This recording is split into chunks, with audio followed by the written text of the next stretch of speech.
We're going to talk about something I know. This was your idea, so as usual, I have not a clue.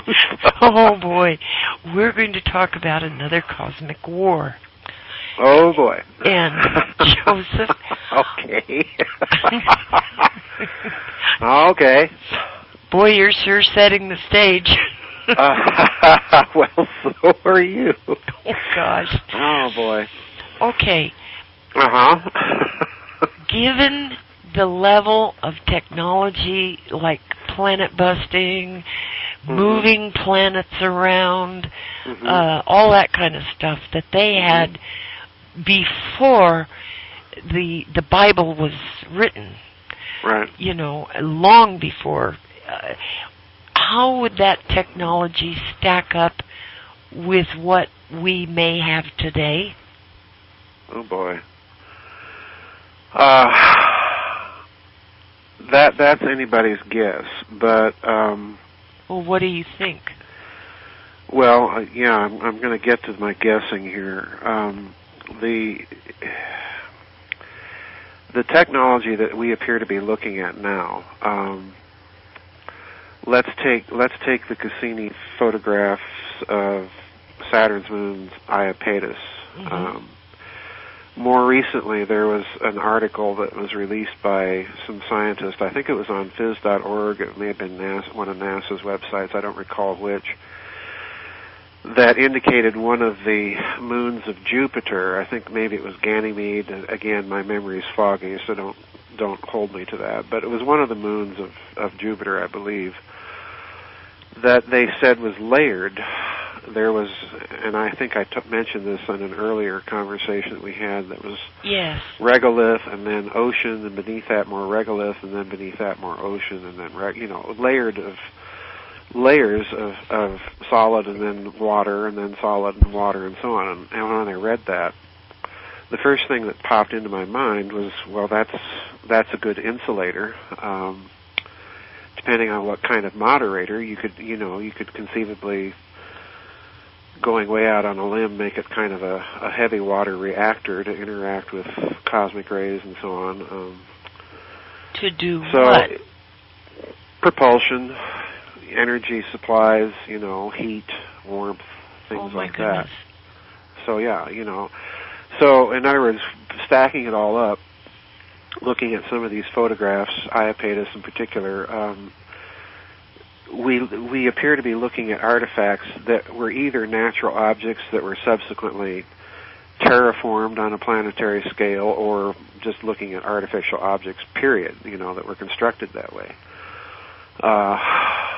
And if that's the case, we're looking at huge mega engineering. Yeah.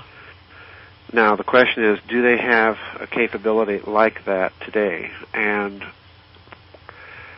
my argument, my response has been, in Covert Wars and Clash of Civilizations, I tried to make the argument, I don't know if I made it clearly.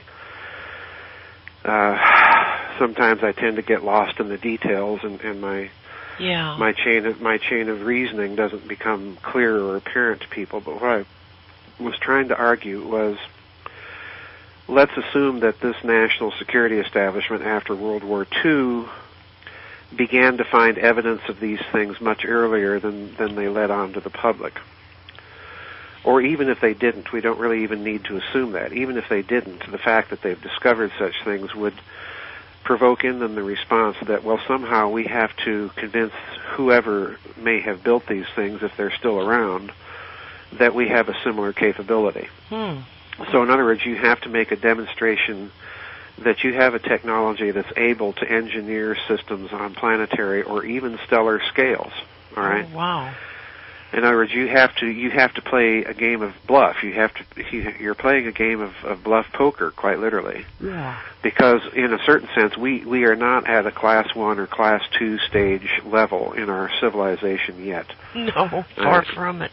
Kardashev's classification system, the basic outline is, again, to refresh people's memory, Dr. Kardashev in Russia came up with a scheme of classifying extraterrestrial civilizations based on their energy requirements and their ability to engineer systems at a planetary, that's a Class 1 civilization, or a stellar, that's a Class 2 civilization. Yeah.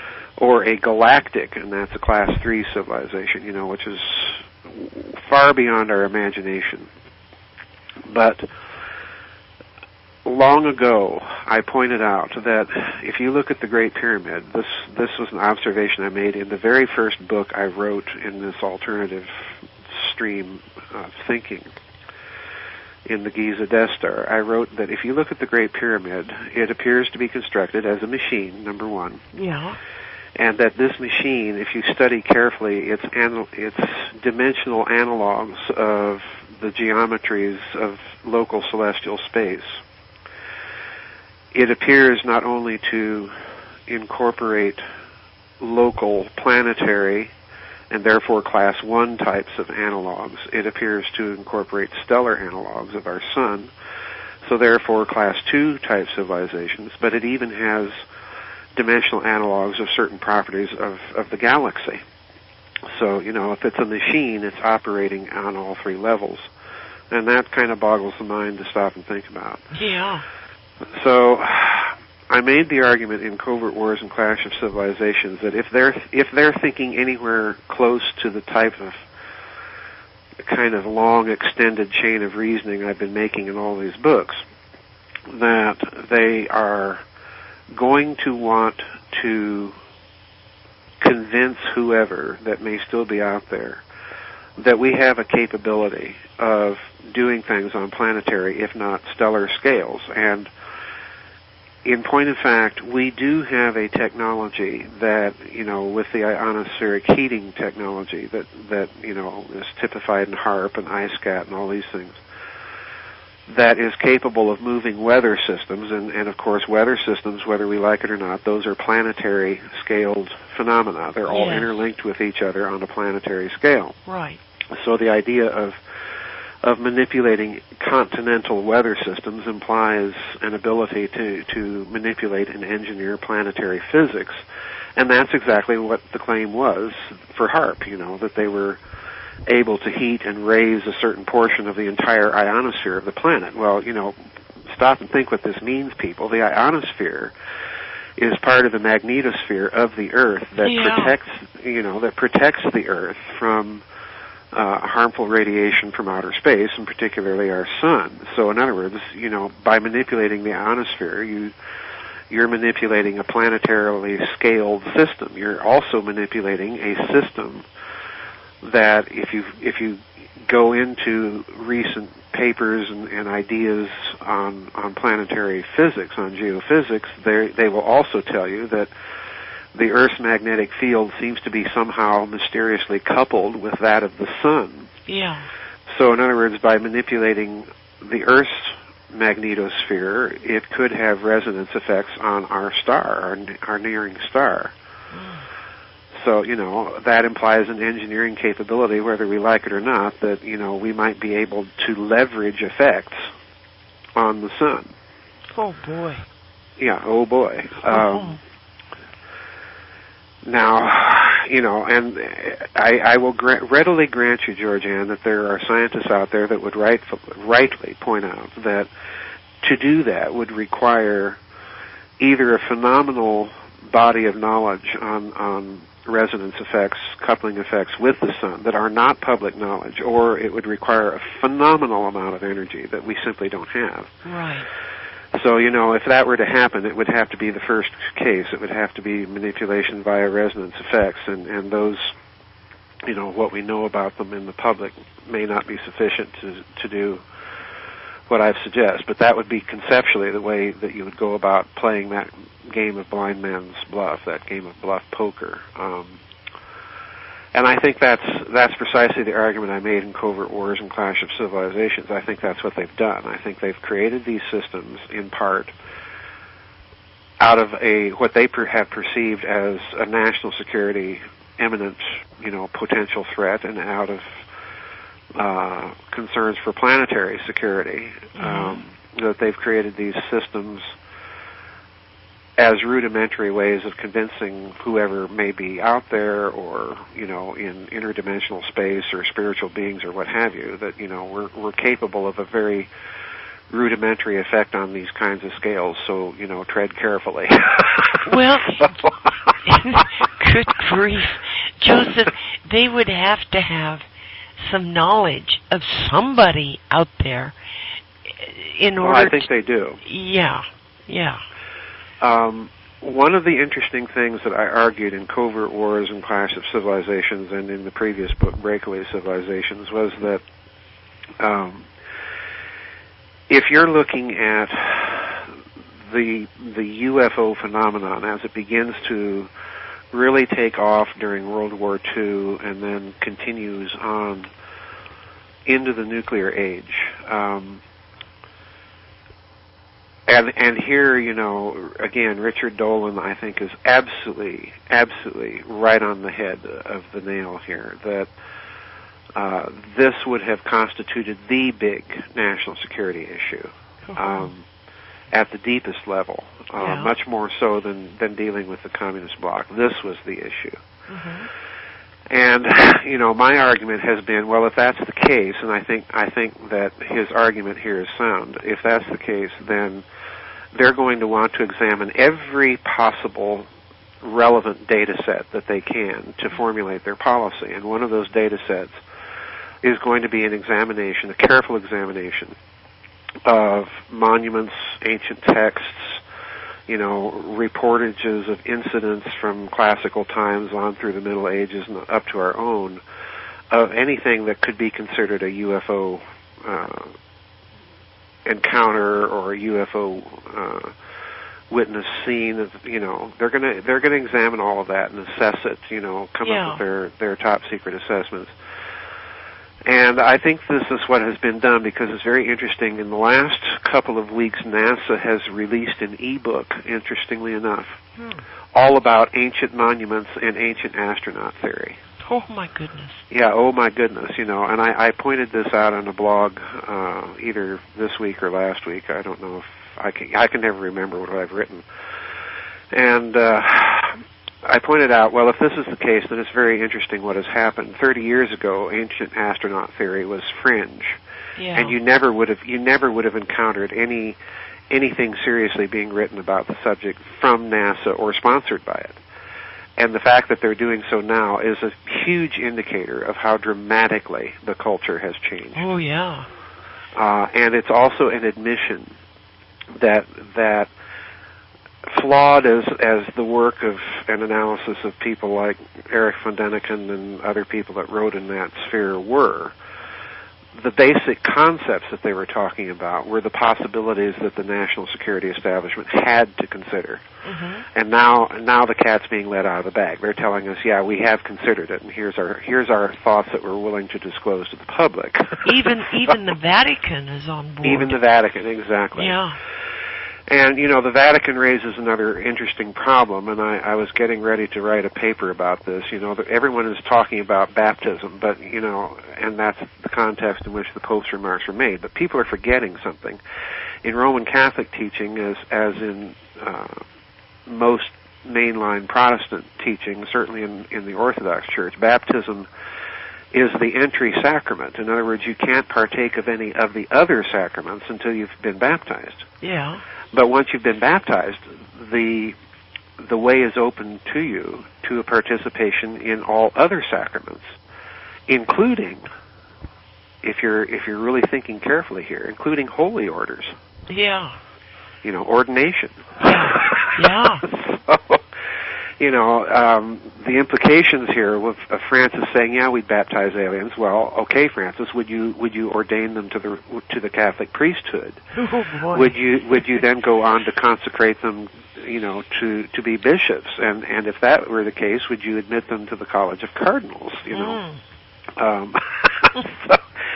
once you've opened up that door, it goes all the way. But the technology, what I'm getting at here is, people have been asking, well, where's the evidence for all this high technology? Well, part of the evidence is right there in things like HAARP and so on and so forth. But once you start poking around in other areas like ion propulsion, fusion drives, and so on and so forth, which they've also been talking about, and which I pointed out in Covert Wars and Clash of Civilizations. The Brookings Report, which NASA sponsored way back in the 1950s. Mm-hmm.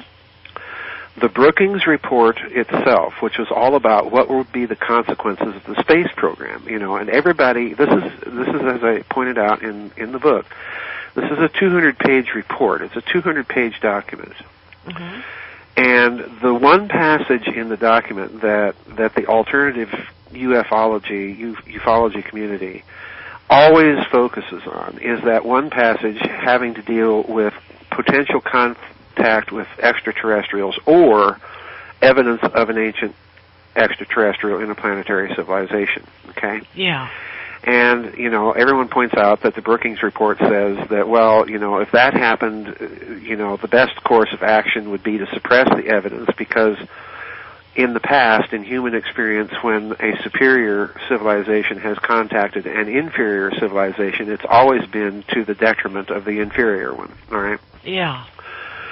And that's the passage that everyone points at in the Brookings Report. What they don't understand is that the Brookings Report primarily is concerned with the effects of advanced technology, be it what we develop or what extraterrestrials develop. Yeah. And when you read the report, it mentions explicitly, this is what I find so very interesting, that people have not latched on to.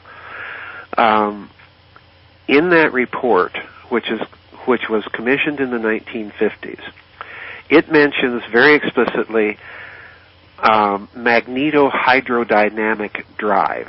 Okay, that's the expression it uses. Now, that's a fancy way of saying anti-gravity. Oh. It's a fancy way of saying electrogravitics. It's a fancy way of saying field propulsion. Okay. Okay. Okay. That's what it is. And for them, and what they go on in the context that they mention that, to state that significant work has already been achieved in the field. Oh, wow. Okay. Oh, wow. Now, you have to understand, this is right at the same time period that anti-gravity, as Nick Cook pointed out in his book, The Hunt for Zero Point, that anti-gravity disappeared off of the popular literature. Yeah. It went deeply black, in other words. It wasn't a subject you were allowed to talk about anymore. Mm-hmm.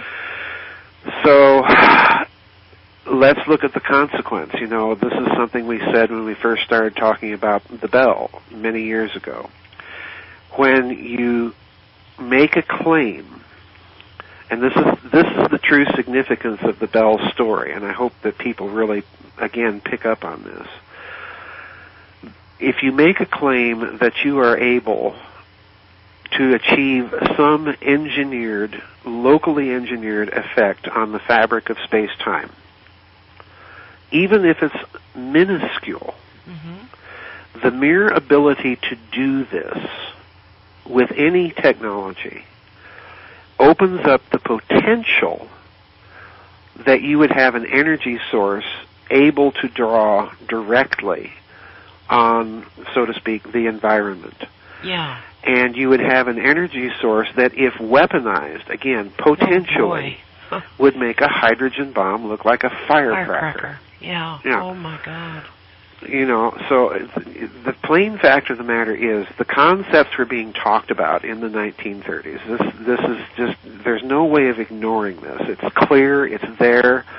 You can stamp your feet and throw equations on the blackboard and say, but that's impossible. But the plain fact of the matter is there were serious people talking about all of this in the 1930s. Oh. Okay? Yeah, And in my opinion, the Nazis intended to do something about it.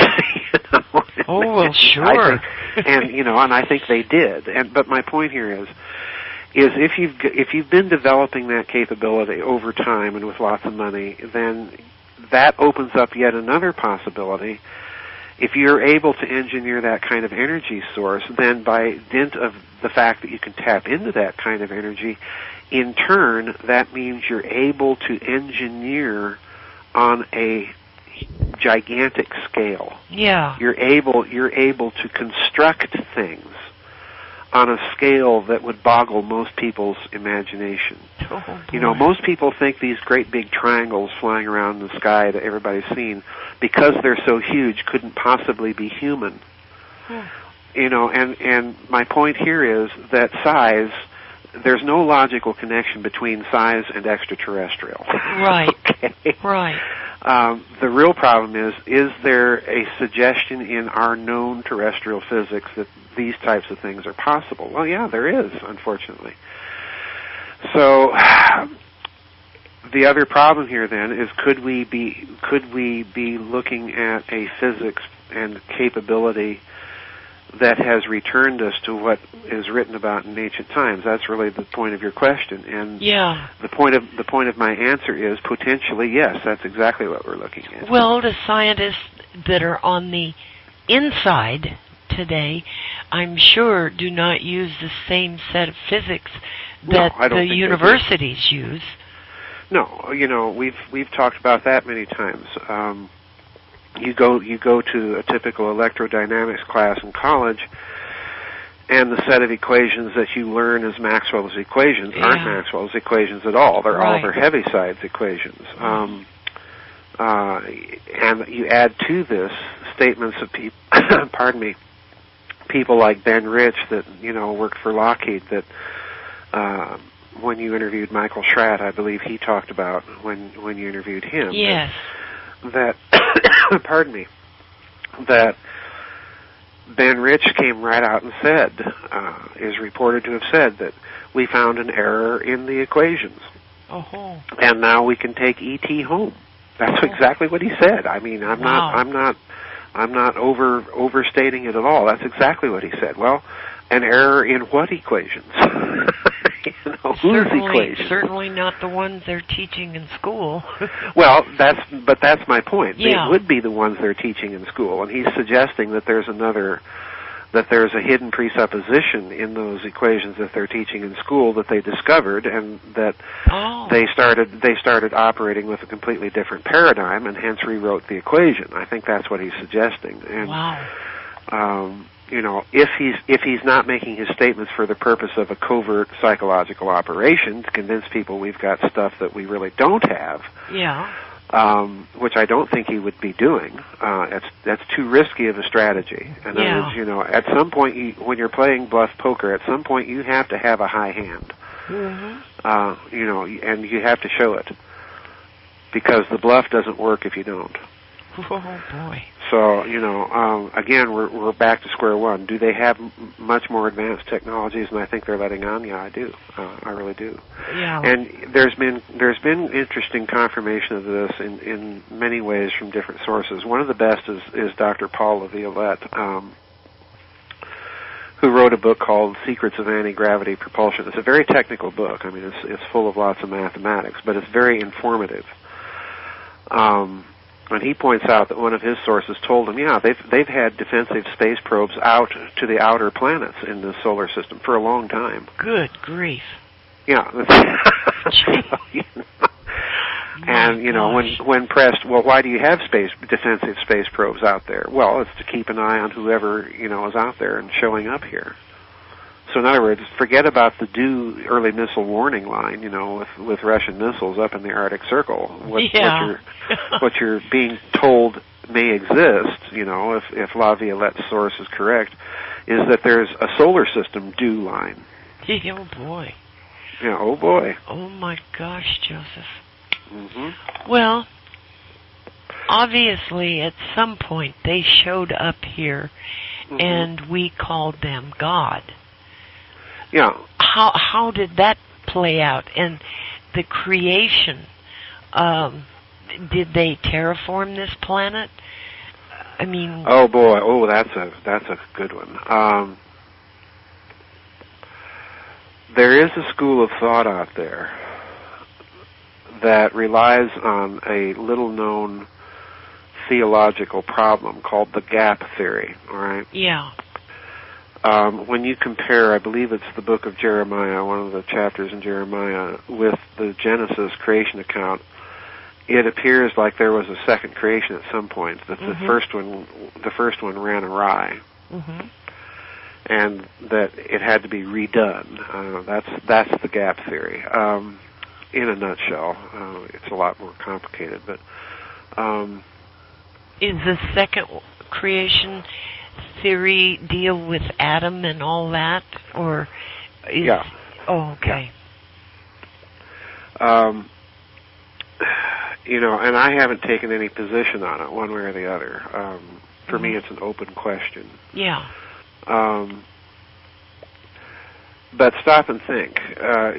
If you have a mega engineering capability, if you're able to blow up planets, you're able to engineer them. In other words, the terraforming, by the nature of the case, you're in possession of the physics and technology and the biological science and environmental science that allows you to do things on an enormous scale. And quite frankly, even that technology exists in rudimentary form already in humanity's hands, because they're talking about doing this with Mars.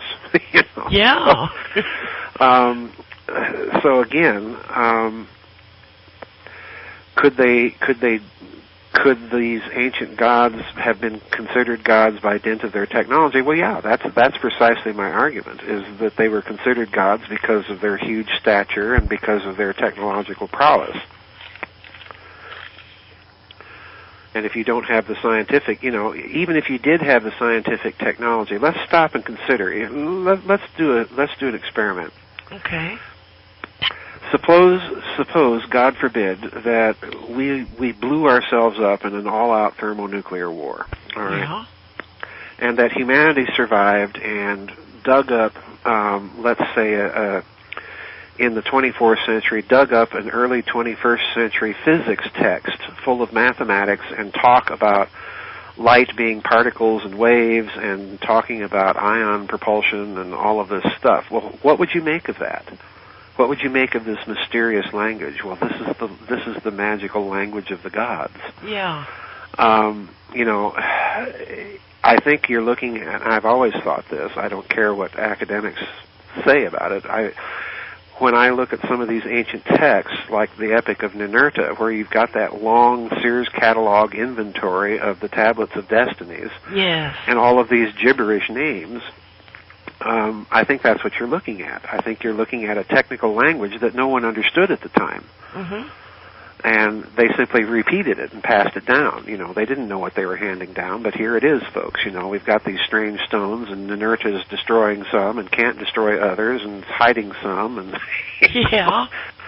Well, I've said many times, and in this series in the Cosmic War, I've said many times, it looks to me like we're reading an inventory.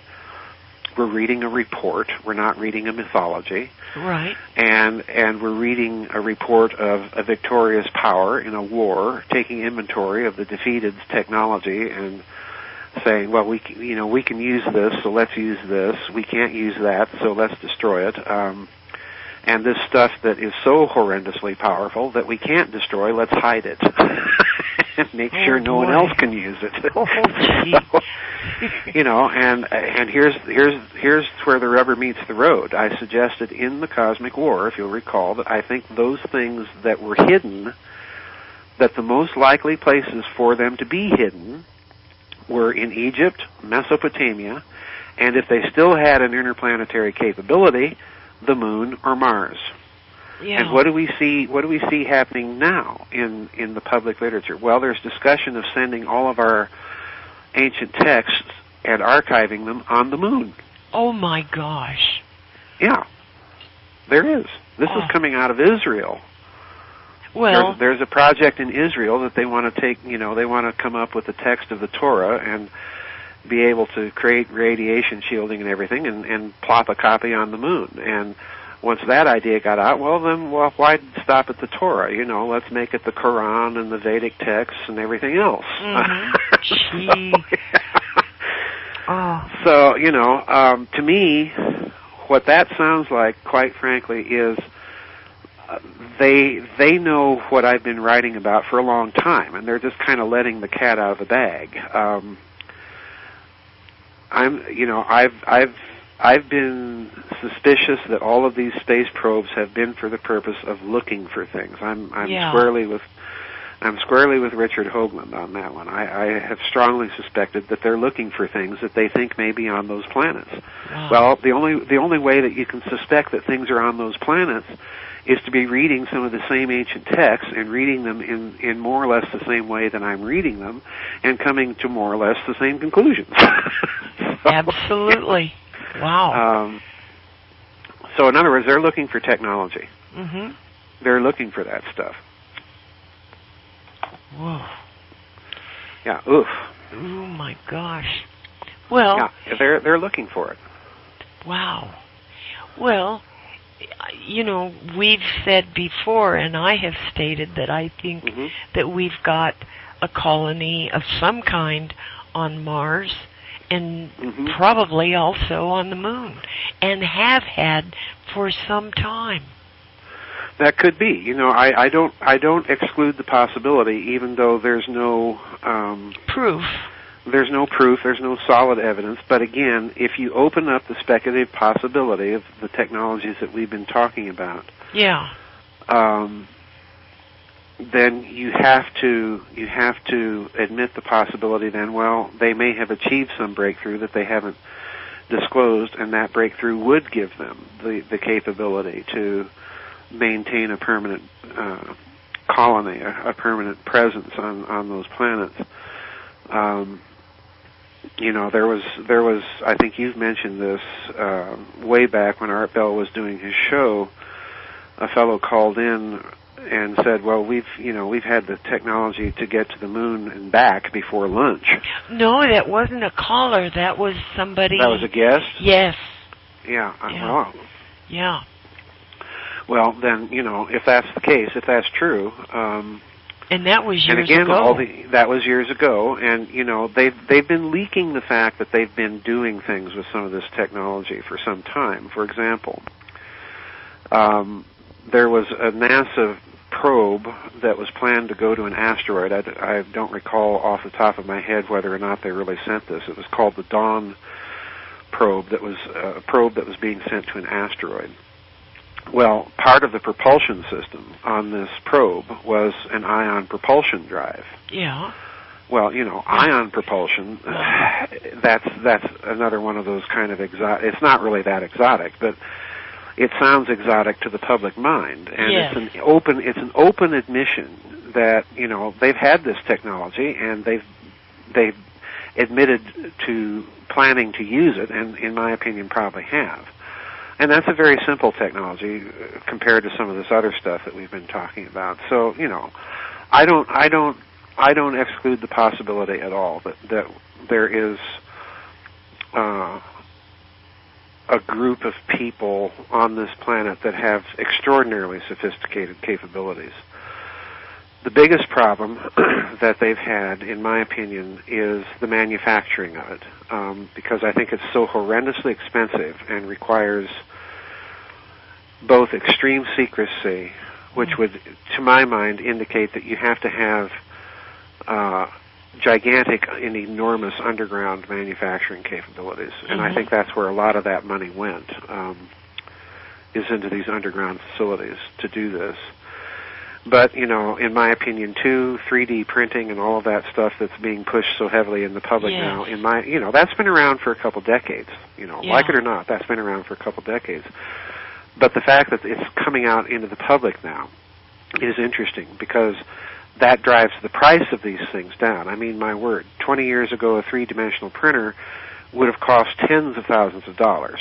Yeah. Now they're just starting to creep into the range where the home computer was back in the 1980s. They were expensive, and if you could afford them, you could have one in your home. But the price dropped dramatically after the 1980s. We have more computing power on our desk for $800 right now. Yeah. Than NASA had in the 1960s. Joseph, for millions of dollars. Yeah. Somebody told me the other day that Japan has an automobile that just skims along the earth. It doesn't require roads, nothing. Well, and it doesn't require gasoline and oil.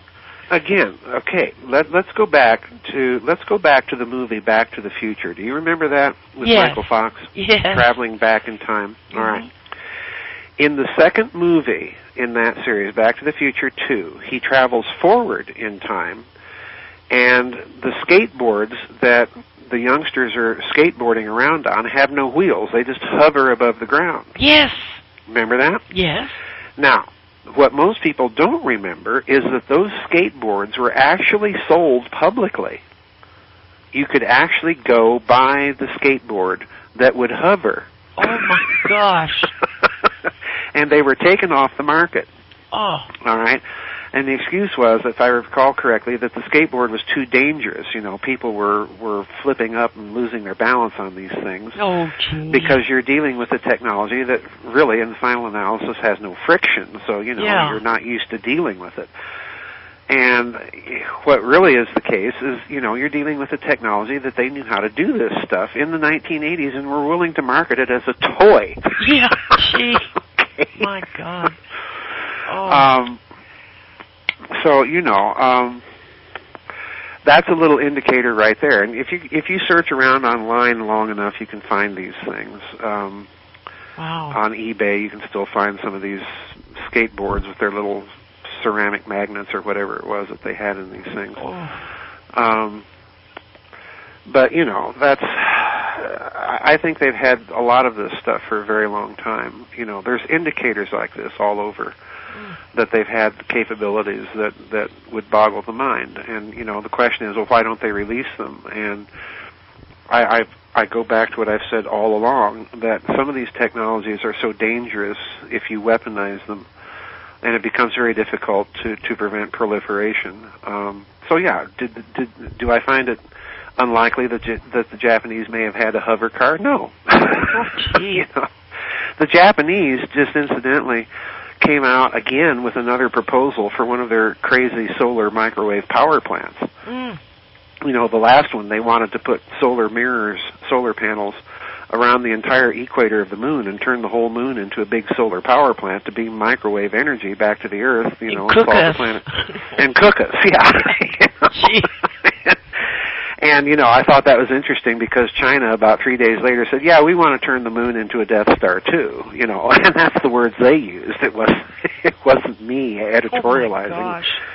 So, you know, the Chinese read exactly what the potential there was. But now the Japanese have come out with a plan. Well, we want to build these big orbiting solar power plants to beam microwave electrical power back to the Earth.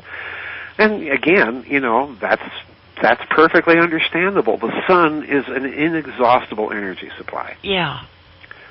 And build power plants like that and put them in orbit and beam the microwaves back to Earth, and we're set. You know, we can power everything. Yeah. No pollution, no nothing. You know, there's that little problem with the microwaves and cooking a certain part of, you know, South Dakota or wherever it is. Oh, gee. But you know, that's a huge statement for Japan to come out and make. Just think of the geopolitical implications of it. Think of the financial implications of it. And that's the problem here. Yeah, some of the old line oil families would lose their fortunes. The petrodollar financial system would be obsolete immediately. And the fact of the matter is, it is obsolete. It's obsolete now. Yes, it is. The problem for these elites is, how do we transition to that next stage without a huge world upset, a huge catastrophe, without the dangers of proliferation of weaponized forms of it into the wrong hands? That's their problem. Well, it's not the release of the technology. The technology problem is really a proliferation and weaponization problem. Well, and a financial one. Yeah, they're weaponizing food. Yeah. And they're weaponizing water. I can't think of anything that they haven't. But you're missing my point. These technologies are much easier to weaponize than genetic engineering. Yeah. This stuff it's not a matter of what they're doing. It's a matter of the ease of the technology to be used by someone in their garage to come up with something horrible. That's the problem. Look at... And of course, if you had enough genetic science, you could do something like that in your garage, but you'd have to be able to buy the equipment to do it, and that would set off alarm bells. But I still think that their main problem is the proliferation financial problem. But I think that we're seeing the signs with their push of 3D printing, with all of the talk that they're pushing about outer space. Mm-hmm. I think they are deliberately doing some social engineering that's going to be a long project to get everybody thinking along these lines. Oh boy! Because that's the thing that's coming down the pike, and they can't stop it. So they intend to at least be able to exert some control over it. Well, let's go back to the first cosmic war. the first creation. Mm-hmm. Why did they destroy that creation? Well, in the gap, within Christian theology, the gap theorists have always maintained some version that Lucifer was the planetary angel, mm-hmm. and that he, after he had fallen, began to do things with the planet that were not according to God's designs, and therefore it had to be destroyed and started over, and that Adam was to take his place, and so on. And Lucifer corrupted him, and we know the story. That's kind of the basic gap theory outline. Okay. There are non-Christian versions of it, yeah. and this is what people have to wrap their minds around. And as you know, in the esoteric cosmology, in the Jewish Kabbalah, there are 4 Adams. Mm-hmm. There's Adam Kadmon, the cosmic Adam, mm-hmm. the spiritual Adam, and Adam falls through 4 levels from mineral to vegetable and finally to animal man. Yeah. And assumes a body. And even in esoteric thinking, that's your baptism, to fall into the body. Why? Because what are our bodies? Well, they're big sacks of water. Yeah, it's true. So in other words, you're immersed in water. So that's their thinking in one kind of esoteric tradition of what baptism really is. 6 of one, half dozen of the other. But it is interesting that even in the early liturgies of the church, in the ritual of baptism, you have an exorcism that's performed over the waters. Why? Because the waters are symbolic of the primeval waters, the Tehom, the Tiamat. Yes. All right. And in the Babylonian mythology, Tiamat was the really bad lady. Yeah. she was the villainess par excellence. So yeah.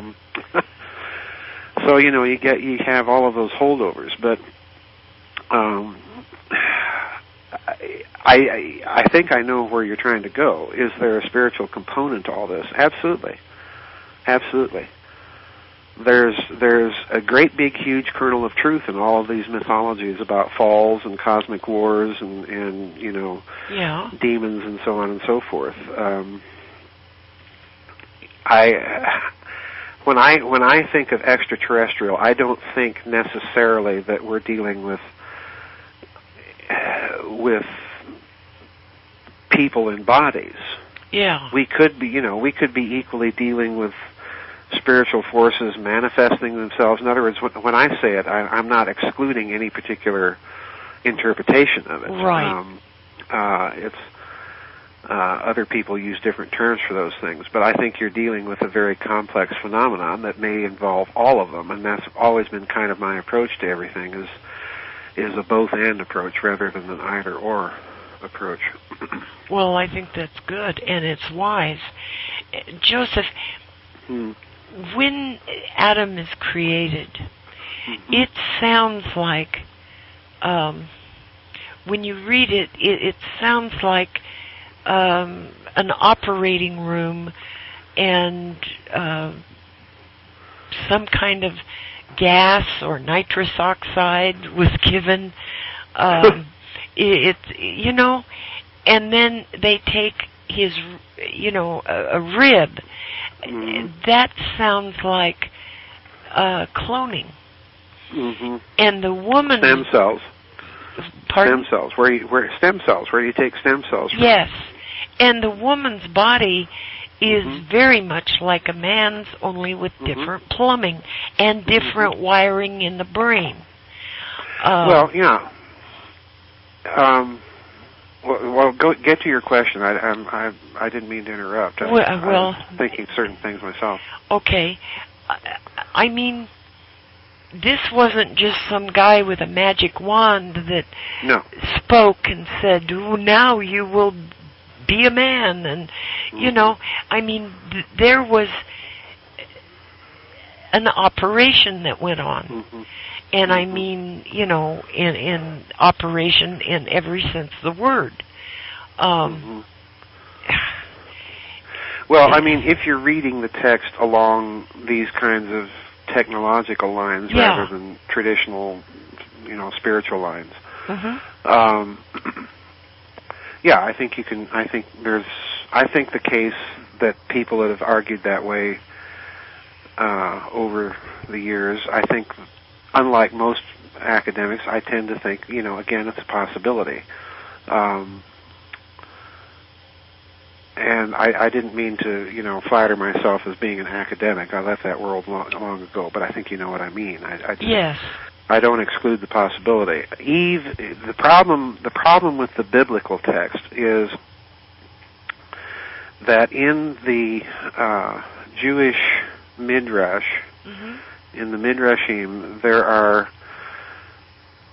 some glosses on those verses in Genesis chapter 1 that said God created him, male and female created he him. Yes. Okay, in other words, Adam was a masculine androgyne, and that was picked up in the Christian patristic tradition. It carried on even as late as Maximus the Confessor and John, my memories. John Scotus Eriugena. So it's been there in the Christian tradition. Most people are simply unaware that it was ever there. Well, but here's the problem. Let me get to the problem. The assumption of the texts and that tradition has been that the default setting, in other words, of humanity was masculine. Okay? Yes. But if you study the genetics, modern genetics, they tell you the exact opposite. The default setting is feminine, female. And it's the masculine, it's the male that's the special programming. In other words, you have to, if left to its own devices, everybody would be women. Oh my gosh. Whoa. And again, there's that aspect of the old esoteric tradition too. That the sacred mother goddess, the sacred feminine or what have you. So there's always been that, but there's that conflict between the Judeo-Christian kind of default setting to masculine and modern genetics with the default setting to feminine. And I don't know that there's any good resolution between the texts. When Dr. DeHart and I were doing transhumanism, we emphasized the masculine androgyne because we think that probably what was really going on with some of those texts is that they were thinking analogically once again. They were projecting projecting sexual distinction to God, and in order to account for the rise of the masculine in the process of differentiation, then the masculine had to be present in some fashion at the top of the chain. And, that's kind of a bad way of illustrating what was in our process of reasoning, but we think that may be part of why you have that conflict between those ancient texts and modern science. But it's an interesting, I don't rule out of the picture your idea that the texts are describing something vaguely and suspiciously technological in nature. Yeah. Genesis is, pardon me, the verses in Genesis, when we read in English, God said, "Let us go down and make man in our image and after our likeness." Mm-hmm. The word for God that is in the Hebrew text there is Elohim. Yes. All right. Plural. Elohim. In Hebrew, you have to say more than plural. You have to remind people that in the Hebrew there is a singular form of a word, there is a dual form of the word, in other words, two, and then there's a three or more form of the word. So Elohim, when you say plural, you have to understand that it's the three or more form that is being used here. Oh. Yeah, oh. Well, Joseph, we know that some people are born what is popularly called homosexual. They know from an early age. Mm-hmm. They can do brain studies. Mm-hmm. And some... Yeah, we pointed that out in the transhumanism book. Yeah, some men that are born male, their brain is wired like a woman. Mm-hmm. Or vice versa. And today, with so much hatred and so much bigotry toward homosexuals, what I'm asking is, could that creation have produced a line or some genetic trait that later produced homosexuals? Well, I don't know about that. Certainly you'd get a conservative theological school that would say, well, no, that's impossible. God prohibited that, and therefore wouldn't have designed that. God makes no mistakes. Right. Yeah. Right. Well, et cetera, so on and so forth. But looking at purely the scientific aspect of it and the esoteric aspect of it, if you grant the idea that humanity may have been originally some sort of androgyne. Yes. And this isn't a view unique to esoteric Judaism or Christian patristic tradition. You find it in Plato. You find it in the Mayan Popol Vuh of all places. Yeah. It's a pretty consistent imagery.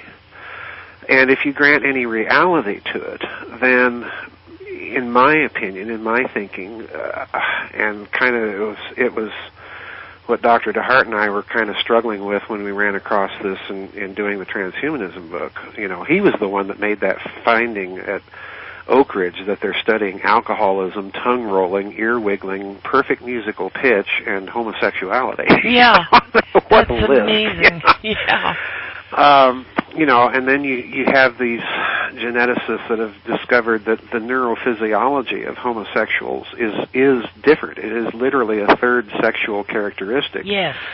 So in other words, they're expanding the idea of sexuality, or expanding it and not simply restricting it to what set of gonads do you carry, but how is your brain architecture constructed? Well, they've discovered that in the case of many homosexuals, you've got a masculine male type of division of the hemispheres of the brain, but you have a female amygdala connecting the two. Oh my goodness.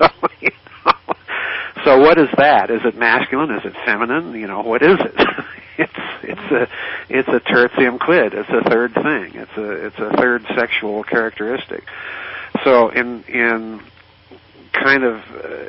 our thinking, in my opinion, if you grant the possibility that this ancient imagery may be again telling us a truth, then if you go to divide the sexes genetically somehow, that are originally somehow biologically one,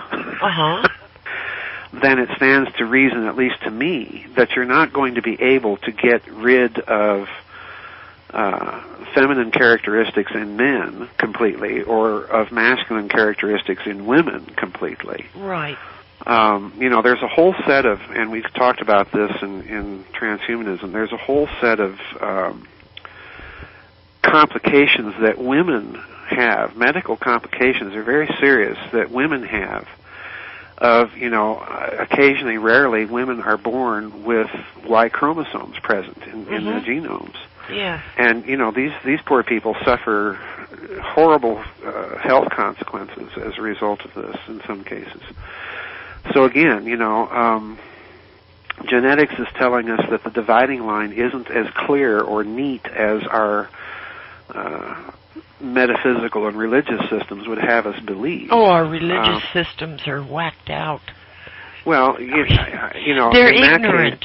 They're ignorant. In that case, I tend to agree with you that science is telling us to be a lot more tolerant of people that are telling us that they've been born and they've had these feelings and this was not a choice they made. It's literally wired into their physical existence. Right. So 6 of one, half a dozen of another here. It's all where you decide to place your confidence in some of these ancient images. And for me, the choice is clear. The more I've investigated all these ancient texts and images of science and so on, it becomes more and more clear as our own science advances. These ancient texts become clearer to understand. So in other words, these ancient texts are residues of a civilization that had a similar pitch of scientific development. And in that case, for me, it's very clearly you have to fall on the side of tolerance and think very carefully through things. Yes, absolutely true. Oh, well, reiterate that part in Genesis when the creator person speaks. Well, it's in Genesis chapters 1, verses 26 and 27, and I've never been able to just pull Bible verses out of my head, but the paraphrase of the verse is, let us make man in our image and after our likeness. And then the next verse, male and female created he them, is usually the way it's translated in English, but there are, as I pointed out, in the Septuagint text of the Old Testament, if I remember correctly, I don't have my Septuagint right in front of me, so I can't look at it. In that text, if I remember correctly, it's a singular. So in other words, it's not male and female created he them, but the word in the Greek, if I remember correctly, is masculine singular. Male and female created he him. Yeah. And you actually have that reading repeated in some of the rabbinical midrashim. So, in other words, you have the idea that mankind was this, the original Adam was this kind of androgyne? An oxymoronic masculine androgyne. I don't know how else to put it, because again, in Greek the words in Greek, you have, masculine inflections of a pronoun, you have feminine inflections of a pronoun, and then you have neuter inflections of a pronoun. And in that case, the inflection is masculine. So take it for what it's worth. Yeah. Well, I think that's worth quite a bit. Well, it's worth quite a bit because, the Septuagint version is the version of the Old Testament that the predominant majority of early Christians in the first few centuries were reading. They weren't reading the Hebrew text, they were reading the Greek text. Yeah. So it's easy to see why you had that patristic tradition arise. Well, I always thought it was interesting that they brought animals to Adam, and none of them were found to be suitable companions. Right. you know, and so after that, then we have to clone a companion. Yeah. Yeah, that's right. You know. Well, again, that's you know, for me, the more interesting version of the story are the ones that are told in the Karsag tablets, where you get the story of the engineering of man, the creation of man from human or humanoid females and the gods male, whoever or whatever they were. Yeah. And again, I go back to the fact that if this story is true, there has to be some genetic compatibility to begin with. In other words, you're dealing with two branches of the same genus. Yeah. Or two species within the same genus, whatever. Right. And that means, you know, if these gods are literally, you know, showing up from some other planet, that means that the genus of humanity, you know, Homo sapiens, the genus, is extended beyond this planet. And if you're dealing with spiritual things, then it's clear that these spiritual things, whatever they are, manifest themselves in physical form in some sort of humanoid fashion. Yeah. So, you know, it doesn't solve the mystery. It just makes it more. It makes it more profound. Oh boy, does it ever! Well,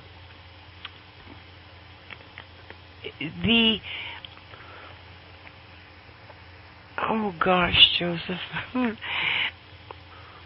in the New Testament, at the Last Supper, when Jesus says, "Eat of this, it is my body, drink of this, it is my blood." When I was a child, I was raised Catholic, and at my first communion, I couldn't do it because that was eating a human body and drinking human blood. You know, it was just cannibalistic to me. It was a form of cannibalism. Well, I don't know how you want me to comment on that. That teaching is fairly universal. I mean, it's interpreted slightly differently, but in most Christian traditions, be it Anglican or Roman Catholic or Lutheran or Eastern Orthodox or Coptic or what have you, that some form of the doctrine of the real presence is taught by all of those churches. You know, they have different details on how they understand it, but, you know, the basic concept is the same. But it's interesting that scientists recently have discovered that if they transfuse blood of younger creatures into older creatures, you know, like mice, if they transfuse the blood of young mice into older mice, the older mice get more energy. Yeah. They draw some, you know, some youth and vitality from the younger blood. And it's very clear in those Eucharistic passages in the Gospel of St. John that you know, this is somehow connected to your eternal life, you know. I don't have any good, easy answer to, you know, a kind of quasi-scientific explanation of that. I'm just pointing this out. That again, you're not dealing with an idea that is per se all that unreal.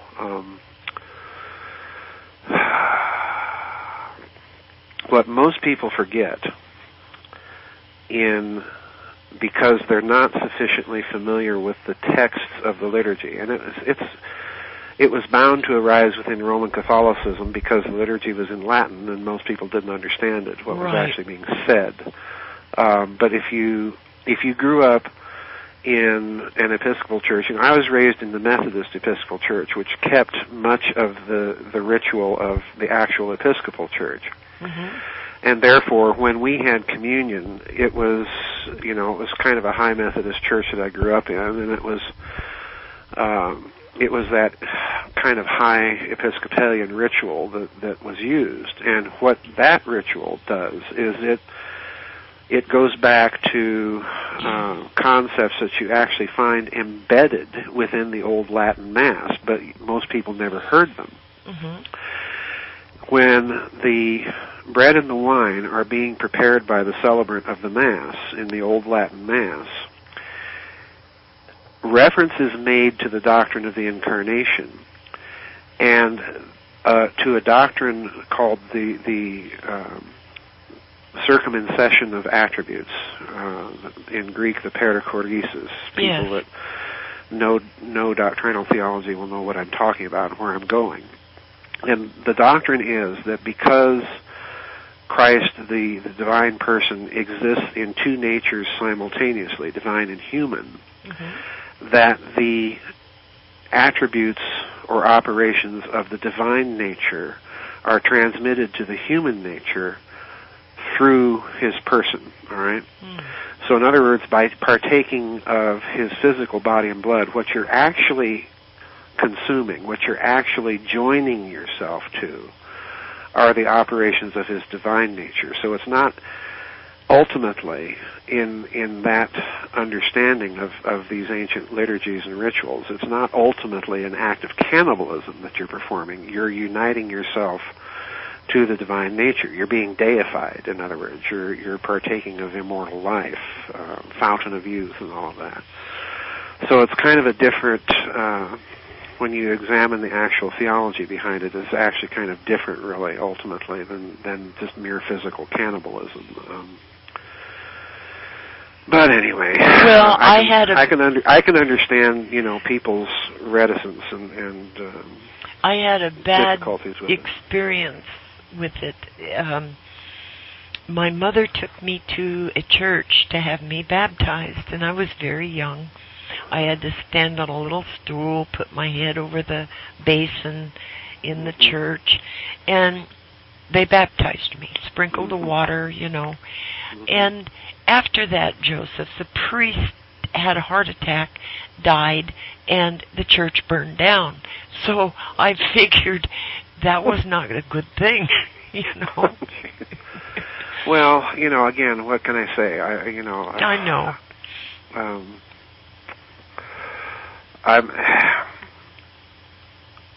I'm very, very reluctant to comment on people's personal spiritual experiences. I know. Because that requires a great deal of discernment, and I certainly don't claim to have it.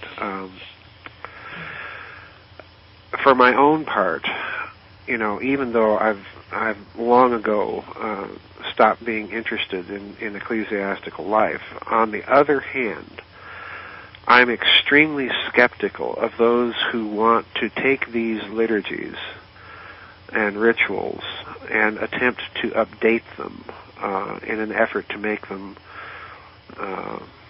appeal somehow to modern man. That was the whole reasoning or so-called logic behind the massive changes in the Roman Catholic ritual at Vatican II. And I don't think it's an experiment ultimately that worked. No.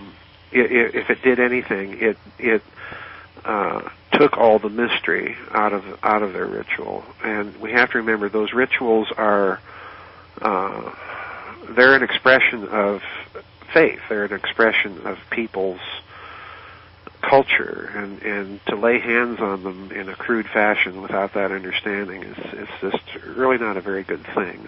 Yeah. I just kind of I balk at that. It's just not a good thing to do. Well, let's go back to outer space. Okay. Since we're talking about popes and aliens.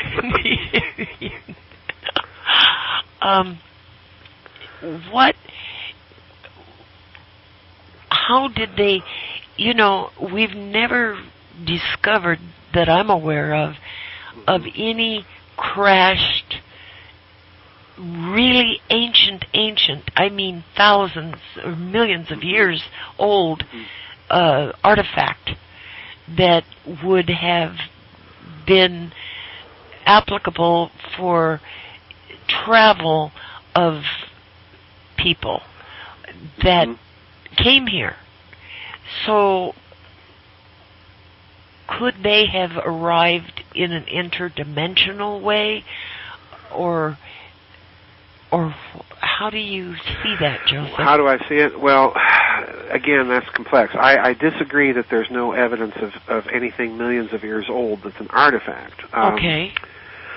Again, if you take the Cassini pictures of Saturn's moon Iapetus or Iapetus, yeah. To me, clearly, it shows all the signs of artificiality. Yeah. And if so, it's millions of years old. Okay, it's artificial, but it's battered beyond belief, cratered, and so on. And crater counts are one way that planetary geologists measure the age of something. Iapetus.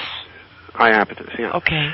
And that would make this thing millions of years old. Mm-hmm. And clearly, the most recent explanations of that equatorial ridge around that planet. Yes.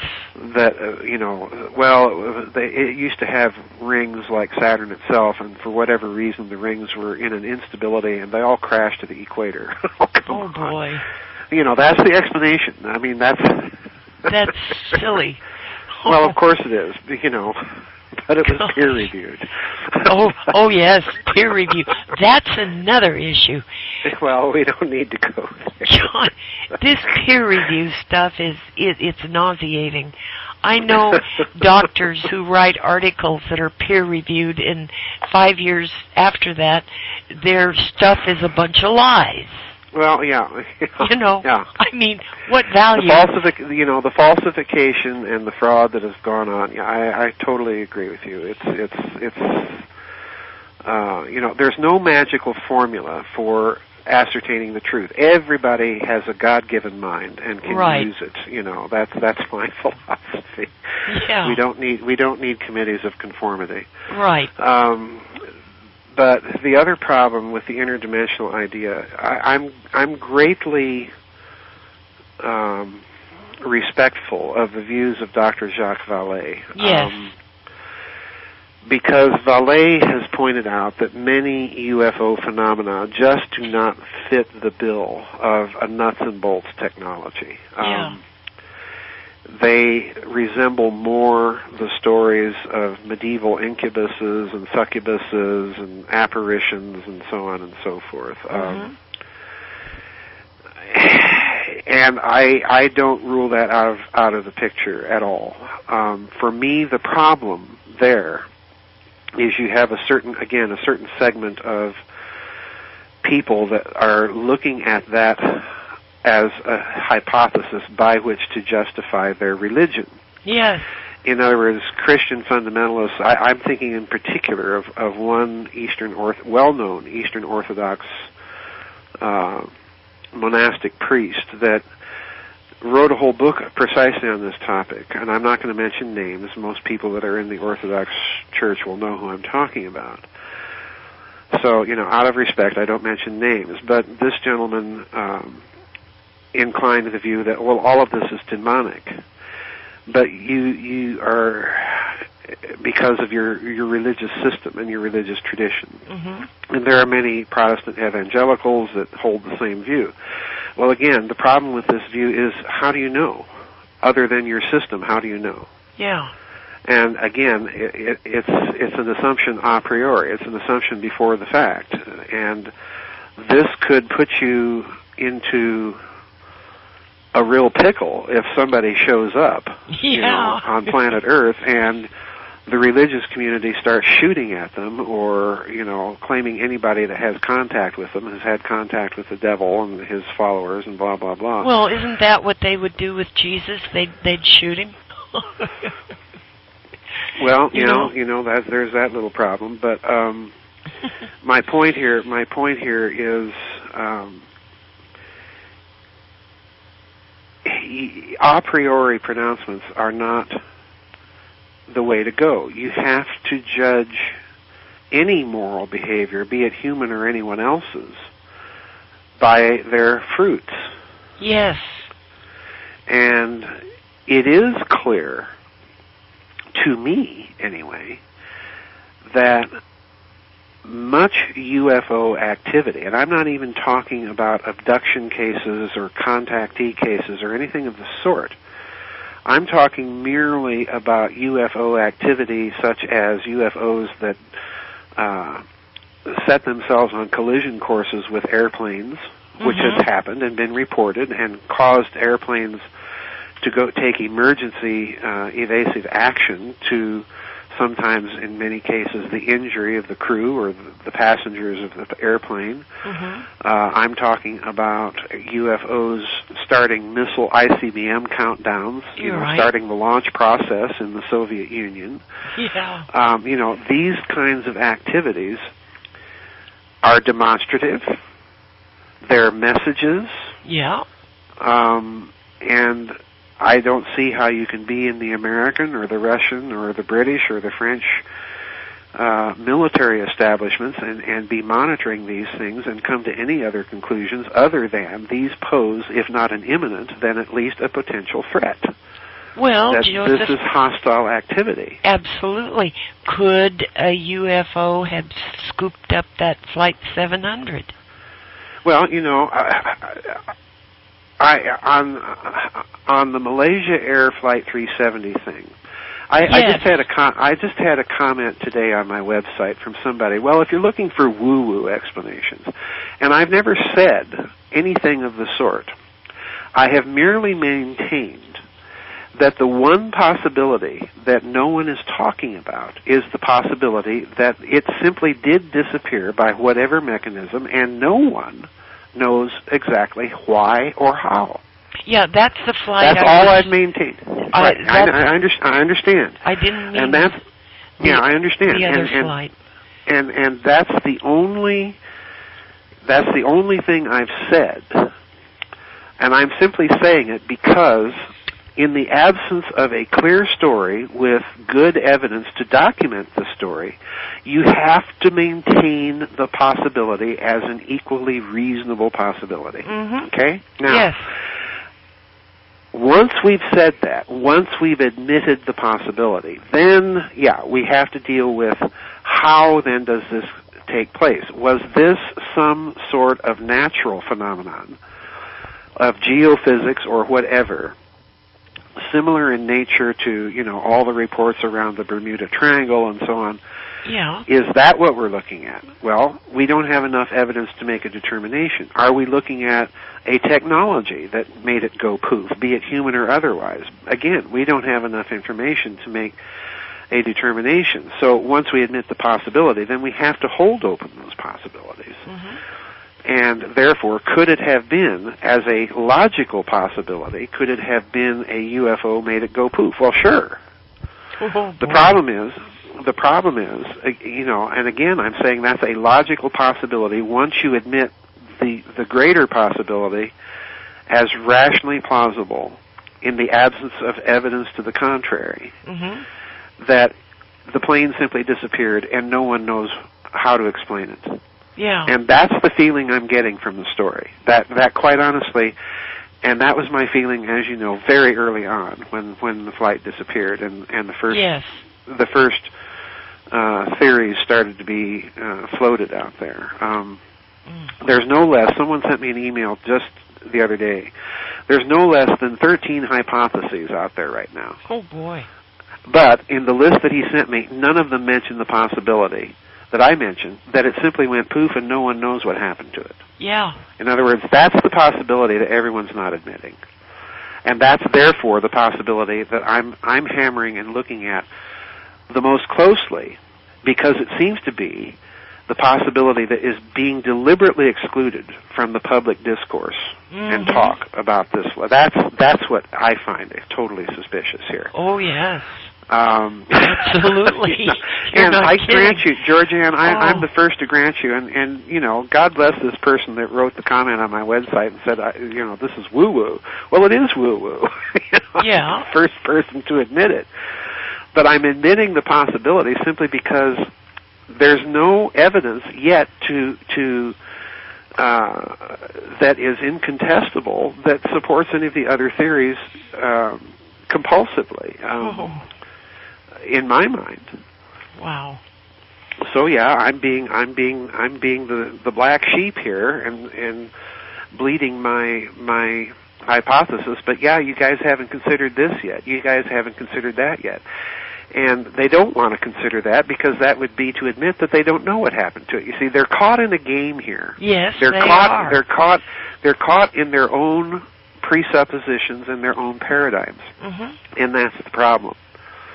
And, you know, the problem with those presuppositions and paradigms is it's been a couple of months now that they've been investigating along those lines, along the lines of their presuppositions and paradigms, and they can't agree on a story. And for me, that's the problem. That's why I'm maintaining this 14th possibility that it may have just disappeared and no one knows what happened to it. Or it may have disappeared and someone knows and we're using something. You know, I don't know. Well, with all the technology that we've been talking about? Yeah. Bingo, I mean, ding, ding, ding. Yeah. Ding, ding, ding. They know when somebody blows their fricking nose. I mean, they can read a license plate. They can see how you part your hair, and from space. Yeah, but whoa, stop! I know you're on a roll, and I know what you're saying, but the problem is to do this, Georgianne, to read the license plate, you have to dedicate that resource to that particular region. Yeah. And look closely. When you're looking closely at this license plate, then you're not seeing the license plate right next to it. So, in other words, to maintain that they have a satellite picture of the plane and what happened to it means that they're tracking it, and tracking it closely, and not looking at other things, okay? And if they're doing that, that means that you are forcing them to admit that we were following this plane for a reason, and therefore, if they're going to admit that, then they have to disclose what the reason is, and that they cannot do. So they're not going to admit that they dedicated satellite resources to following this thing, and therefore they can't come up with satellite. You see, again, they're caught in this vicious loop. Yes. And I'm not excluding the fact, please don't get me wrong, folks, I'm not excluding these other scenarios. That's not what I'm doing. I'm simply saying it is as reasonable, given the state of the evidence and the story as we have it now. There is nothing that persuades me to exclude this final, ultimate, weird hypothesis. Right. There's nothing. Right. That's the problem for me. And again, I don't care how many people out there want to make fun of me on this score. I'm sticking with it because until I see a story that really makes some sort of sense. My problem, Georgianne, with all of these scenarios about abductions, pilot suicides, Boeing turning on their remote control device and flying the thing to Diego Garcia and hiding the plane and doing God knows what with all those poor people. Yeah. Or any of these other covert operation scenarios. My problem with it, with those scenarios, is that if this was something that people suspect that the United States or its allies did, then you should see China or Russia screaming bloody murder about it. Yes. In today's geopolitical context, they would be making hay over this, and they're not. Right. So is it a covert operation that China or Russia launched? Well, again, the shoe's on the same foot. If the United States suspected that these countries orchestrated some covert operation to hijack a plane and do God knows what with all those poor passengers on it, then the United States would be screaming bloody murder about it in this geopolitical context. And it's not. And I have to look at this and wonder, okay, why are these politicians involved in this in the first place, and why aren't they pointing fingers at each other? A good question, Joseph. Excellent. Yes. And, the only thing I can think of is if that's the case, if they're not pointing fingers at each other, and this is a covert operation, then it's a covert operation that involves all of them. Yeah. And in that case, if that's the case, then what are they up to? And none of the covert operation scenarios out there that people are talking about make any sense. Yeah. And the other problem is, okay, if they're not involved in a covert operation, then what the heck is really going on? What are they hiding? And in that reading of things, well, one of the things they might be hiding is they just don't know what happened to it. That's right. Oh my gosh. Well, I've heard of UFOs that have scooped up people's cars. Mm-hmm. You know, a UFO could have scooped up that plane. Sure, you know, there's reports from Puerto Rico. Jerome, what's his name, Clark, wrote about cases in Puerto Rico where people have seen these UFOs and U.S. Navy jets flying, and all of a sudden the UFO swallows them up. Yeah. There's the Kinross case of the UFO from the 1950s, where some F-86 Sabre jets were scrambled to a radar blip that was an unknown flying over Lake Superior. Mm-hmm. And the blips merged, the aircraft merged with the UFO blip, and the aircraft were never found. Yeah. No debris, no wreckage, no bodies. Mm-hmm. Tip off. Yeah. Yeah, well, you know, I don't exclude things. Yeah. I don't exclude the exotic here until we have a clear, conclusive story about this thing. I hold it open as a possibility. Yeah. And, yeah, that puts me in the woo-woo, tinfoil hat, wacky... Oh, come on. Oh, well, but be honest, Georgianne, that's what it sounds like to most people. Until you hear my reasoning behind it, it sounds that way. And I'm not really very good at articulating my reasoning for thinking that. You know, I've tried here tonight, but I just don't. You know, given all the strange UFO incidents that are there, you know, in the NICAP books and the MUFON books on Peter Davenport's site, I'm not willing to exclude at this stage this possibility from the Malaysia Air 370 problem. Well, I agree. I am in agreement with you. I mean, things that disappear. People disappear. Animals disappear. Mm-hmm. Objects disappear. Mm-hmm. All kinds of things disappear. And, I mean, there was that whole regiment that marched up a mountain and disappeared in a cloud and were never heard of or seen ever again. Yeah, there's all sorts of strange things like this, Georgianne. Yes. And, you know, like it or not, you know, most people think these things are woo-woo because they live in this nice rationalistic closed system universe that, you know, we've been living with ever since Isaac Newton. Yeah. And, you know, if anything, I'm of the view that if the fundamentals of quantum mechanics are true, then the universe is a lot wackier and crazier than we know. Than Isaac Newton ever thought it was thought to be possible. But that's right. Oh my gosh. Oh, Joseph. Good grief.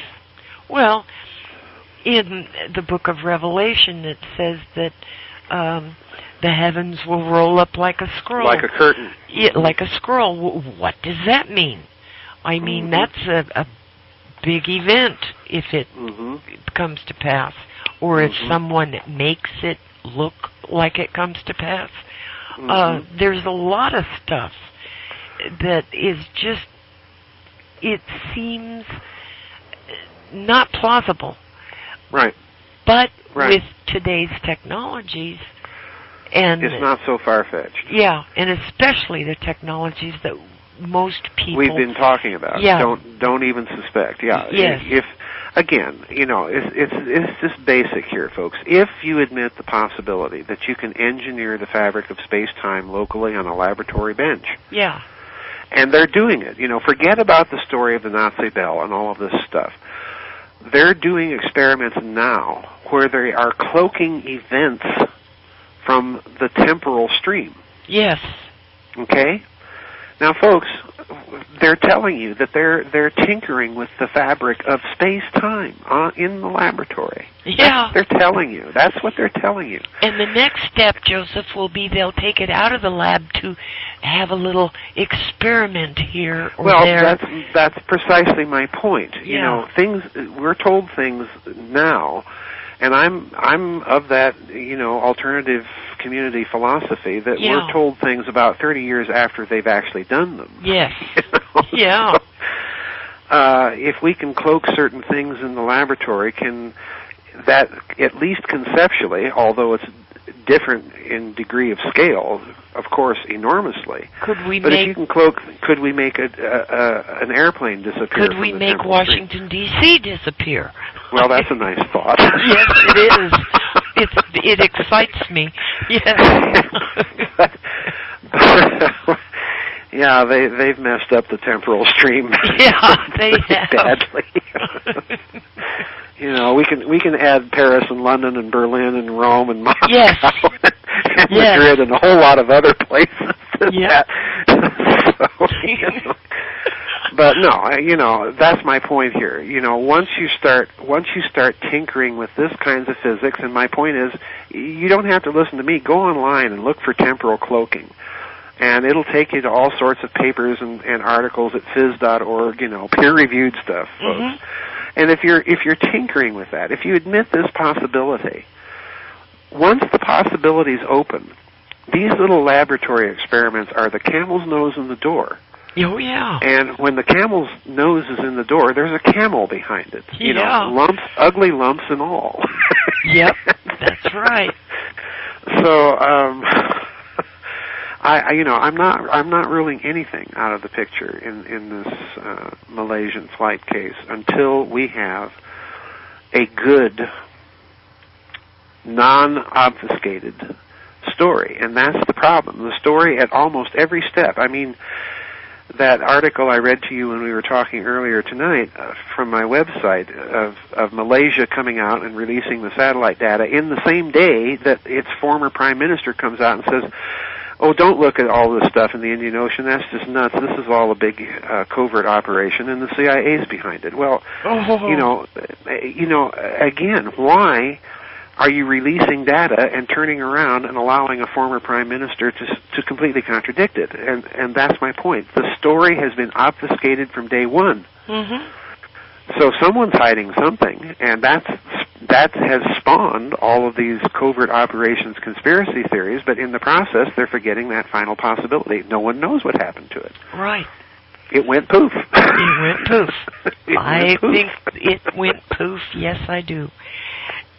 I can't, somebody made it go poof. And evidently, they don't know who made it go poof. Somebody or something. Yeah. That's, I'm not, again, to me, it's just the rational possibility that you have to admit, especially, this is my point here, especially when you consider all of the other things that they're telling us that they're doing. Yeah. Right on their scientific websites. Right on their, temporal cloaking. Gee-many. Removing an event from the temporal stream. Well, how do you do that? Well, quantum mechanics tells you how. Oh, gee. A physical event is a physical event only if it's observed. Oh, my gosh. Huh. Wow. Wow, Joseph. Well, I'll bet that we start seeing a lot of strange things going on. Oh, I don't... we'll talk about that off the air. Okay. I can't wait. Oh, boy. Well, oh, boy. The whole thing, there's increasingly articles about Christians love war, and Christians can't wait for the Battle of Armageddon to begin because their Jesus is going to come save them. And I don't think it's going to work out like that. Well, speaking from the wing of kind of liberal Christianity here, there are I'm certainly not of that view. I never was. Yes. Even in my tradition days. And, right. There are many, many Christians. This is why people have to get out of the idea of thinking in terms of system. There are millions of Christians that are in that liberal wing that don't think that way at all. Right. One of my good friends from college is a Congregationalist minister and is definitely in that camp. And I was never in it myself in my church days, when either as an Anglican or Methodist or Orthodox, and I know Roman Catholics that aren't. It's just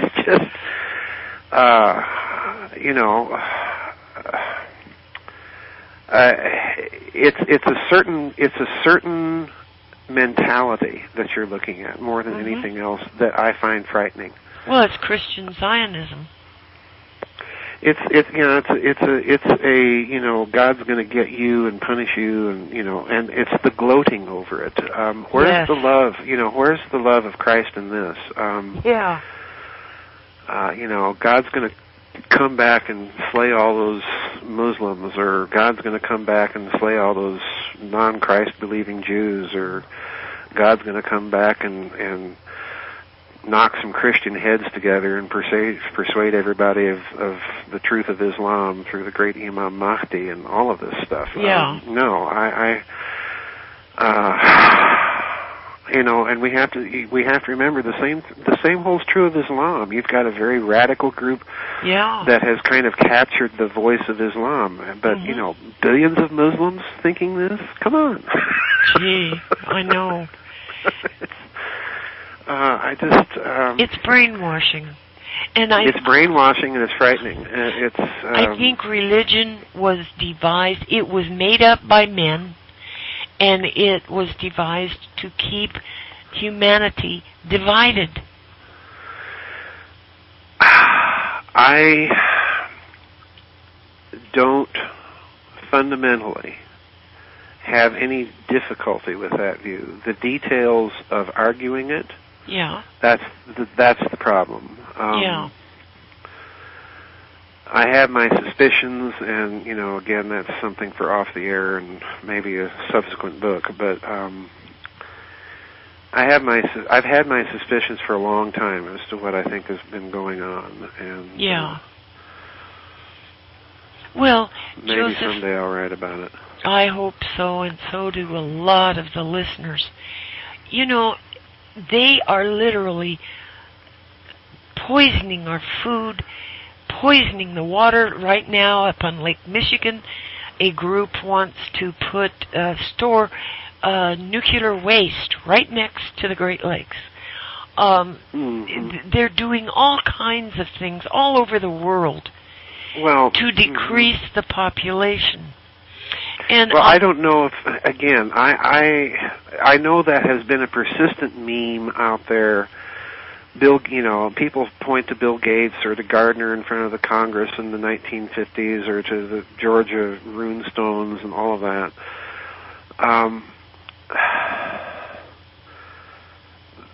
I don't discount the possibility, but I've never really been on board with that.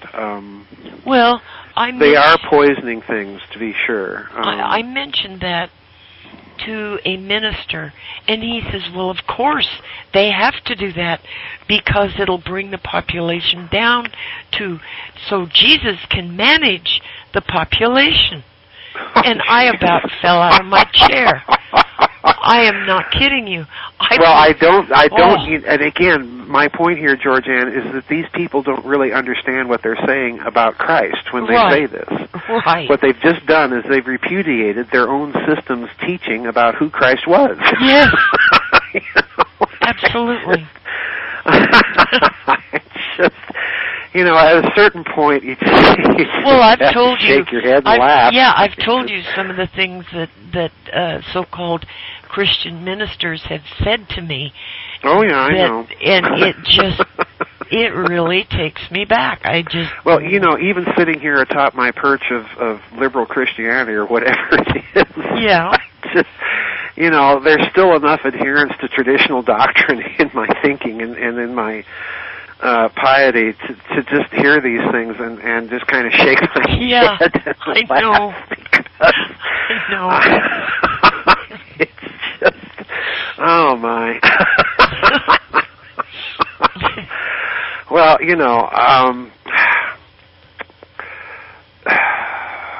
I don't know how to, I avoid people like that because they're just boy, you're not kidding. They're just kind of spiritual downers. Yeah. They're just so screwed up. I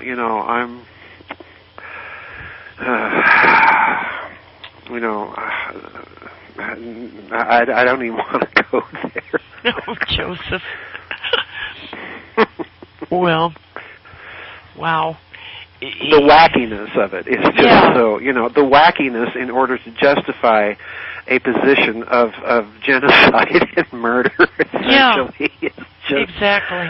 It's just, it just really leaves one kind of breathless. I found it interesting.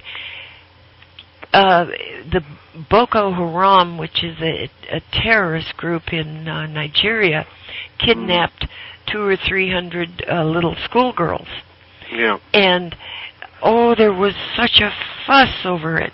And then the United States says, well, we're sending in troops and drones. And do you know that same day an article came out that, no need, we have found the little girls. Well, stay out of our country, Well, yeah. Well, maybe for once the threat of sending in troops and drones did some good. I don't know. I had my suspicions about that whole thing when it first, broke. But yeah.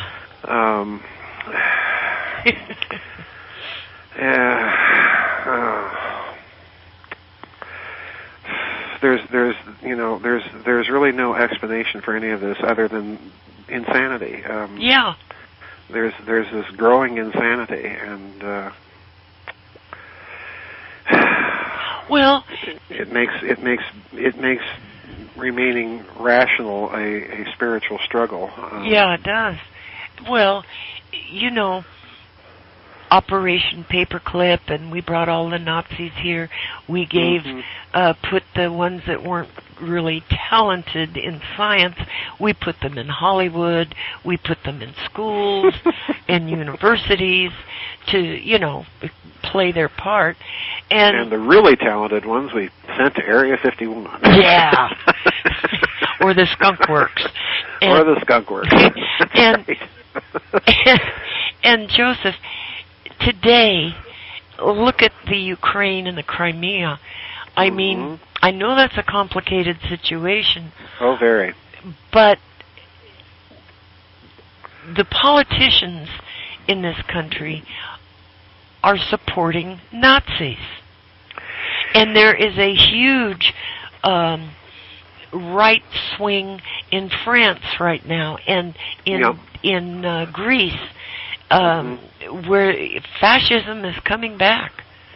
And fascism is Zionism, is Bolshevikism, all the isms. It's just evil. Well, and how? I think you're oversimplifying a bit here. Let's go to what's taking place in Europe. Yes, you're seeing the rise of fascist movements, and you're seeing the rise of, in many cases, I think these are overlapping with a deeper phenomenon, particularly in France's case. Someone in Australia just sent me an article about the French elections. Apparently the anti-EU party scored almost a third of the vote in France. That's, for French politics, that's huge. Yeah, it is. There's certainly a popular anti-EU sentiment in Germany, and growing certainly as far as I'm aware in Italy and Spain, and these are obviously significant countries. You don't dismiss these things. I think something very interesting may be happening as far as the American response and action in all of this has been. And I'm not for a moment condoning what has been done in the Ukraine. I think it's a form of geopolitical insanity and desperation. What we're seeing are hallmarks of desperation. Yes. But deeper than that, I think there's something strategically and geopolitically possibly going on here. Okay. The backlash from all of the revelations about NSA spying and all of this stuff have obviously affected our goodwill from our traditional allies in Western Europe. Well, it should. And I'm thinking, well, of course, it's an inevitability. We're seeing a huge backlash in popular opinion. Yeah. And as I mentioned in our last interview, even going as high as the German Interior Minister, who's a friend of ours. I mean, he's definitely an Atlanticist. He's all for the NATO, but he himself just said the United States is operating completely without boundaries. Yeah. For Dematsier to say this, that's huge.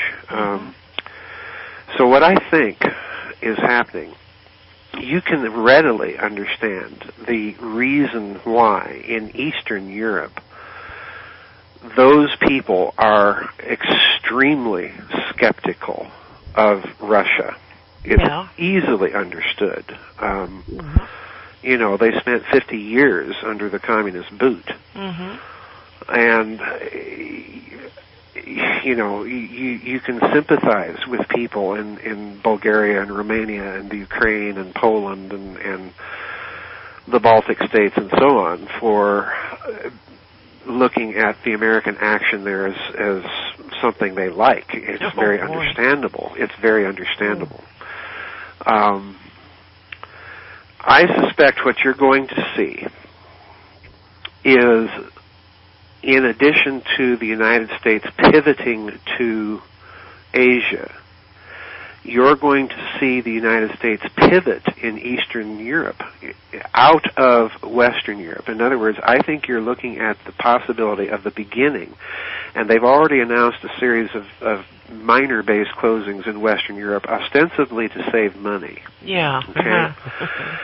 I suspect what's really going on is we're seeing the United States has reached the decision we can no longer risk the backlash in public opinion of our bases being present in Italy and Germany and Spain and so on. I think they're going to pivot those bases to Eastern Europe.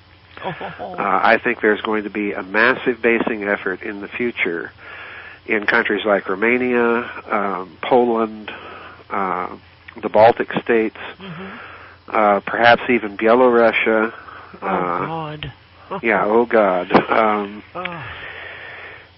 And that will be for the reason of having a more secure position in Europe, because those countries will remain much friendlier to us than Western Europe. Yeah. And it will be a way of keeping Western Europe kind of under the thumb. But the drawback there is if you go back to World War II, what happened when England and France gave their guarantee to Poland against Hitler. They were neither of them powerful enough or in any position to lend any sort of real assistance to Poland. They simply couldn't do it. So, the guarantee was more in the nature of a threat than any real benefit to Poland. Yeah. And of course Hitler, we know the story, he struck that last minute deal with Stalin and signed that pact, let's carve up Poland. And, poor Poland was in no position to resist one of those powers, let alone both of them. Right. At the same time, on top of it. There's just no way. And this is not to slight the Poles. If you study that campaign carefully, the Poles fought tooth and nail. I mean, it was just, they were very, very bold and courageous in their defense of their country. Yes. But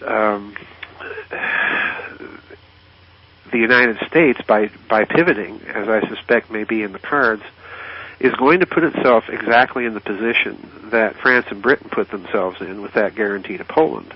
When Hitler invades, they've got to back it up, so they declare war, and then they sit and do nothing. And in May of next year, Hitler invades France, and that's it. Oh boy, yeah. By positioning ourselves there, we are increasing the possibility that we will have to respond to a local geopolitical crisis like that. Yeah. And that's what frightens me. Yeah. It's a much more risky thing than having bases in Italy and Germany and Spain and so on. But under the circumstances of what's happening, I find it frightening.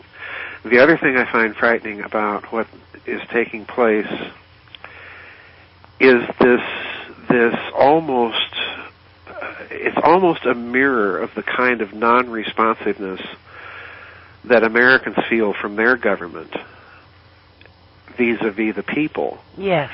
In Germany, again, the popular opinion in Germany is not at all militaristic. Mm-hmm. But the behavior of the German government in this Ukrainian thing has just, I mean, it is as militaristic as Germany has sounded since the end of World War II. Oh, boy.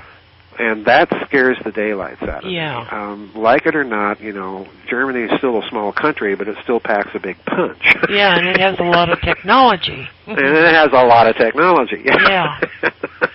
Yep. And knows how to use it. And this concerns me. Because, again, Germany has those ties from World War II with the Ukraine. And again, it was the unpopularity of the Soviet regime in the Ukraine. Just think of the slaughter that was perpetrated in the Ukraine under Nikita Khrushchev. Oh yeah, the maniac. These people do have historical reasons for their misgivings about Russia. There's no doubt about it. But Putin and those the German connections with that are deep and profound. And again, look at the country that sits between Germany and the Ukraine. Yeah. Poland. Yep. That's right. I don't blame those people in Warsaw for one moment for feeling a little bit under the thumb here, because Warsaw has requested that America send troops and base them there, and we've responded and said we'll do it. And again, I'm not blaming Warsaw for feeling this way. We're looking at deja vu here, folks, and that's what. Chancellor Bismarck put it wisely back in the 19th century. Some damn fool thing in the Balkans is going to be the cause of the next war, and if you include Ukrainian Moldavia as part of the Balkans, well then there you go. Oh my gosh. But Putin is not. I don't think he wants war. No, I don't think he. This country, the Washington D.C. wants war. I don't think Washington D.C. wants war. That's where I disagree with everybody. I don't think Washington D.C. wants war, but I think you have a kind of brinksmanship in D.C. Mm-hmm. That's very dangerous. Yeah. And that's why this pivot to Eastern Europe scenario popped into my mind, looking at all this. I think it's a possibility in the cards to as a means of keeping Western Europe cleanly and thoroughly under the American thumb without having to base troops there. It's a way of satisfying popular opinion. Finally, we'll remove our bases. You guys can take care of yourself. You've got your own A-bombs. And they do. Oh, boy. So it's a way of satisfying public opinion and accomplishing the same thing all at the same time.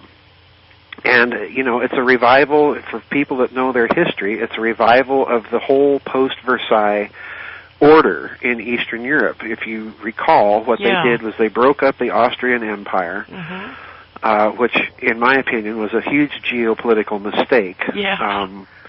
I doubt it could have been held together, quite frankly, but, that left only one major power in Central Europe, and we know which power that was. Yeah. And they recognized the large Poland, the Baltic states, and expansion of Romania, and so on. Well, the whole geopolitical thinking behind this was they were forming what they called at the time a cordon sanitaire. Okay. A corridor of minor powers in Eastern Europe as a buffer between the Soviet Union and Western Europe, and a group of minor powers encircling Germany. So, their thinking was at Versailles was entirely geopolitical. It was an attempt to contain the Soviet Union and encircle Germany. That's And, Zbigniew Brzezinski, to his credit, in his book, The Grand Chessboard, comes right out and admits that the real purpose of NATO wasn't simply to contain communism. It was also a means of dealing with the other problem of 20th century geopolitics, and in his own words, that was, quote, the reality of German power, unquote. Yeah. So, so what do we have? We now have a European Union that's thoroughly under the economic and political domination of Germany. So yeah. Oh, my. Oh, boy. Well, we're pushing Russia toward China. They have put together some gigantic business deals. Yes, they have. And the Ukraine owes Russia a whole bunch of money, billions. A whole bunch of money, yep. For gas. And that idiot guy that we put in power over there in the Ukraine says we're not going to pay that price.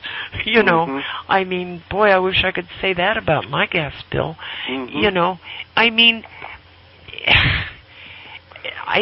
Oh my God, Joseph.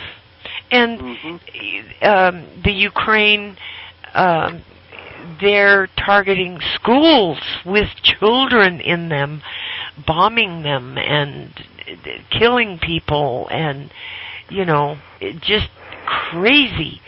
So we're supporting these Nazis in the Ukraine, and what kind of people what kind of politicians support this kind of BS that's going on over there?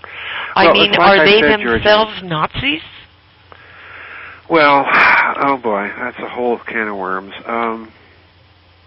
Well, let's open it. I've said for a long time, Georgianne, that this post-war Nazi international is real. Yeah.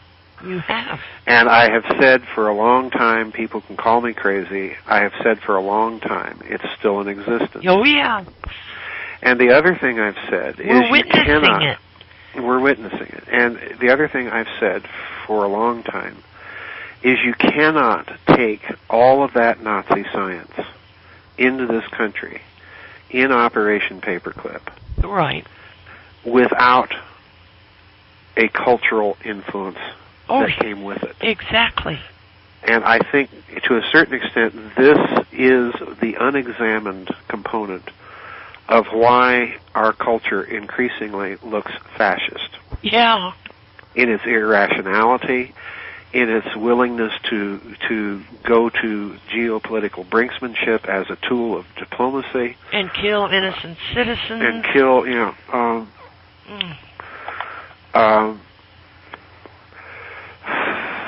the police are. But the thing that I think is going on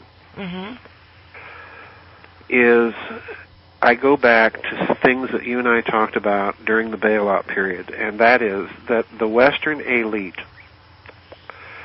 to me, is showing the signs of some sort of pressure or panic coming from somewhere, number one. And number two, it's showing signs of factional infighting going on in a major way.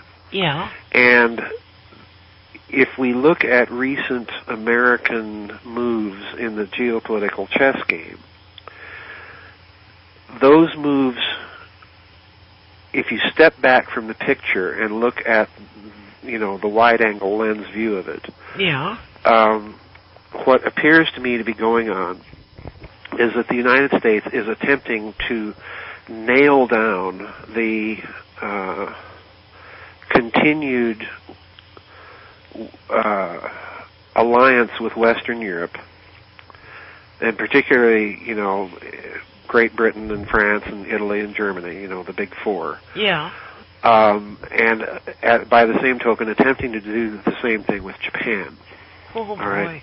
And I go back to the fact that the Japanese, a few years back, elected a new government that was making all sorts of noises, like it was trying to bury the hatchet with Beijing and reorient Japanese diplomacy into a more pro-Asian stance. Yes.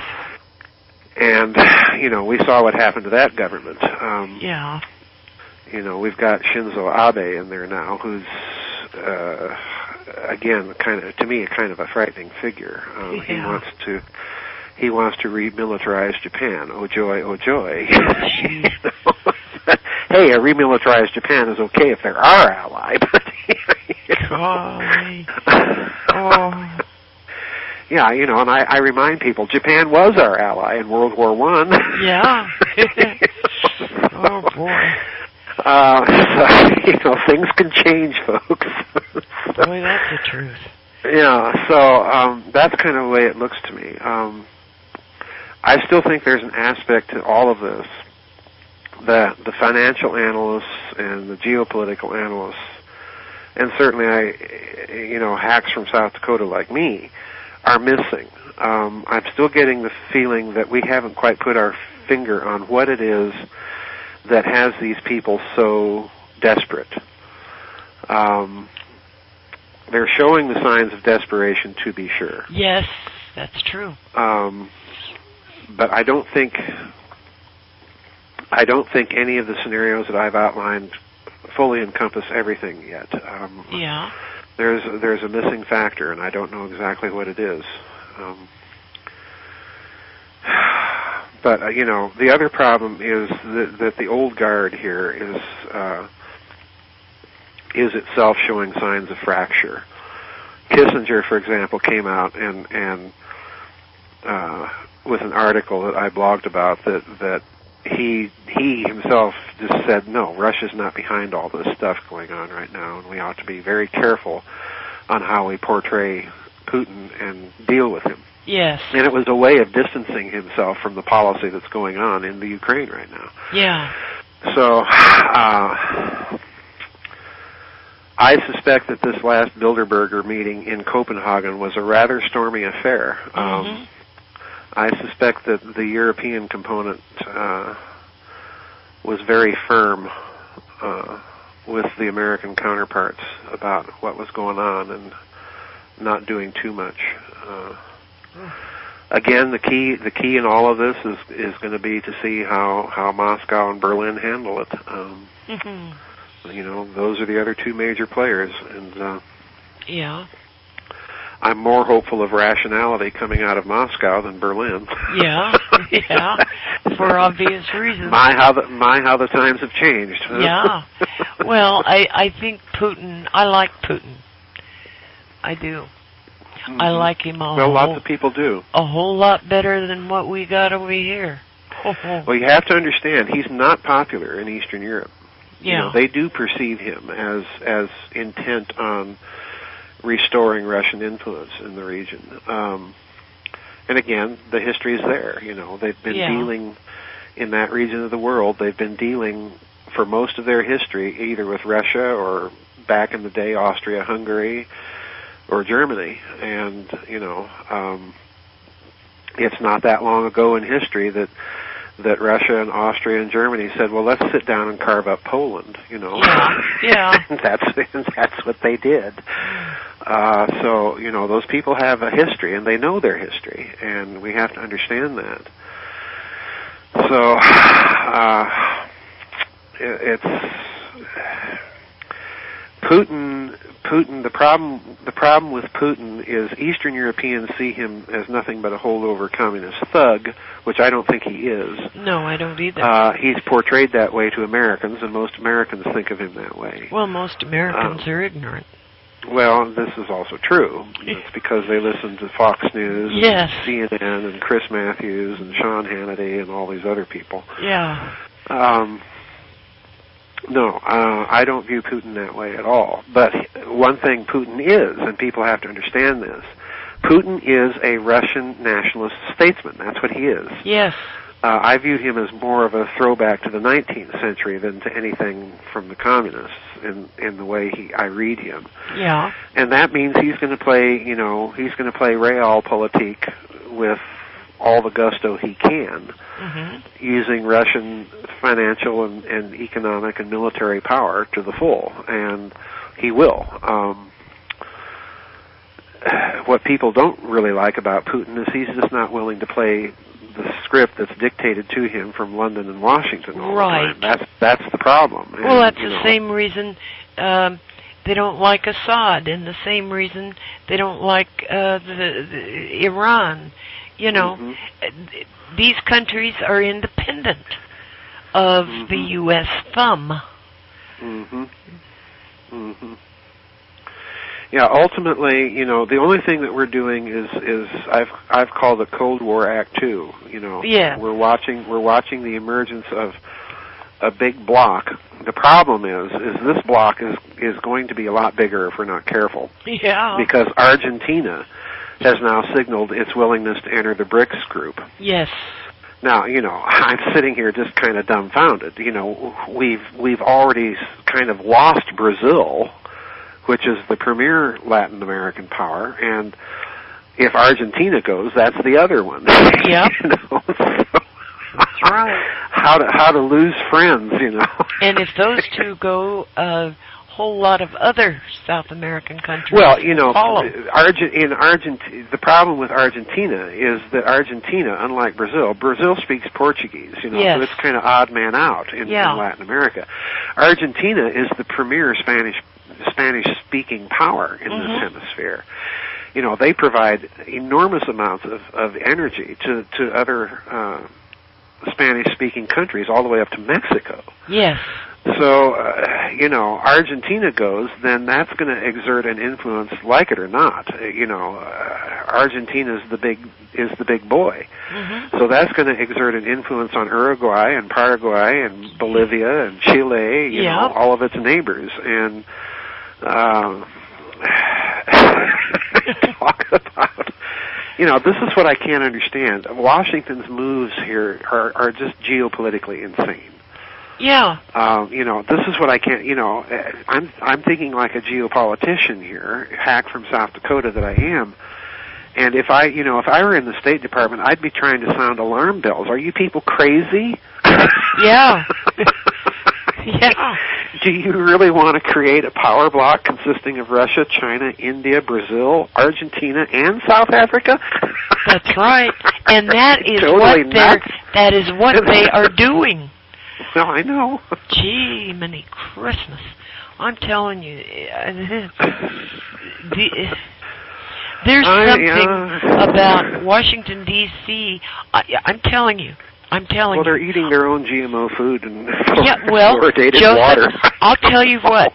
I'll be glad to email the coordinates to Washington, D.C. to Putin, and with the blessings of the American he people. Already knows them. I know he does, but with the blessings of the American people, I mean. Well, I'm still enough of an American. I'd rather see us elect all these people to the Russian State Duma. Oh. Yeah, let Mr. Boehner go and be speaker of the lower house of the Russian Duma. None of them would survive. Take Senator Reid with him. Yeah, and Kerry. and Kerry, take the whole lot over to Moscow. Let them run that country. Please quit running ours. Yeah.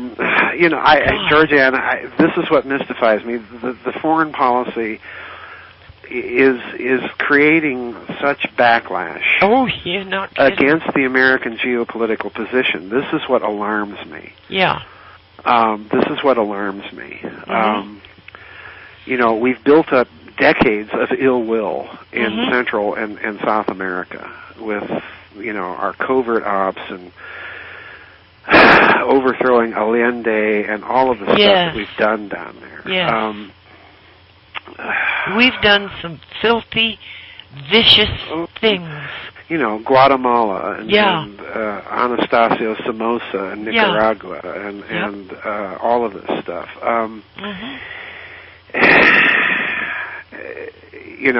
And we're getting the blowback. But, losing Brazil and Argentina, if Argentina aligns itself with that block of nations, Brazil is not a technologically backward country. Right. Neither is Argentina. Right.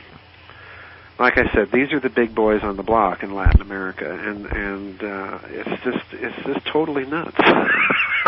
Well, Georgianne, turn the clock back. If this was happening during the presidencies of Dwight Eisenhower or John F. Kennedy, if this kind of insanity was evident during those presidencies, administrations, they would have pitched a hissy fit at this kind of foreign policy. You betcha. You betcha. I mean, even Dwight Eisenhower might have managed to work up an emotional, passionate response. Yeah. Oh, gosh. And Kennedy certainly would have. Oh, yeah. So I'm looking at this, and I have to be honest, I'm just mystified at the insanity, at the galloping geopolitical insanity. Yeah. Of it. We are losing friends fast. I mean, Georgianne, former Prime Minister Malcolm Fraser in Australia came out recently in a book and said, this military alliance with the United States isn't working. We ought to rethink it. Yes, I know. And came out and basically said, China is not a military threat to Australia. Right. And even if China were a military threat to Australia, Britain alone, is a thermonuclear power, and they're not going to let China do anything with part of the Commonwealth, So forget, it's just, and again, Prime Minister Fraser was one of our allies. Mm-hmm.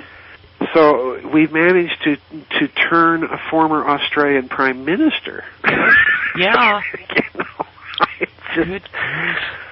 I'm breathless at this. You're not kidding. Breathless. You're not kidding. Oh, yeah, Joseph. Either they're taking too much Prozac, or they're ignorant, or they want the United States to be fascist, and they want to make their new world order a fascist Zionist Bolshevik order. I mean, they've been trying that for years, and that's the thing that, in a certain sense, may be coming unraveled. There are other indicators that it isn't, but I don't know. The geopolitics of this just doesn't have me. It doesn't make any sense. It doesn't. No, it doesn't make any sense. You don't want to make enemies out of Russia and China and India and Australia and Brazil and Argentina. Well, suppose, just hypothetically, that they want some country to nuke this country. Suppose that is what is buried in their strategy. Well, I have difficulty thinking that even if it were buried in their strategy, that they're that evil, you mean? You have difficulty with that level of evil of these people? I don't have difficulty with that level of evil with these people, but I don't even credit them with that much sanity to be that evil. In other words, if that kind of evil occurs, it's because they're nuts, rather than they're evilly scheming. In other words, they're far beyond evil. They're just nuts. Yeah, well. But the problem with that scenario is I don't see any indicator that Russia would have any interest in playing that game. No, I don't see. There's a certain segment of the Chinese government that may be that nuts, but most of it isn't. And those are the only two powers that they could possibly fasten the blame on. I just don't know. I don't see that as a workable hypothesis, especially in the current climate. Too many people are too alive to the false flag games now for that. Yeah. It's and if something like that were to happen, we'd lose Western Europe instantly. Yes. The Italians, the Spanish, the French, the Germans, the British, they're not going to play that game. They just won't. So no, but again, we've seen a level of insanity with the geopolitics thus far that boggles my mind. Mine too. Boy. Just,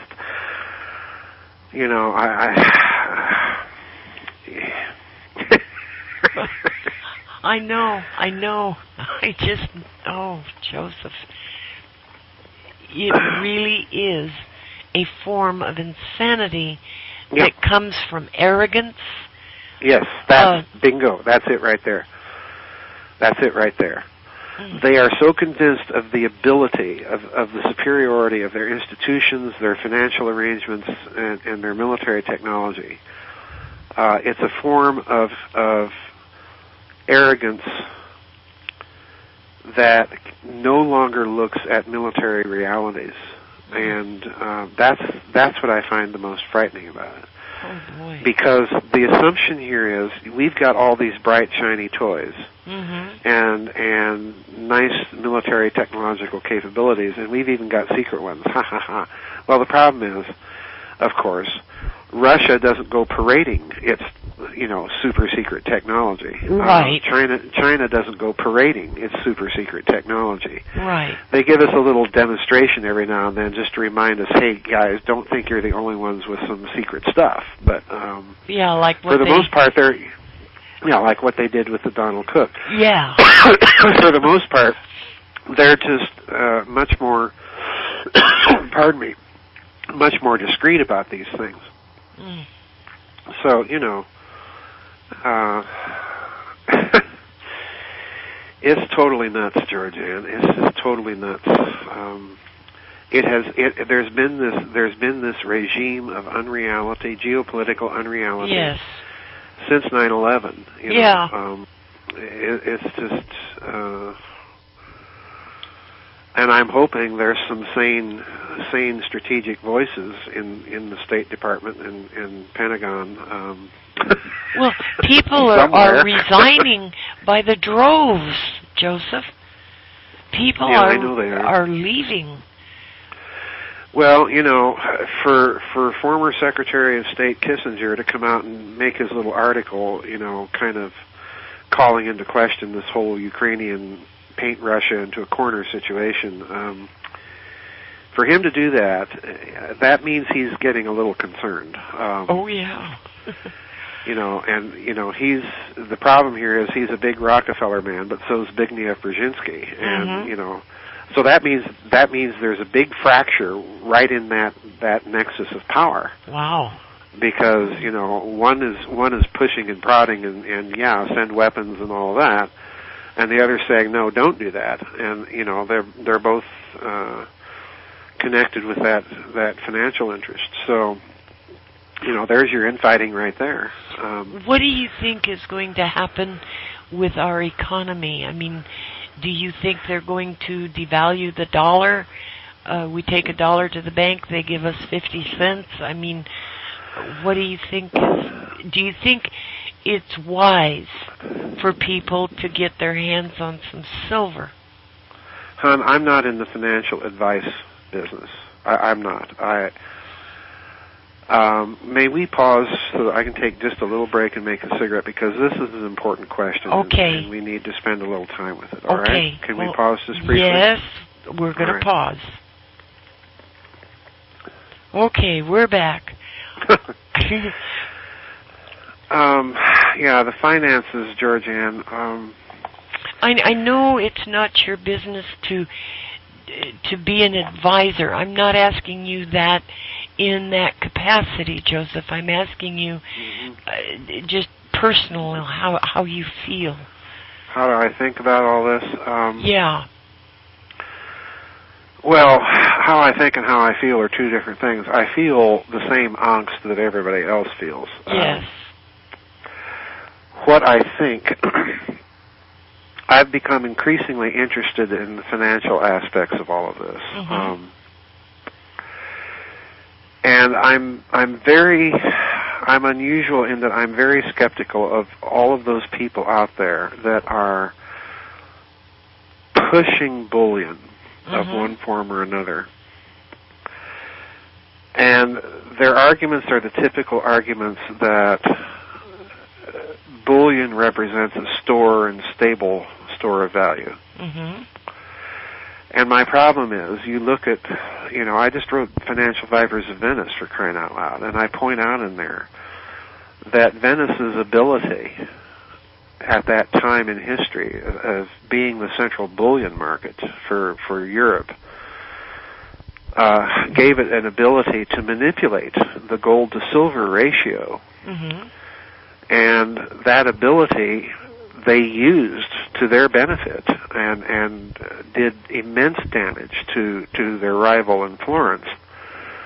So, bullion is like any other commodity. It's a manipulable commodity. Yes. And we've seen the LIBOR manipulations. We've seen the London gold fixing manipulations and banks withdrawing from that arrangement. So bullion is like any other commodity. It can be manipulated by people with the money and power to do so. And I fear, quite honestly, I had a gentleman comment on my Facebook page. I forget what his name was. I probably shouldn't mention it anyway, even if I did remember. But this gentleman made a comment about this precise point and pointed out that, this could be all part of a huge pump and dump scheme. Yes. Pump up the bullion and then suddenly flood the market with vast amounts of the stuff and crash the price and walk away with fat profits. Yeah. And since I'm one of those that believes that the figures of bullion may be off by as much as an order of magnitude, that's a possibility. My real problem, Georgianne, with all of the financial analysts out there that I've heard, with the exception of Secretary Fitz, is that none of them ultimately seem to know what's going on. Some of them even admit that they think the bankers don't really know how to resolve this. Yeah. And they're all looking at this whole financial picture from a conventional viewpoint, in that they are not factoring into their thinking certain crucial elements of reserve currency status, number one, and they are, secondly, not factoring into their thinking what evidence exists for a huge, off-the-books, hidden system of finance, like I've been saying, exists and has existed since World War II, which has been based upon all of that plundered Axis loot, which has been based upon a huge underground market in drugs. Yeah. These are all parts of this hidden system of finance. And I have maintained consistently since the earliest time that these bearer bond scandal stories broke that this is a part of this system, that this is not being factored into people's financial thinking. They're too willing to buy the explanations of the government that these things are counterfeit. There's no reality to this whatsoever. Well, folks, I'm here to tell you, you don't take the time to counterfeit bonds in denominations that most people couldn't even begin to discount. Yeah. At 100%, at a penny on the dollar and deal with. Yes. You don't take the time to counterfeit the strong boxes that they came in, and you don't take the time to document or counterfeit the documents of their authenticity if those things didn't exist. You don't, in other words, counterfeit a $7 bill. So even if these things are counterfeits, they're indicators of a level or tier of finance that most of the public and most of the financial world does not even know exists. Yes. Okay? So if that's true, if there's even a prima facie case to be made, to ignore this in your financial analyses is, as Secretary Fitz points out, it's a material omission. It's such a huge material omission that any analysis that you do is absolutely flawed and skewed from the outset. Wow. Okay. Wow. Yeah. Now, if there is even an indicator, the slightest chance, that there is a vast amount of gold in existence that's not even recognized, then that too should be a part of your thinking.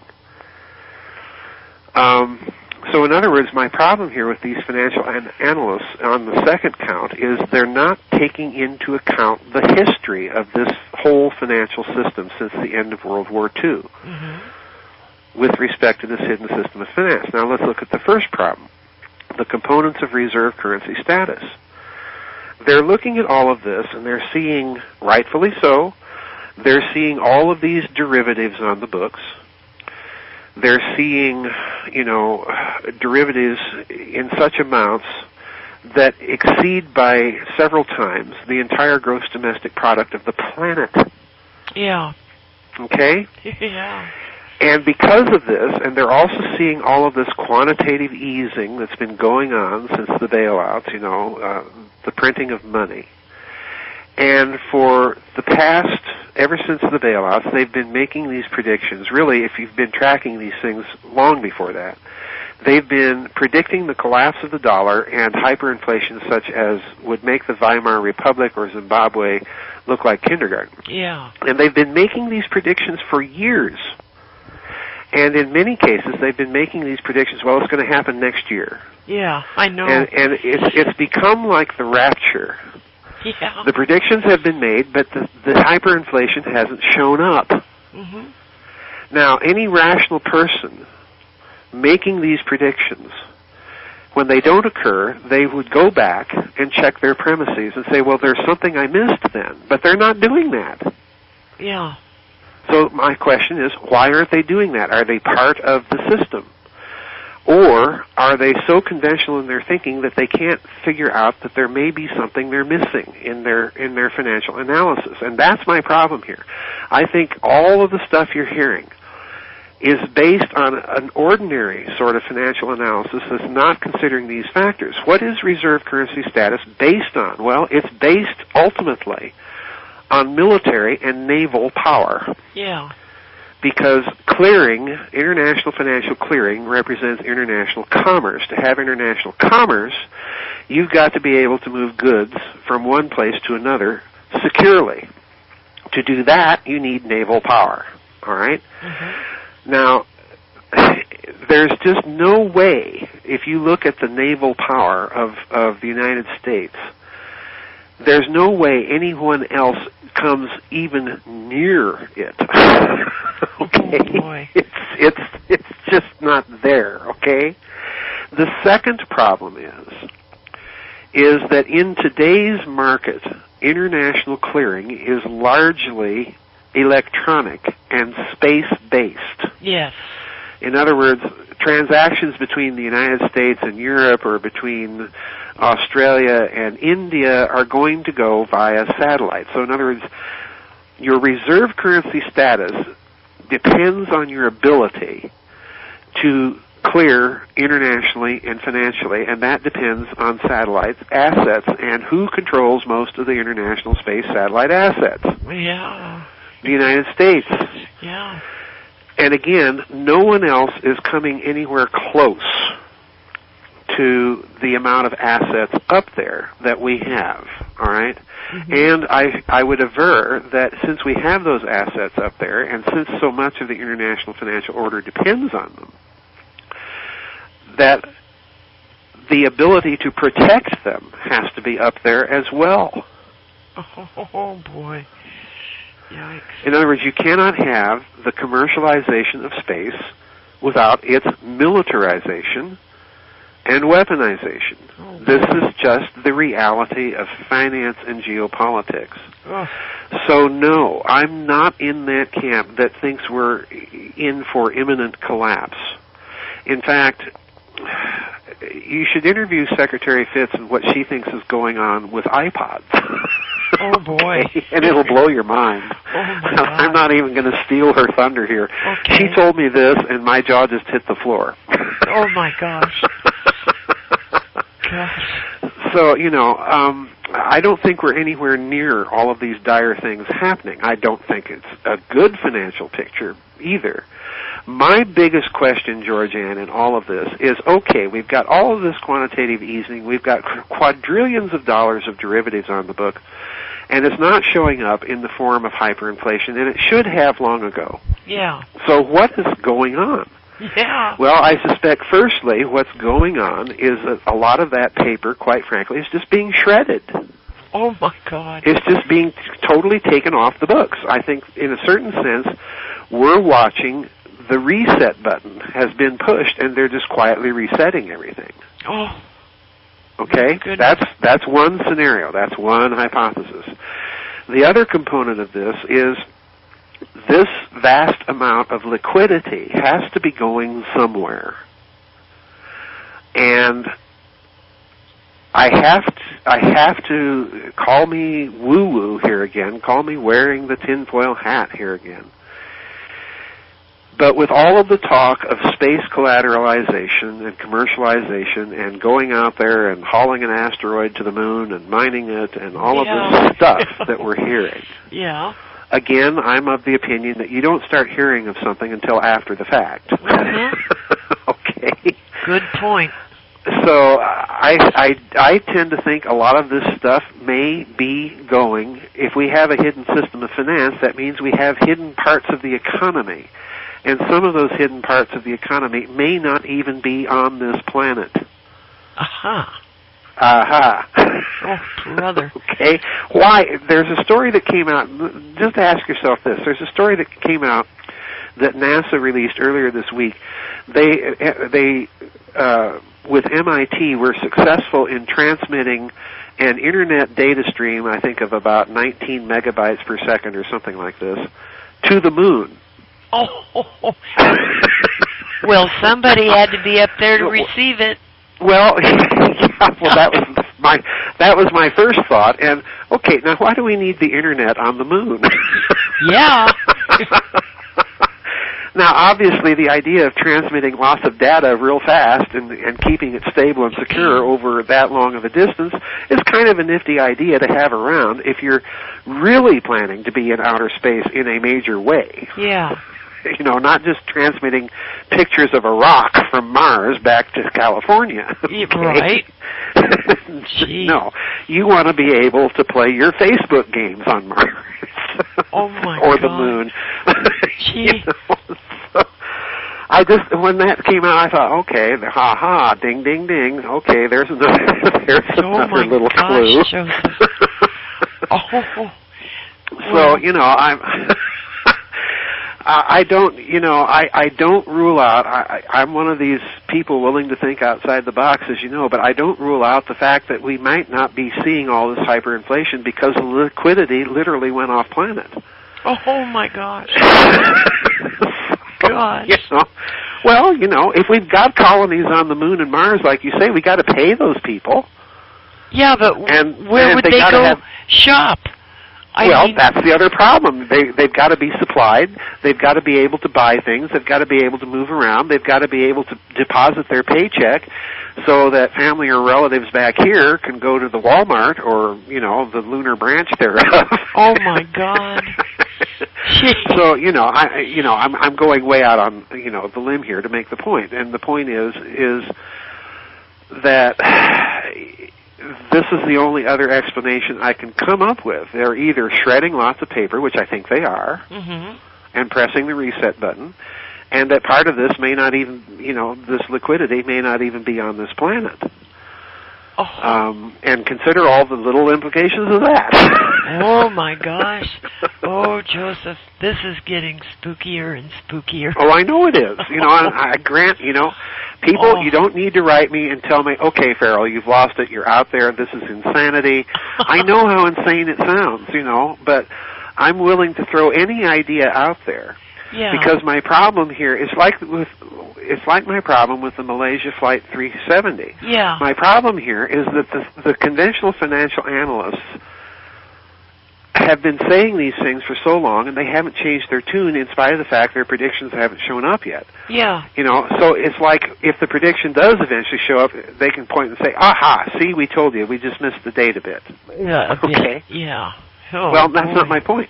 My point is the conventional financial analysis cannot work so long as you exclude things that are material to your analysis. Things like hidden systems of finance put into place by President Truman in 1947 using Axis loot and kept top secret. Oh, okay? brother. That's point number one. Point number one, yes. That's point number one.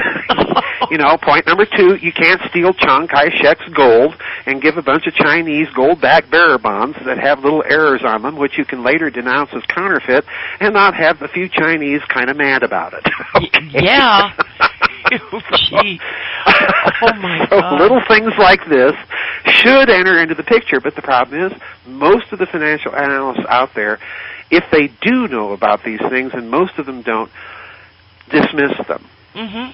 They aren't willing to take them seriously, and I think that's part of the problem.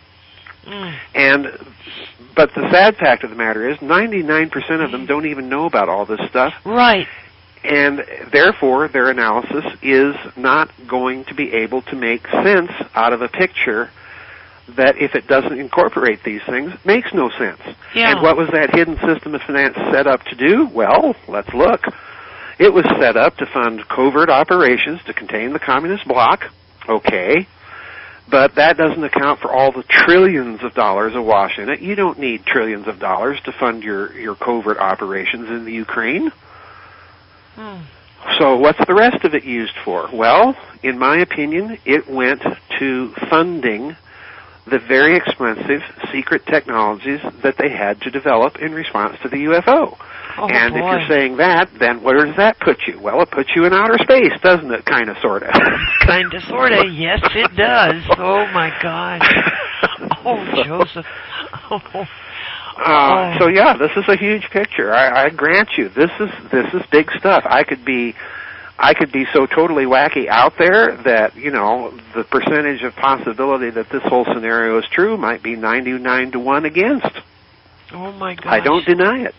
But it's a possibility that I think we have to look at. That's my point here. Consider it anyway. Mm-hmm. Yeah. Absolutely. Oh, my gosh. Absolutely. So that was the point I was making in the Covert Wars and Breakaway Civilizations book with all this. Mm-hmm.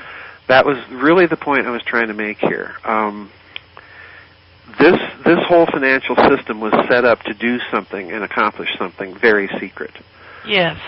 And this is the reason why you have the non-responsiveness in Washington, because the whole purpose, if you stop and consider, it's just like Secretary Fitz has observed on many occasions, the whole purpose of the federal government eventually becomes a financial harvesting scheme for the black budget. Oh, God.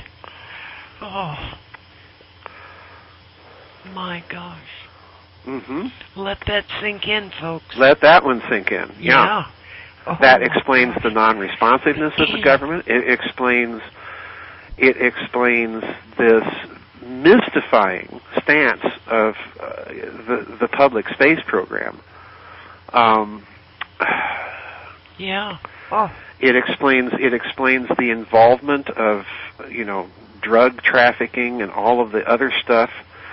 Why? Because if you are going to develop these super secret technologies, then one component of your security apparatus and keeping them secret is being able to have an inexhaustible, non-overseeable source of funding for them. Yeah. Oh my gosh. Yep. That's true. Well, so, going backward a little bit to the average American person, would it be a good thing if they had some silver, just in case? Well, hon, again, I don't make financial advice. I really don't. I really don't.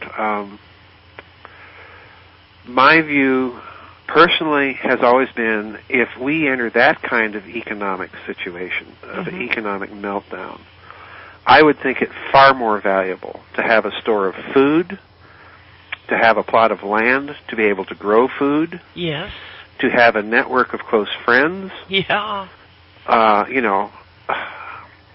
If I go to a poor man with a small family to feed, and he's got a little extra food, and I offer him a silver coin, he's probably going to look at me and say, well, what am I going to do with that? Yeah. I can't eat it, I can't wear it, and I can't spend it. I can't eat it, I can't wear it.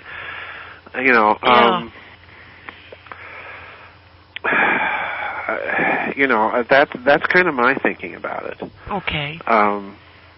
But that's for every individual to make their own assessment and response to. I have no, my wild scenario is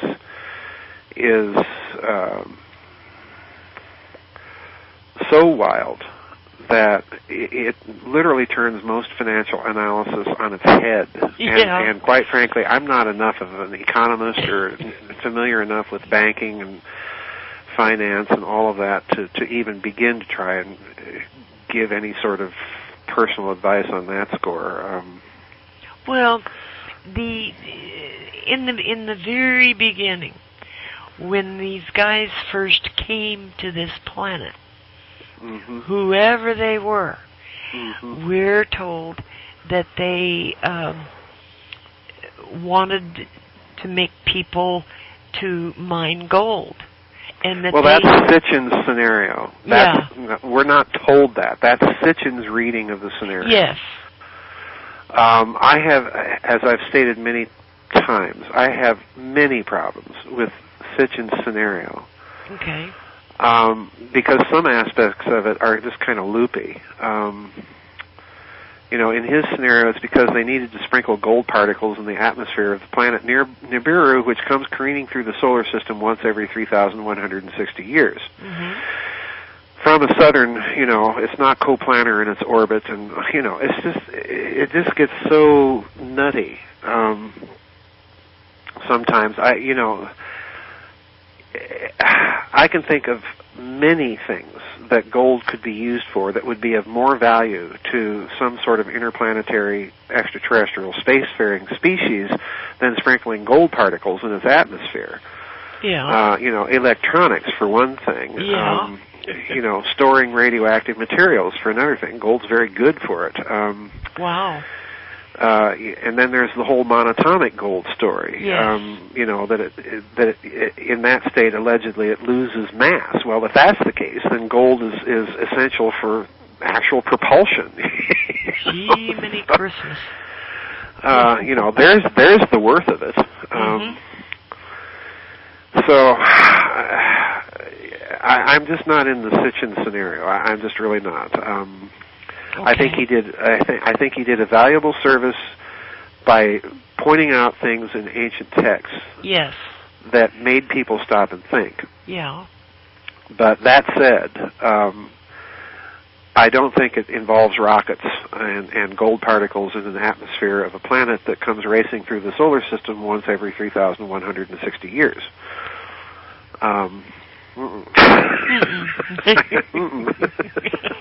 Joseph, you know something? You're precious. You really are. Oh, this has been quite a while.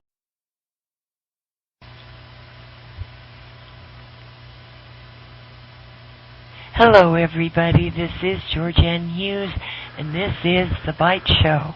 And Joseph Farrell is on the line with me, and we're going to talk about cultural transitions and probably God, man, and Lucifer. Oh, my. Hi, Joseph. Hi, Georgianne. Thanks for having me back. Oh, anytime. You know that. There's some very spooky things going on in the world right now. They're just nutty things going on in the world. Yeah, that's what happens when you put psychopaths in charge of the world. Yeah, no kidding. Oh, my God. Joseph, how do you see this thing playing out between Russia and the U.S. or NATO, whichever one you want to pick? Oh boy, I wish I knew. I mean, there's a certain possibility that it could result in war. Yes. I tend to think that's very small, very remote. But the thing that people have to remember about that possibility is that Russia's doctrine of the use of nuclear weapons is very different than the West. Yes. They never entirely subscribe to the idea of mutually assured destruction. Right. And their doctrine requires that, if they are faced with a coalition of force against them that is conventionally much more than they have, then they would resort to the use of nuclear weapons, both tactical and strategic, to balance the equation. Yeah. And if you look at the balance of forces of the West versus just Russia alone, then the West is certainly militarily more powerful. So that's part of the problem. But I honestly don't think it's going to go there. But Joseph, they need war to pump up their economy. This country does, the U.S. Well, I'm not so convinced of that either. That's the standard argument, but I'm not convinced of that either. I think what's really happening, and I hope that in the next month or so, the talks from the Secret Space Program conference that I spoke at last month will be up online, because former Assistant Secretary of HUD, Catherine Fitz, was one of the speakers. Mm-hmm. And she's been of the opinion that what they're doing is they're slowly tearing down, she calls it the slow burn model, instead of a collapse. Mm-hmm. What they're doing is allowing the old system gradually to phase out. They're gradually phasing it out, and they're setting up a new system. And a war certainly wouldn't help that. At least not the kind of system I think she has in mind. But this whole situation in the Ukraine, it was American meddling in the first place that started all this. I'm quite convinced of that. Oh, absolutely. But the other thing that I'm also convinced of is that we may have been sold a bill of goods by the people on the ground in the Ukraine that we were supporting. The Nazis. Yeah, the Nazis, the neo-Nazis. All of this goes back to General Galen's organization. You and I have talked about that many, many times. General Galen, in his military intelligence organization on the Eastern Front during the Second World War, put into place and utilized the pro-fascist nationalistic groups in the Ukraine, in Byelorussia, which is White Russia. The capital is in Minsk, and that, of course, was where Lee Harvey Oswald ended up. Yeah. And then the Baltic states, Lithuania, Latvia, and Estonia. there were groups of Lithuanians and Letts and Estonians and Ukrainians that were raised military units for the Waffen-SS during the war. So these nationalistic front groups continued after the war, and they were sponsored largely by Galen's organization, including those groups in this country. That's something that most people don't understand, is that this network was not just limited to Europe or Eastern Europe. There were groups in this country, in the U.S., in the United States, with ties to Galen's outfit, including that group of White Russians in Dallas, Texas, that George de Mohrenschildt and Lee Harvey Oswald were involved with. It was that group that the Hunts and the Murchisons had their so-called private intelligence connection, and I'm not the one that found that. Professor Peter Dale Scott has talked about that. So in other words, this is an extensive network, and I think that we might be looking at something like that in the Ukraine that has been orchestrating things behind the scenes. So in other words, I'm pointing the finger of meddling not just at the United States, but I strongly suspect that this might also be part of that Nazi International organization I've been talking about for a while. So it's a very complicated picture. And the reason I say that, Georgianne, is very interesting. Sergei Glaziev, I don't know if you know who he is. No. Let me see if I can Google this while we're talking here. Glaziev. He is one of President Putin's principal economic advisors. He has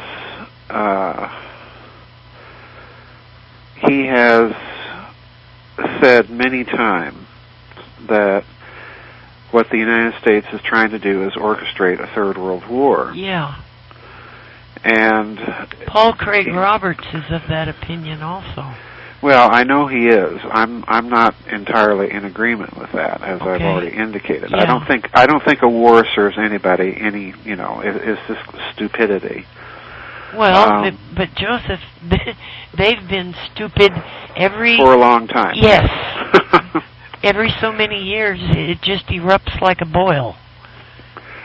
Well, the problem is you've got nuclear weapons in the equation. That's the problem, and nobody wants to deal with those. Let me see if I can find this. Glaziev made a very interesting series of statements, and I don't seem to be able to find them right now. I should have pulled this up. I didn't know that we were going to be talking about all this. But Glaziev made... here we are. I think I found it. Just give me a second here. If my computer will... Oh, well, it's on YouTube, naturally. Oh, boy. Well, Glaziev made the statement that, and Putin has kind of seconded this, that the real trouble in the Ukraine is Nazis. And Glaziev has come out and said that in order to defeat this Nazism, it has to be defeated more or less at its heart, which is, he identified as Washington, D.C. Now, this, I hope you don't misunderstand what I'm saying here. I don't think that this is simply hyperbole. I don't think that this is simply rhetoric on their part. I think what they're trying to say is that they know that they are dealing with the remnants of this Nazi International. I think that's what they're trying to say. And, I've been trying to figure out, just like probably everybody else in the world, why American foreign policy seems so absolutely insane and nutty and counterintuitive.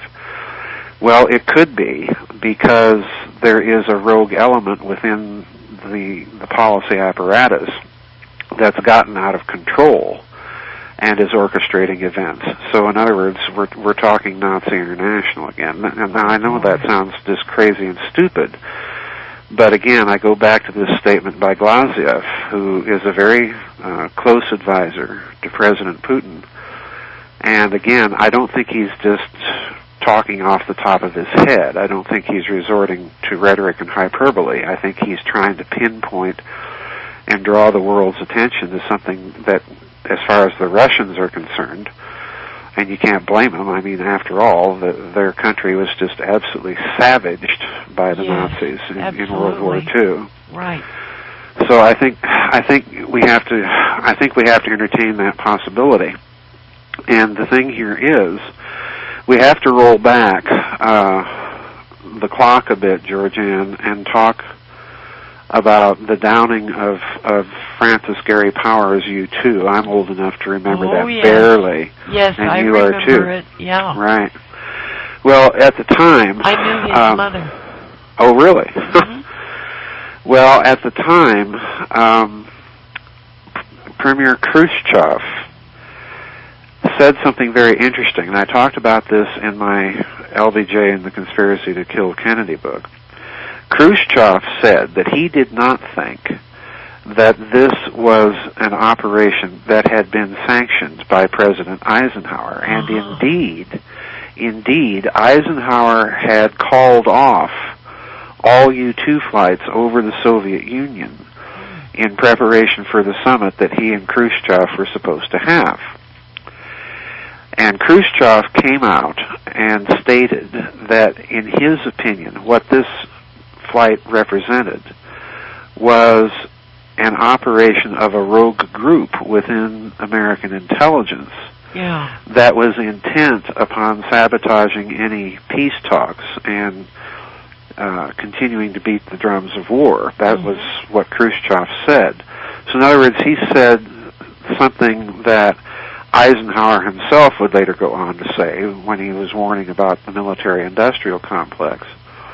And then that President Kennedy, prior to his murder, I think it was 1962, gave a speech at the Chamber of Commerce at the Waldorf Astoria in New York City, and that was his famous secret society speech. You know, that's, most people are unaware of how directly Kennedy spoke against this whole idea of secrecy and groups making policies and dragging governments along with them. Yes. So, looking at that track record, then Glazev's statement, again, does not appear to be a one-off. He has precedent from previous Russian leaders, with Khrushchev saying pretty much the same thing, and coming out of the Russian intelligence services, as he and Putin have both been connected to, a statement like that about Nazis and that Russia is going to have to somehow defeat the Nazis in Washington, that's quite a powerful statement. And I don't think it's just rhetoric. I think he's pointing the finger at something. Yeah, I think so too. And let's put it in just one final bit of context. I've been arguing all along that 9/11 was an op within an op within an op. In other words, I think there's a third level that even the 9/11 truthers are missing.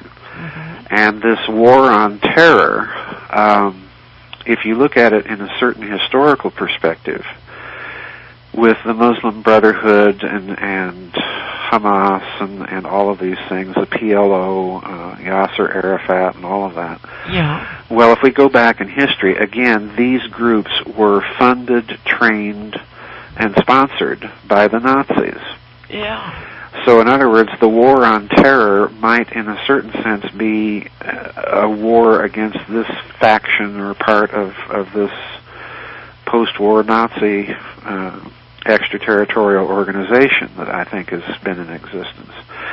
So, you know, take it or leave it, folks. I realize that's pretty wild and out there and speculative. But I do think the Russians are telling us that they're very concerned about rogue elements within the American security apparatus. Well, Joseph, we know that we've got rogue elements. I mean, the government's been hijacked. Yeah. Sure. Yeah. It certainly looks that way. Certainly, it is to look at it a certain way. this idea would explain the non-responsiveness of the public institutions of government. And by that same token, it also means that you can't just tar the entire government or people working for it with the brush that, you know, they're all corrupt and evil and wicked and so on and so forth.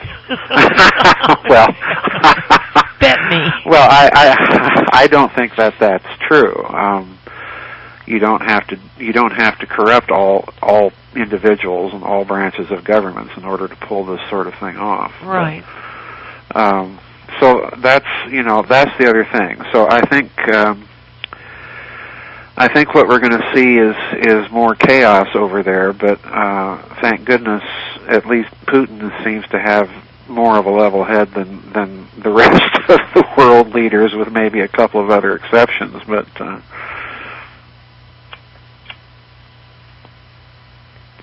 hello. Yes. Well, I was done. well, Joseph, you know, NATO is setting up bases in Poland and other places. Yes.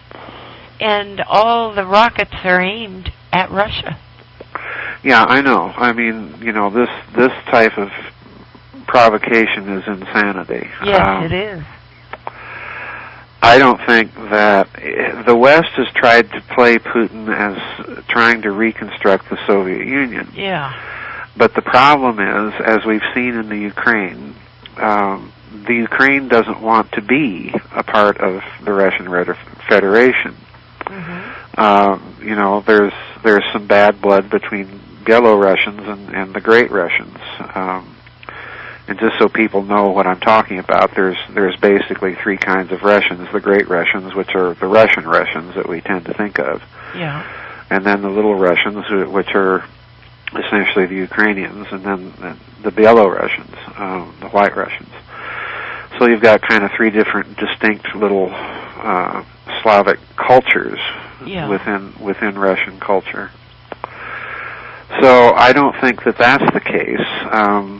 You know, if Putin were intent on having invasion on his mind from the outset, he wouldn't have been bothering about building pipelines and so on and so forth to feed Western Europe. I think the real thing with Poland, we have to remember that Poland is uncomfortably sandwiched between Germany to the west and Russia to the east, and we know what happened the last time those two countries got together. We had a little thing called World War II. Yeah. Oh boy. And you know, and in a replay of World War II, you know, Britain and France gave guarantees to Poland, which, of course, if you look at the map, they couldn't possibly have done anything whatsoever to help the Poles. But you know, that created the context for Poland to defy Hitler, and off we go. We have World War I. Well, this time around, we're gonna base troops between Germany and Russia, which, again, you look at the map. That's as far as I'm concerned, that's not really a very clever thing to do. Not that Germany has any intentions of invading Poland or Russia either, but if they did, you know, that's a bad place to put our troops. And Radek Sikorski, or Radoslaw Sikorski, the Polish foreign minister, I blogged about this recently, came out and stated that he didn't think that American security guarantees were worth anything, really. Yeah. But again, it was Sikorski, if I'm not mistaken, that was kind of the brains behind requesting American troops to be based in Poland. So, for the moment, that's what we're going to see. But the problem, Georgianne, is the United States has been acting with such a heavy hand towards its European allies. They fined BNP Paribas billions of dollars for not going along with the sanctions. Well, so now hang on. So now we've pissed off the French, and now they're getting ready to do the same thing to Commerzbank and Deutsche Bank in Germany. Yes. So, let's piss off the French and the Germans yeah. at the same time. It's this kind of behavior will only have one long-term consequence if they keep it up, and that is they're going to end up busting up NATO, and that's going to play even more into Putin's hands. So, if I were policy advisors in Washington, I'd say lay off the heavy hand with France and Germany. If you're all that concerned about Putin, then back off. Well, it has been suggested that if the United States doesn't stop their stupidity, that Germany may well join BRICS. Well, that I've been maintaining that for almost a couple of years now. Some other analysts online have been picking up that idea. I've never come right out and said that Germany's going to join BRICS. What I have said is that Germany's let's do some statistics here.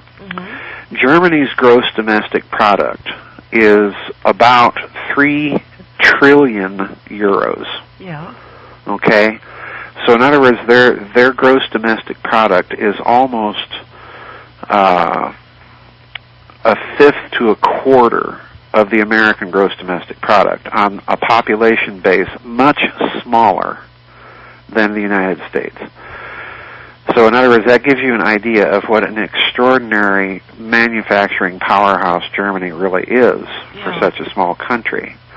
And it's always been true. That's been true ever since the days of the German Empire after the Franco-Prussian War. That's why Germany has such potential military power, because of course a measure of military power is manufacturing base. Yeah. So that, if you look at the gross domestic product of the European Union itself, that's about, in total, $9 trillion. In other words, Germany represents almost a third of the entire gross domestic product of all of Europe. Wow. Yeah, so, and then close behind is France. So, yes. You don't want to piss off the French and the Germans just to make your points against Mr. Putin. This can only be counterproductive. Right. I don't think Germany will join the BRICS alliance, but what I do think that inevitably that we have to look at, Germany's trade is largely with the Orient and with Russia and so on and so forth. So in other words, their geopolitical and economic interests, like it or not, lie with the BRICS bloc. So this is why German diplomacy and why Merkel seems so inconsistent to us, because she's having to play the typical German diplomatic game of a balancing act between the East and the West. That's been true ever since Frederick the Great, and it's going to remain true for the near future. In the long term, like I say, if you keep pissing off Western Europe with these austerity plans and all of this, eventually that's going to introduce some not only severe cracks in the alliance system, it's going to break it up. And this is why I think you see the Ukrainian government recently just completely resigned. Yes. And the reason why is that the Ukrainian parliament, the Rada, refused. We got alarm intruders system. Or some alarm system. Yeah. The Ukrainian parliament, the Rada, refused to vote on a measure in the parliament that would have advanced the second round of loans from the International Monetary Fund because, and this is what some analysts are saying, because the austerity program that the IMF was imposing on the Ukraine just wasn't going to fly with the Ukrainian voters. So in other words, keep talking. I'm going to let Spanky. He's outside, and the girl and the other dogs want him inside. So okay, just keep talking. Well, anyway, so what happened is the Ukrainian government resigned rather than pass this bill And I think, what they were doing is they didn't want to pass a bill that's going to make them extremely unpopular in the eyes of their electorate. So in other words, we have, again, a case of a government that is beholden to the international financial power rather than the interests of those it claims to represent. So that government fell. And the problem here that we have now is that the power brokers for any new coalition government that's going to be formed in Kiev lies in the hands of some very unsavory people, one of whom is is very evidently a fascist, a kind of neo-Nazi. Yeah. So, it's a very, very, very bad situation. I don't see that this is ultimately going to, if the United States continues on the policy course it's been engaged with, I don't think it's going to end well for us or for the eastern Ukraine, or pardon me, the western Ukraine. I just don't see it. I just don't see it happening. How do you mean it wouldn't end well for us, for the government? Well, eventually, or the people, or eventually, the Ukrainians are just going to get fed up, and they're going to realize. And I think this is really what happened. Is that government in Kiev that just resigned over this measure realized that, quite frankly, they were being screwed by the IMF. And of course, what started all this to begin with was the previous government that was overthrown in the coup had just worked out some deals with Russia. Yes. And of course, that couldn't fly because that would have given Russia a measure of more influence in the Ukraine. So they set up this coup. Well, this whole thing is now collapsed. The Ukrainian government is up for grabs, and the whole thing could spin out of control into a civil war. I don't see that they're going to, under these circumstances, that they're going to be able to hang on to the western Ukraine. So, they're already talking about sending in advisors, U.S. advisors, and so on and so forth God into the forbid. Ukraine. Well, yeah, that's another Vietnam, only this time you're not fighting North Vietnam, you're going to be fighting Ukrainians that don't like this Western interference and that do have connections with Russia and are going to be getting Russian advisors. So, some really smart people. Jeez. Well, it's a mess, Georgianne. There's no two ways about it. And we started it. Yeah, we did. Gee. Well, what can I say? I mean, we even paid for mercenaries to go in there.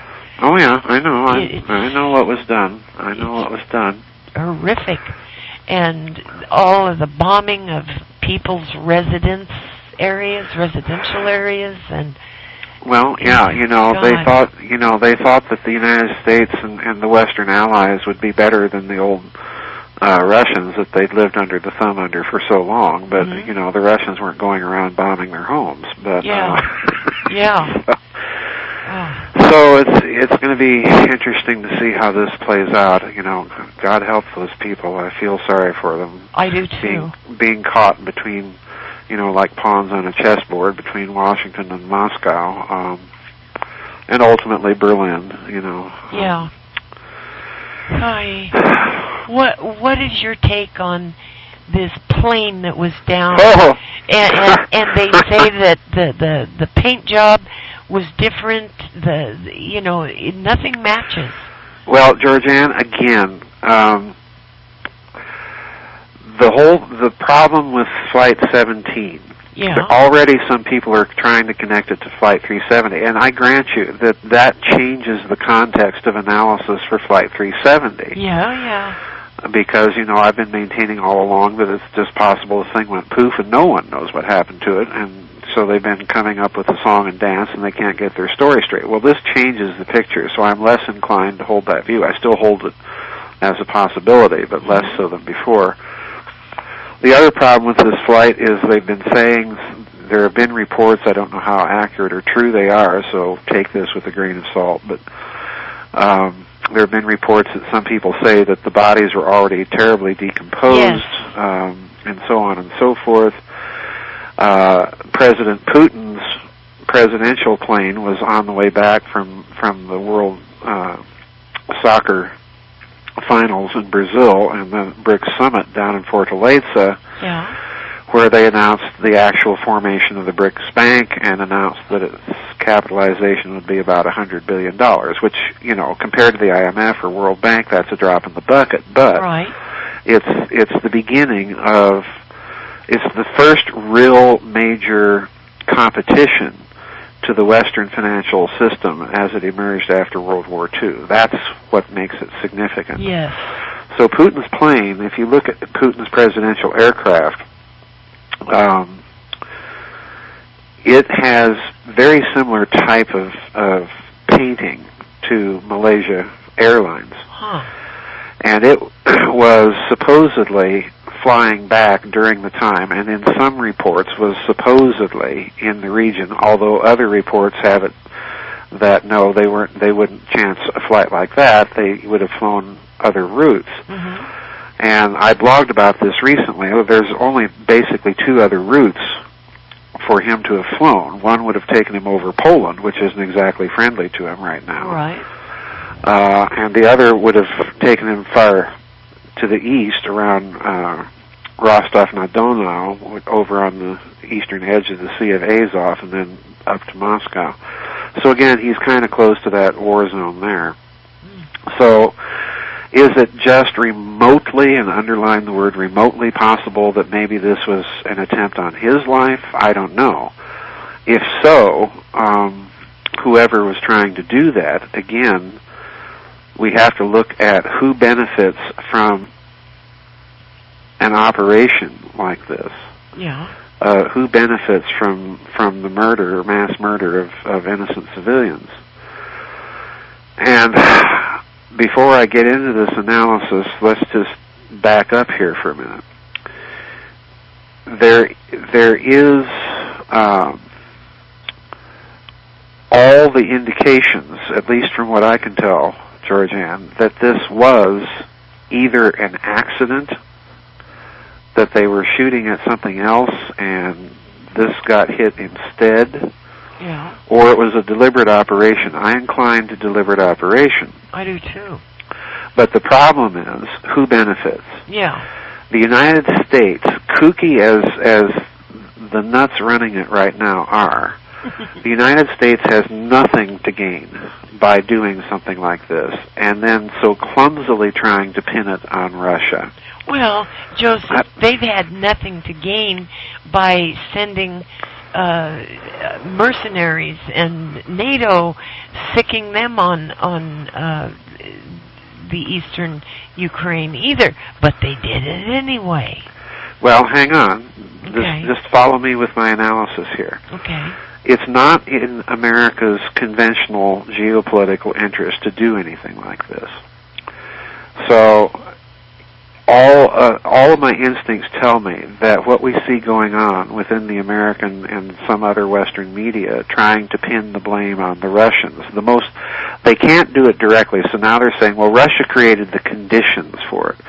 Well, you know, if Russia created the conditions for it, then so did we. Okay, if we're gonna hold Russia accountable for creating the general conditions where this sort of accident occurred, then the finger of culpability points even more strongly at the West and at the USA.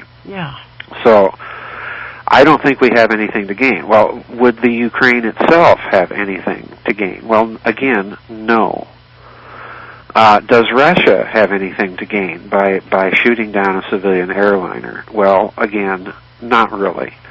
Because if any of these three countries were ever found out, if there were ever even the slightest, remotest fact that indicated that there was something fishy about all this, then the finger of accusation would be flying from the other parties involved. So in other words, none of the three major players here have any real interest to do this, and that's why I say we could be looking at an entity that is not the Ukraine, or not the official American government, and not Russia. We could be looking at a rogue element that is trying to ratchet up tension between the United States and Russia. Well, that seems like the Galen organization exactly. inside the U.S. Exactly. That's my high octane speculation of the day. That's what I think is a possibility, one of many.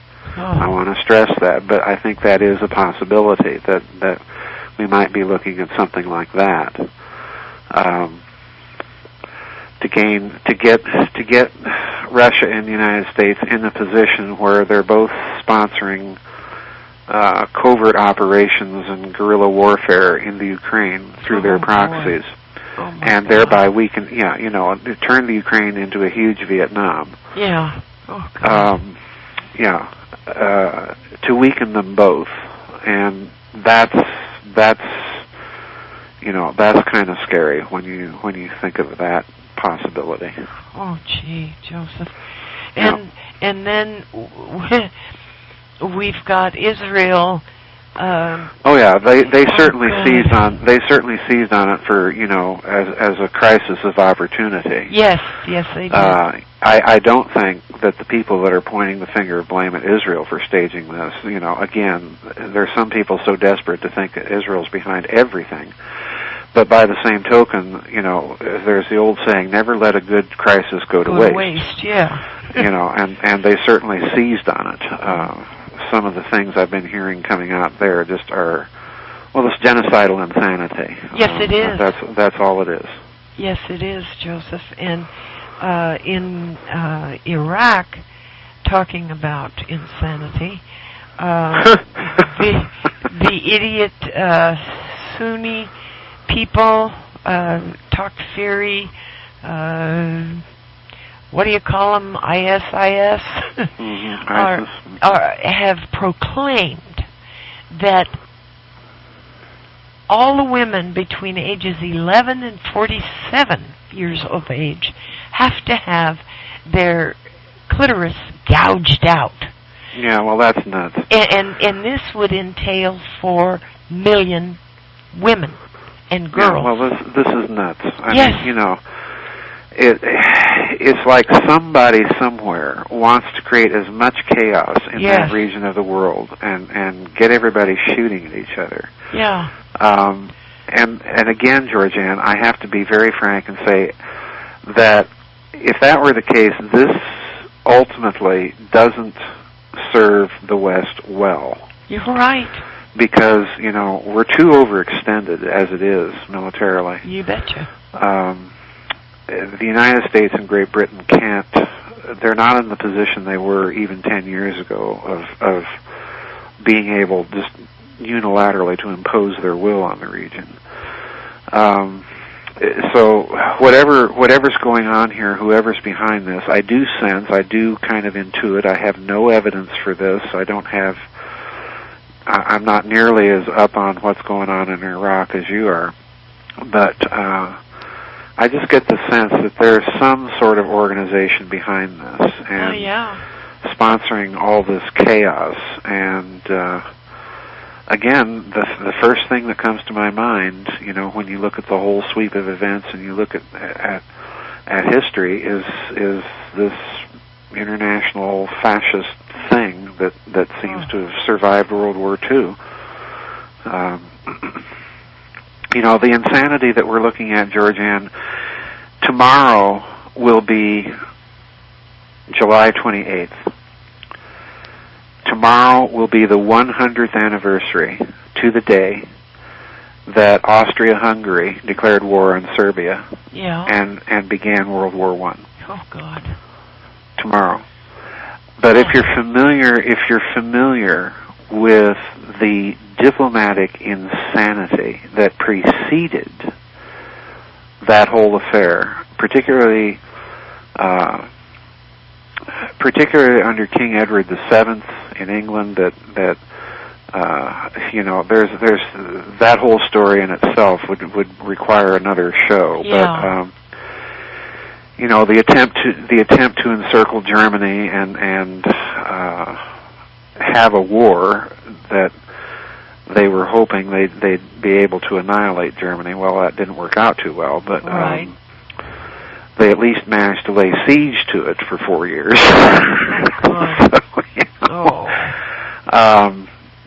The insanity of the diplomatic maneuvering prior to World War I, from 1900 up to 1914, and then in that month from the assassination of Archduke Franz Ferdinand and his wife Sophie in Sarajevo in June, that month up to the Austrian declaration of war was just some of the most insane nonsense that you could ever see. You had Britain literally lying to Germany and saying, no, we're going to try and stay neutral in this, and turning right around at the same time in typical Venetian fashion and telling Russia, oh yeah, if war starts, we're going to definitely be on your side. So,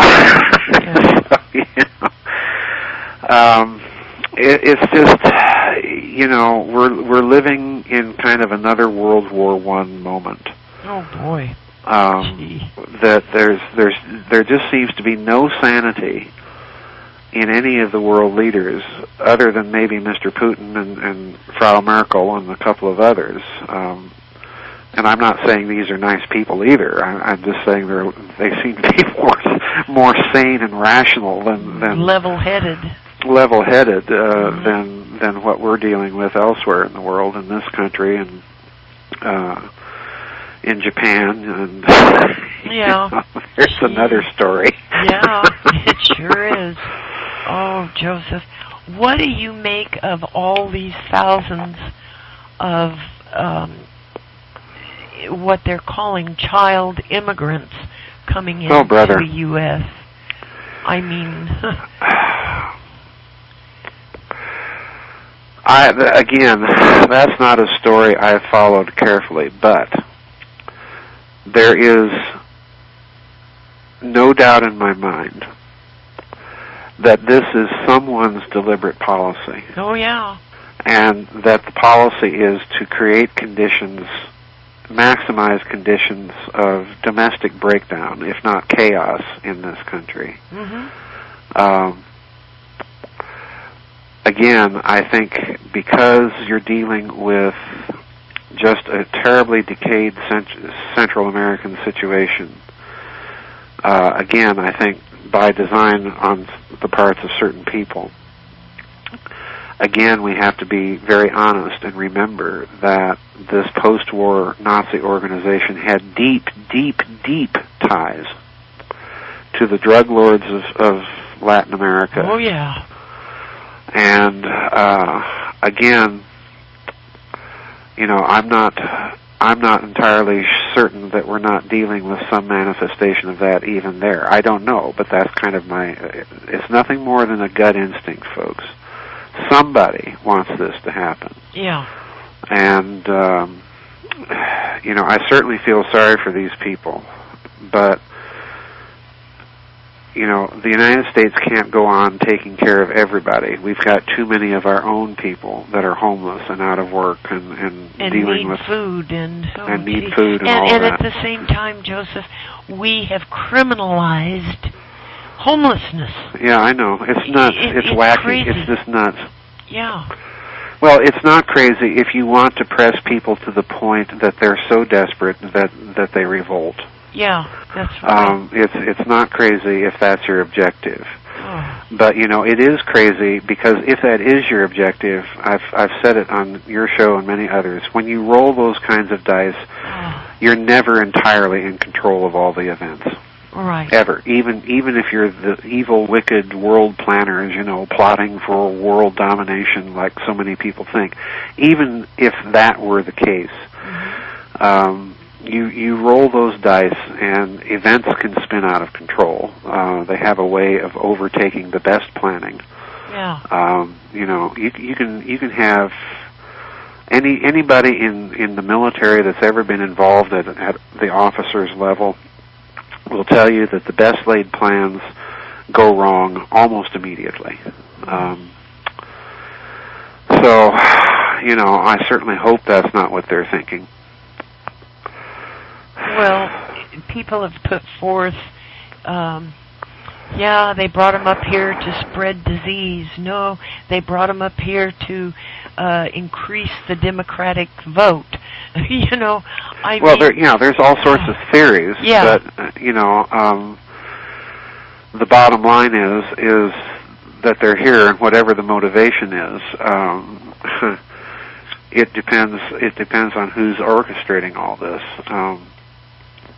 Again, you've mentioned the Middle East, you've mentioned Ukraine, you've mentioned this situation in North America. Yeah. And again, the thing that ties the three together, at least historically, is the fact that with Galen and his organization and with this post-war fascist outfit, whatever it is, those three areas are precisely where they were operative. And had their strongest ties. So, I have to wonder. As maintain it as just one of many possibilities out there. Wow. Well, we have done a lot to ruin their economies down there, and and to support the drug trafficking. And the death squads and everything else. Yes. This is blowback. This is the payback coming home to roost. Right. The BRICS bloc right now is Brazil, Russia, India, China, and South Africa. Right. And Argentina has made noises they want to go. Yeah. They want to join. Well, again, the American heavy hand has been heaviest precisely in Brazil, Argentina, and also Chile, yes, Colombia. So, it's blowback. So let's hope and pray that there's some policy analysts in the West that will get a grip on reality and rethink a lot of things, and rethink them real soon. I wouldn't count on it. I'm not going to hold my breath. I'm not holding my breath either, but let's at least hope that there's some sanity somewhere. Joseph, I just, after the craziness that I've witnessed in the Middle East, in Israel, in Egypt, in the U.S., in the Ukraine, and Greece, and Spain, and Portugal, and France, and Germany, it's like there's a spiritual force moving across the planet that is literally destroying this planet and the people on it. I mean, you don't get any argument. You don't get any argument from me. This is why I've said all along that the solutions ultimately aren't going to be political. Right. They have to be cultural and they have to be spiritual. Mm-hmm. People, you have no idea, Georgianne, how many people out there are literally angry at me for the stupidest things. Oh, I believe it. If I don't agree with them 100% on this or that and the other, I have people emailing all the time. Well, you never talk about Zionists enough. That just makes you a shill. You're part of the psychology. Someone else came out. I'm not going to mention his name, but I think it was just sour grapes that they weren't invited to the conference last month. Yeah. So now this individual has come out attacking Richard Dolan and Catherine Fitz and me as all being, covert agents for the group. Oh boy. I know. Well, if that's the case, they need to be paying me a lot more money. Yeah, and I know for a fact, Joseph, that you are not pro-Zionism. Well, no, I'm certainly not. I never have been. But this is why I keep telling people, before you make your pronouncements about what you think I think, read some of my books and listen to all the interviews out there before you make pronouncements like that. That's just lunacy. Well, I know it's lunacy, but oh my gosh. But I'm mentioning that because this is part of the spiritual problem. Everybody has their pet system that they're defending to the teeth.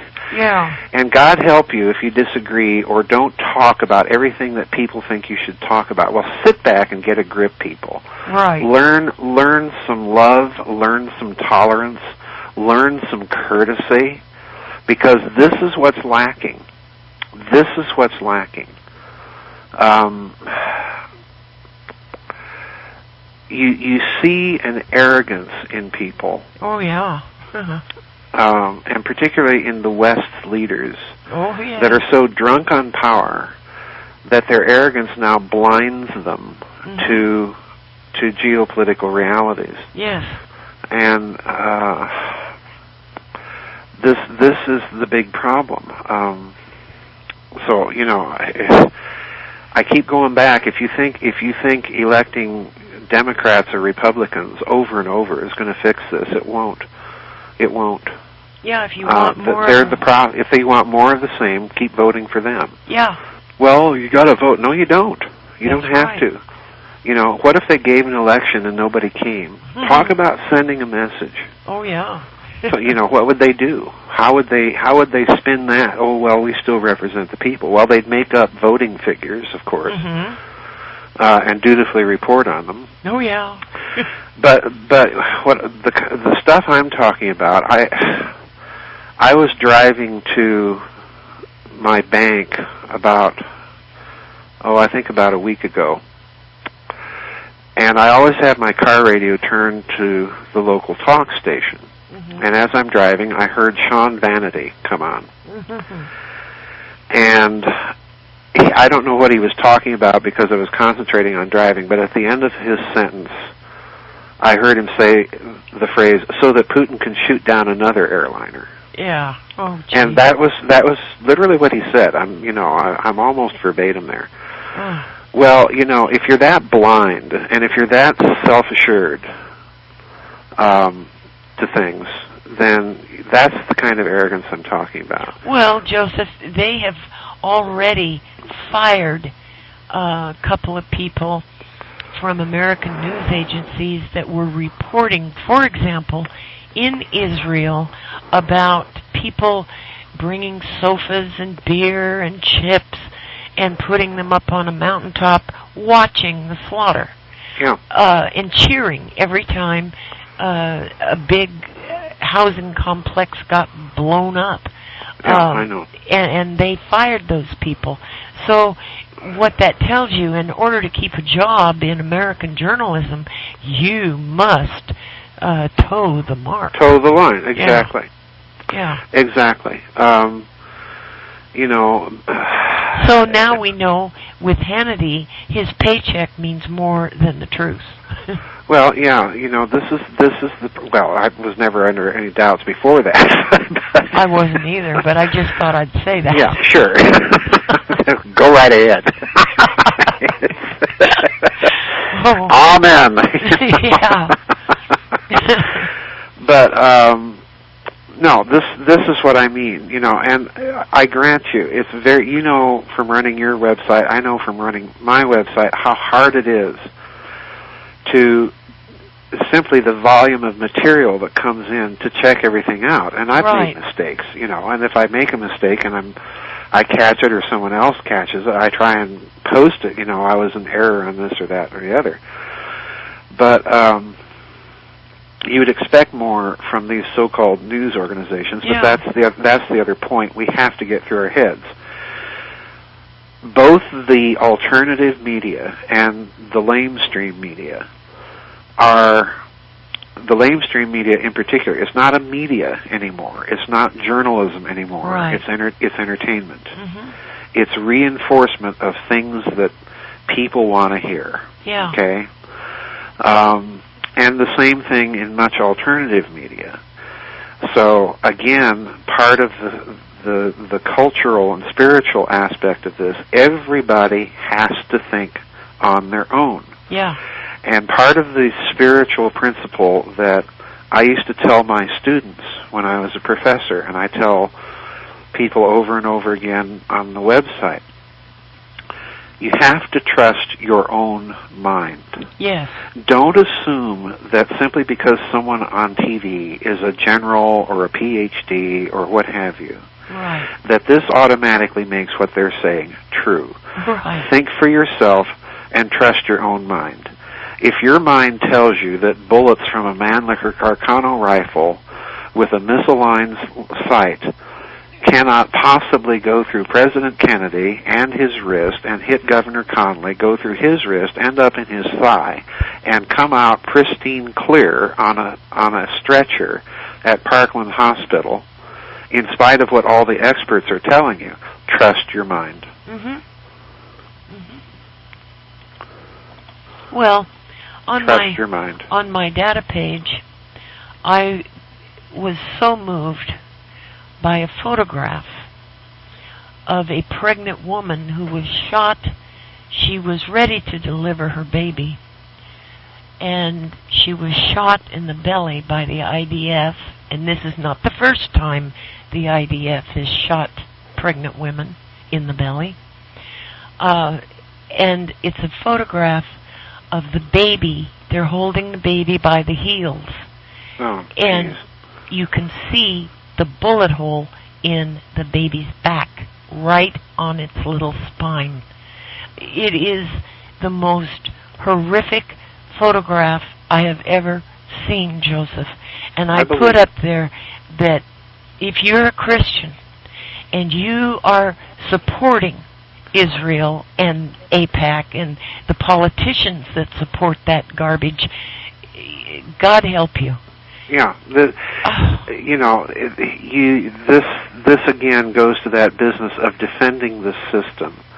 Well, there's a certain segment of quote unquote Christianity, yes, that has it as part of their end times doctrine that you've got to support Israel because they'll be God's chosen people after the rapture, and da da da da da. Yeah. Even in that system, I don't recall where it says that you have to sanction acts of brutality and genocide and murder and wanton slaughter and things like this. That's right. No, that's just not on. Yeah, well, they say if you don't support us, you'll be cursed. Oh, in your dreams. Well, it's a bigger curse. It's a bigger curse to have a conscience that's seared. Yes. That turns a blind eye willfully to things like that in the name of defending a system. Yeah. That's the real curse. Oh, God. And unfortunately, too many people don't understand this. And again, that's part of the spiritual problem, because they're letting systems of doctrines or agendas or ideologies do their thinking for them. Yes. Rather than following their God-given conscience and heart and using their own mind. Right.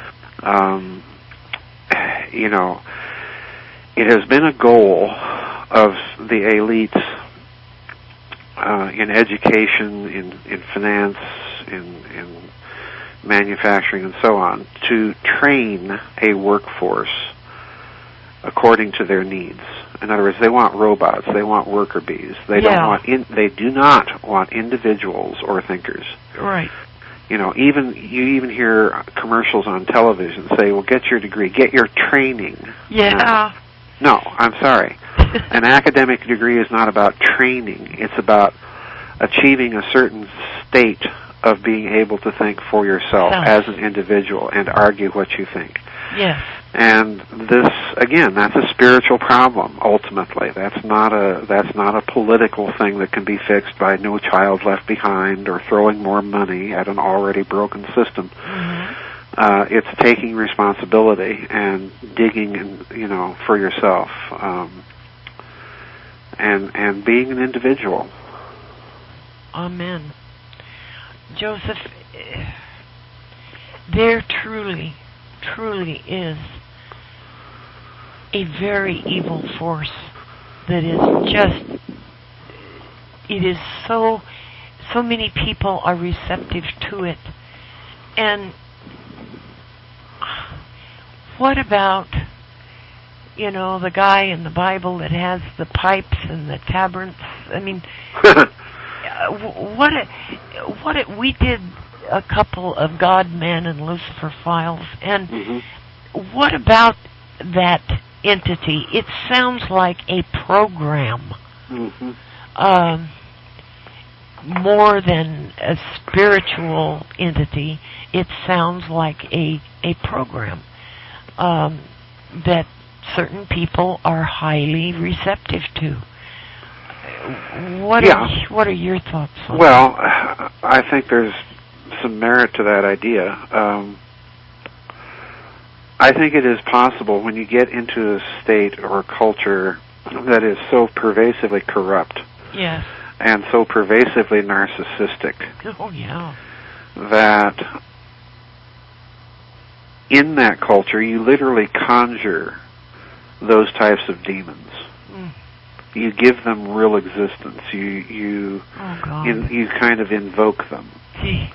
And this is why, when you abrogate individual conscience and thought and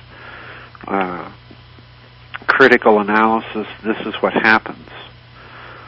You begin to become part of a collective of religion, of ideology, whatever. And it's the collective identity that begins to define you and define and control your actions. And this is the problem. In Hinduism, they call it the Kali Yuga. Yeah. And it's described in very similar terms. So I think you could be looking at something like that. There is a spiritual aspect to this. And this is why, it's so important to maintain our humanity, to help the little animal that we see needs help. Yes. We may not be able to save it, but help it.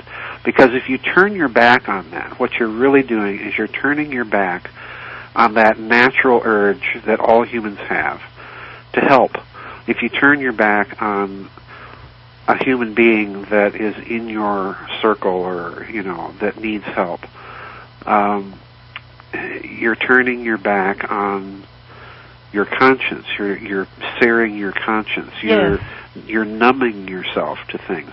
We cannot, any of us listening to this show, we cannot, save the grand abstractions. We can't save humanity. We can't save the poor. We cannot fix the government. We cannot fight evil. But these are grand abstractions that ultimately, in the history of Western culture, have led to these grand, huge socialistic experiments, which has only empowered the bureaucrat and their rules. Well, you can help, but only according to these guidelines. No. Step out and do something practical in your own locality with those that you are in contact with. That's what it means to love your neighbor. Yes. Be your neighbor a human being or a little animal that needs some help or whatever. That's what that means. Like the little wolf puppy. Like the little wolf puppy. Or, last summer there was this terribly emaciated, starving little kitten that we were trying to feed and save, and ultimately we don't know what happened to it, but we found out that the mother had given birth to kittens and then been struck by a car. So, we don't know what happened to this little thing, but, do something. Don't allow yourself to be so cold. This is the problem with, you look at our world leaders, and most of them are cold. Oh, yeah. They talk about the grand abstractions and don't lift a finger to do anything practical. Like the UN. Well, that's, we've got all these grand organizations, but all they do is interfere. Yeah. Humanity is about freedom. It's about individuality. It's about responsibility. It's about compassion. And that cannot be exercised by grand abstractions. Yeah. Natures don't sin, and natures don't do good. Yeah. This is the flip side of this whole abomination of sin nature. Because the flip side is it's telling you that, well, everything's a collective. It's just like Ayn Rand said it right at the end of Atlas Shrugged. Well, that's not true. Persons sin. Yeah. Persons do good. So, get out of the collective mentality. We're bombarded with it constantly. Constantly. We're bombarded with collective solutions of one form or another. Oh, yeah. And we've seen how wonderful they work. Oh, gee. Yeah. Oh, I'm just wondering, all the little kids from Latin America, how many of them are going to be sold into porno circles? How many of them are going to be used and abused? Yep. Oh, God. Yep. Yep. It's very worrisome, Joseph. I know it is. This is, for the praying folks out there, this is what I keep saying, make it a part of daily prayer, if you're that sort of person, to bind the evil. And be specific about it. Yes. If you think something's evil or someone is evil, then bind them. Don't put it in terms of grand abstractions. That's right. Be specific. Well, oh, Joseph, what else can... Well, the Bible seems to be a large source of problems, as well as there are many beautiful passages in it. But, my God, it's almost like certain things were stuck in there to gum up the works. Yep, that's right. That's right. And they've never proven that King David ever existed. They've never proven that Matthew, Mark, Luke, and John were the authors of those Gospels by that name, by their names, have they? Oh, Georgianne, it's again. I'm going to decline even to go there because, as I've said many times before, people have no idea how complicated all of this is. There is such a volume of scholarship out there, and to be quite fair and honest, whether one agrees with it or not, it's out there. Yes. There have been conservative scholars for decades that have been maintaining those people existed. They really wrote those books, and more or less at the time that is claimed for them. There have been scholars that say the exact opposite for decades. Yes. I don't even want to go in there because it really doesn't get us anywhere. The real problem that people have to get out of their heads is, in essence, what that does is it puts another system into play. We're beyond the point where we should be concentrating exclusively, and I'm not saying don't pay attention to things like that. I'm simply saying that we have to take some action. Yeah. If whatever sort of action it may be as simple as feeding a kitten. It may be as complex as starting a real foundation to help the poor or help the homeless or what have you. According to your means and so on, and situation. It's just too complex to even try and go into. Wow. Well, I hope that in the future that we can do some audio work on biblical issues, Joseph, because it is a very important issue. Well, it is, but the problem, I don't like talking about things like that unless I have a book out about some of it. Yeah. Because it is so horrendously complex. I mean, even sitting here trying to remember all of the things that I learned studying all that, and that was just scratching the surface of all the things that could have been learned. Right. It's so complex, Georgianne. It would take years and years to put together what I think is going on, and that's why I do think there's something going on, and I have very specific things in my head as to what I think is going on, but I don't want to just come right out and toss them out there without being able to point someone in the direction. Well, where's your backup? Where's the beef? Because otherwise I'm just talking off my head, and we've got enough people in the alternative media doing that anyway. Yeah, that's true. That's true. Well, Joseph, we talk about this breakaway civilization and the possibility of colonies on the moon and Mars and stuff. And so on. And I believe that they actually exist. In the pseudepigrapha, it's stated, and I think it's in a footnote, that they watched the destruction of the earth as they parked in the meridian of high noon, and they wept. And I think that time is coming again.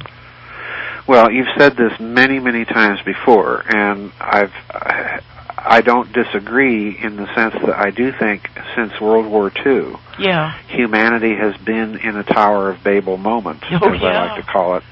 And that's not even my phrase. It's actually Leonard Bernstein's phrase. I've just sort of expropriated it for my own uses.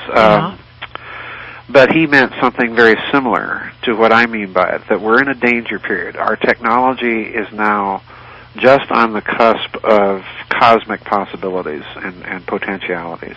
Well, Joseph, don't you think that if things follow true, that the technology that we are aware of right now, all over the planet, we're aware of what they've got, that what they really have is at least 100, maybe even 1,000 years in advance of anything that we even begin to know about. Well, I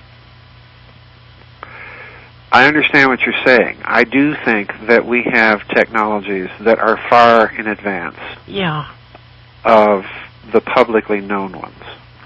Because the hints and suggestions of it that do leak out are significant in and of themselves, all right? Yeah.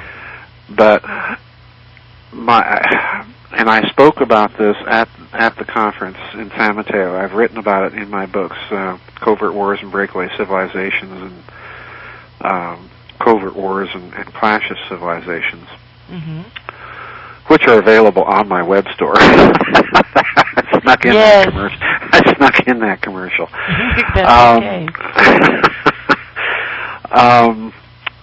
My thinking is that we have to be very careful about looking at progress being arithmetically linear. I don't think it is. I think it's geometric. And by that I mean, if you turn the clock back, let's turn the clock back to World War I. Okay. World War I was fought it began with all the armies of continental Europe fighting essentially like they had been fighting for 2 centuries. Big, huge masses of infantry and cavalry. But, of course, the generals at the time we're not factoring in the advances of technology, heavy artillery, machine guns.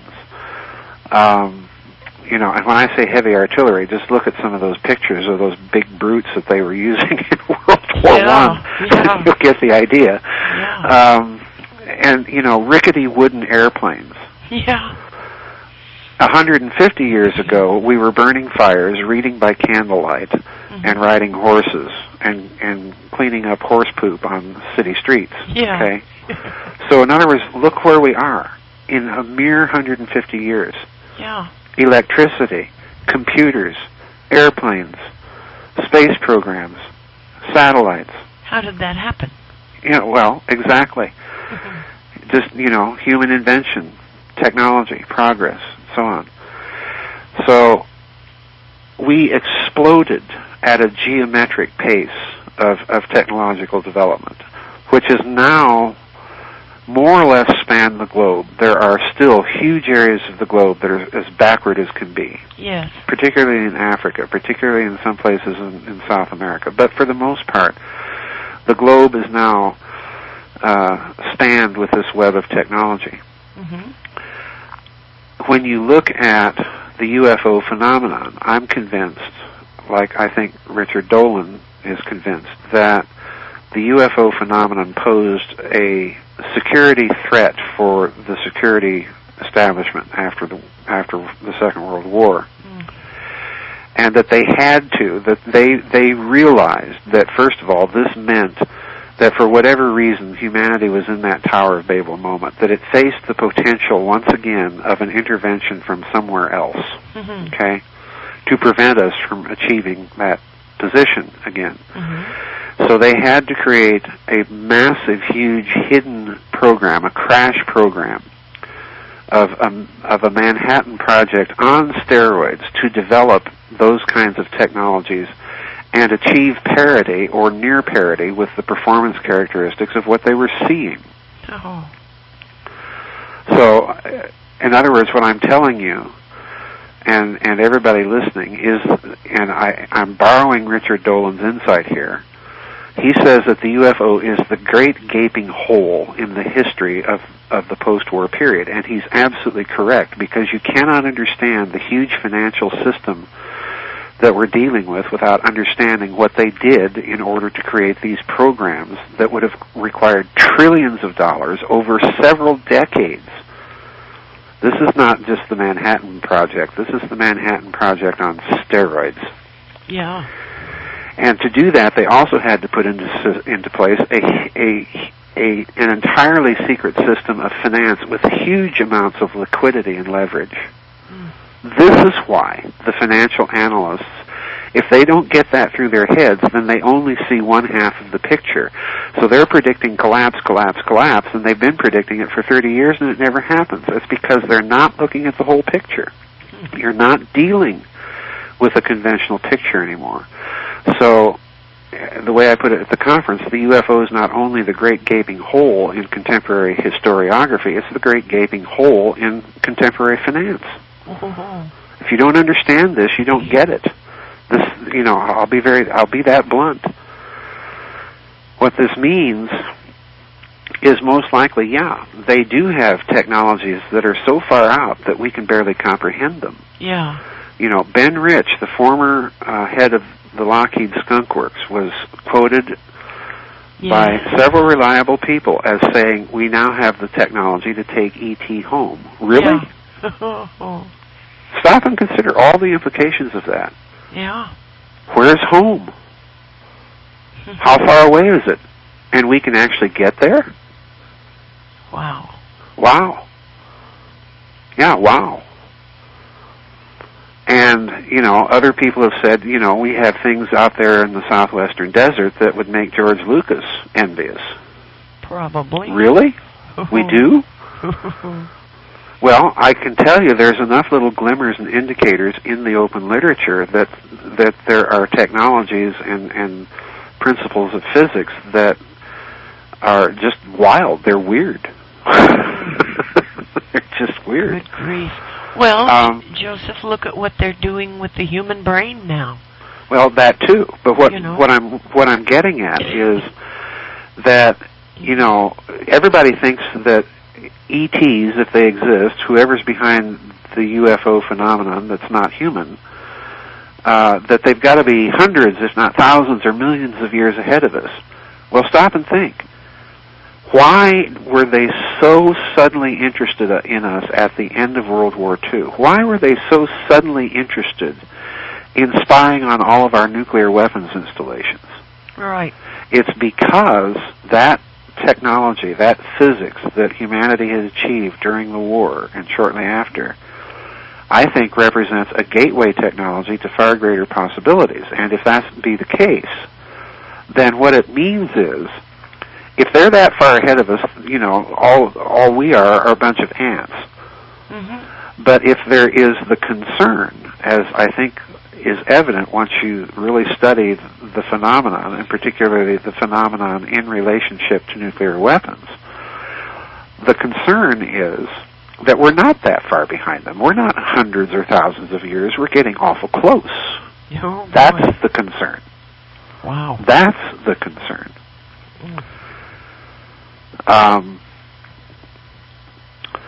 And the other concern, you know, you mentioned the pseudepigrapha. Well, yes.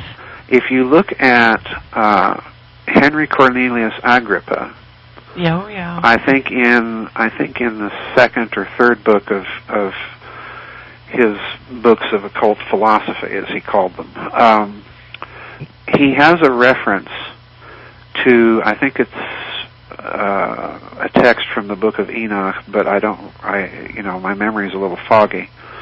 But he has a reference to a quarantine zone around planet Earth that was put there as a result of the last cosmic war, so to speak, okay? Yeah. And depending on which occult tradition you look at, that quarantine zone is either at the orbit of the moon, or in some versions of it, it's at the orbit of the outermost planet of the solar system, which at that time, all they knew of was Neptune, okay? Right. So in other words, there's a quarantine zone. So let's look at it in terms of World War I again, since we're in the 100th anniversary. And, you know, my book, Cosmic War, I talked about the Cosmic War using World War I as an analog. It was a big family fight. Okay? Yeah. Okay. Kaiser Wilhelm, grandson of Queen Victoria, cousin to Tsar Nicholas II, you know, on and on we could go. So look at it as a big family fight. The quarantine zone is analogous to what the Treaty of Versailles imposed on Germany after World War I. What did the Treaty of Versailles impose? Well, the Germans had to demilitarize the Rhineland. In other words, the area west of the Rhine River, that little area of Germany, that was, you know, the launching pad for their invasion of Belgium and France in World War I. That whole area had to be demilitarized, okay? And for a 30-mile buffer zone on the east bank of the Rhine, including places like Düsseldorf and Duisburg and places like that, that demilitarized zone extended on the east bank for 30 miles. So in other words, they set up a quarantine zone around Germany. Mm-hmm. And the French military attachés, you know, would go in there and inspect the factories and, you know, make awful sure that the Germans weren't producing things that they shouldn't be producing. You know, like all those planes and big guns and things. So, in other words, they kept an eye on them. So here's a suspicion. At the end of that last cosmic war, they'd keep an eye on us if they're still out there. Follow me? Mm-hmm. And as a result of that, World War II happens, and all of a sudden we get the big boomer, and there's a sudden ratcheting up of interest. Then we go to the moon. You know, Russia, the United States go to the moon. Now everybody's going to the moon. Yeah. And now they're talking about mining asteroids. Yeah, and that the moon is rich in minerals also. And the moon, oh yes, very rich in minerals. So, could we be violating the quarantine zone? Or, to put it even more bluntly, are we now in a position to violate the quarantine zone? Are we in the analogous position of Adolf Hitler in 1936 when he sends the troops marching across the Rhine River and remilitarizes it? Just says, too bad, France, we're going to do this, and if you want to start a war over it, go ahead. And France, of course, was ready to do it, but England said, oh, come on, get real. It's their own country, for crying out loud. Oh, boy. So the only reason that Hitler was stopped was England, once again, in true form, perfide Albion, said, no, we're not going to participate. And just to make sure that everybody gets the message that, we're no longer going along with the Versailles system, we'll sign a naval treaty with the Nazis and allow them to build a navy to 30% of the British Royal Navy. Brother. Take that, France. Good grief. Yeah, good grief. I think that if you're ET, if there is ET, and they remember a certain cosmic war a long, long time ago in a galaxy far, far away, you're going to keep a close eye on the little monkeys on this planet, and particularly if they get things like atom bombs and hydrogen bombs, because that's a gateway physics to even bigger possibilities. Yeah, so, do I think we have technology like that? Yeah, but what I'm saying is that means that we're not hundreds or thousands or millions of years behind some of these ETs if they're really out there. We may only be decades behind. Yeah. Oh, my gosh. That's the Tower of Babel moment. That's the Tower of Babel moment. Do you sit there like the extraterrestrial Great Britain and look at the growth of this thing across the big ocean sea of space called terrestrial Germany that's got all this manufacturing and is building a huge fleet? Well, at one point, Admiral Fisher thought, what we should do is just go sink the German fleet and take over the Kiel Canal and the whole Jutland Peninsula, and just to keep our own security. Well, that's the Tower of Babel moment. Wow. And our post-war strategic planners and thinkers had to be, by the nature of the case, had to be thinking in terms like this. That we've got to get through this period and bluff our way through until we get some sort of technological parity or near parity. Speaking of technological things, why is it that nothing is said about the firmament? I'm not sure I'm following you. Well, I'm not sure I'm understanding what you're getting at. At one time there was a firmament covering the planet, and it had benefits to it, and then it went away, and nobody ever talks about it, Joseph. Well, there's lots of nutty theories about that word. Firmament simply is the word for the heavens. Now, in the context of these esoteric traditions about a quarantine zone, yes, that might be what it's referring to. In other words, there are certain fundamentalists that actually believe that the Earth was encased in ice. Yeah, I know. There's so many nutty things out there. It just boggles the mind. But in a more sophisticated analysis, if you're familiar with that esoteric tradition about quarantine zones, that might be what's being talked about. I genuinely believe, Georgianne, that the national security establishment had to have considered in its post-war program of catching up with the UFO, so to speak, that they had to consider not only some sort of psychological operations against it, to figure out what the motivations were, to kind of bluff our way through the danger period, but also to study ancient lore Yes. And they would have immediately come across these references to the moon and the orbit of the moon as being some sort of quarantine zone. Wow. So yeah, I think there's no references to it because things like that are very carefully kept hidden. Yes, that was my point in asking you why it's so not talked about. Because I genuinely think it's because they do not want to create domestic chaos on this planet while they're trying to address. They can't handle both things all at once. Let's remember what the strategic position of these people is in September of 1947, when President Truman signs the National Security Act into law and creates the the National Security Agency and the the Central Intelligence Agency. That was a joke. Because, by the way, Reichssicherheitshauptamt, that means Reich Main Security Office. In other words, that's the German for CIA. And it's also the German for National Security Agency. Oh, so even the name is suggestive, in other words. Good grief. Yeah. They're confronted with three strategic problems. Remember what my take on Roswell is. Yes. I think it was something Nazi that crashed, okay?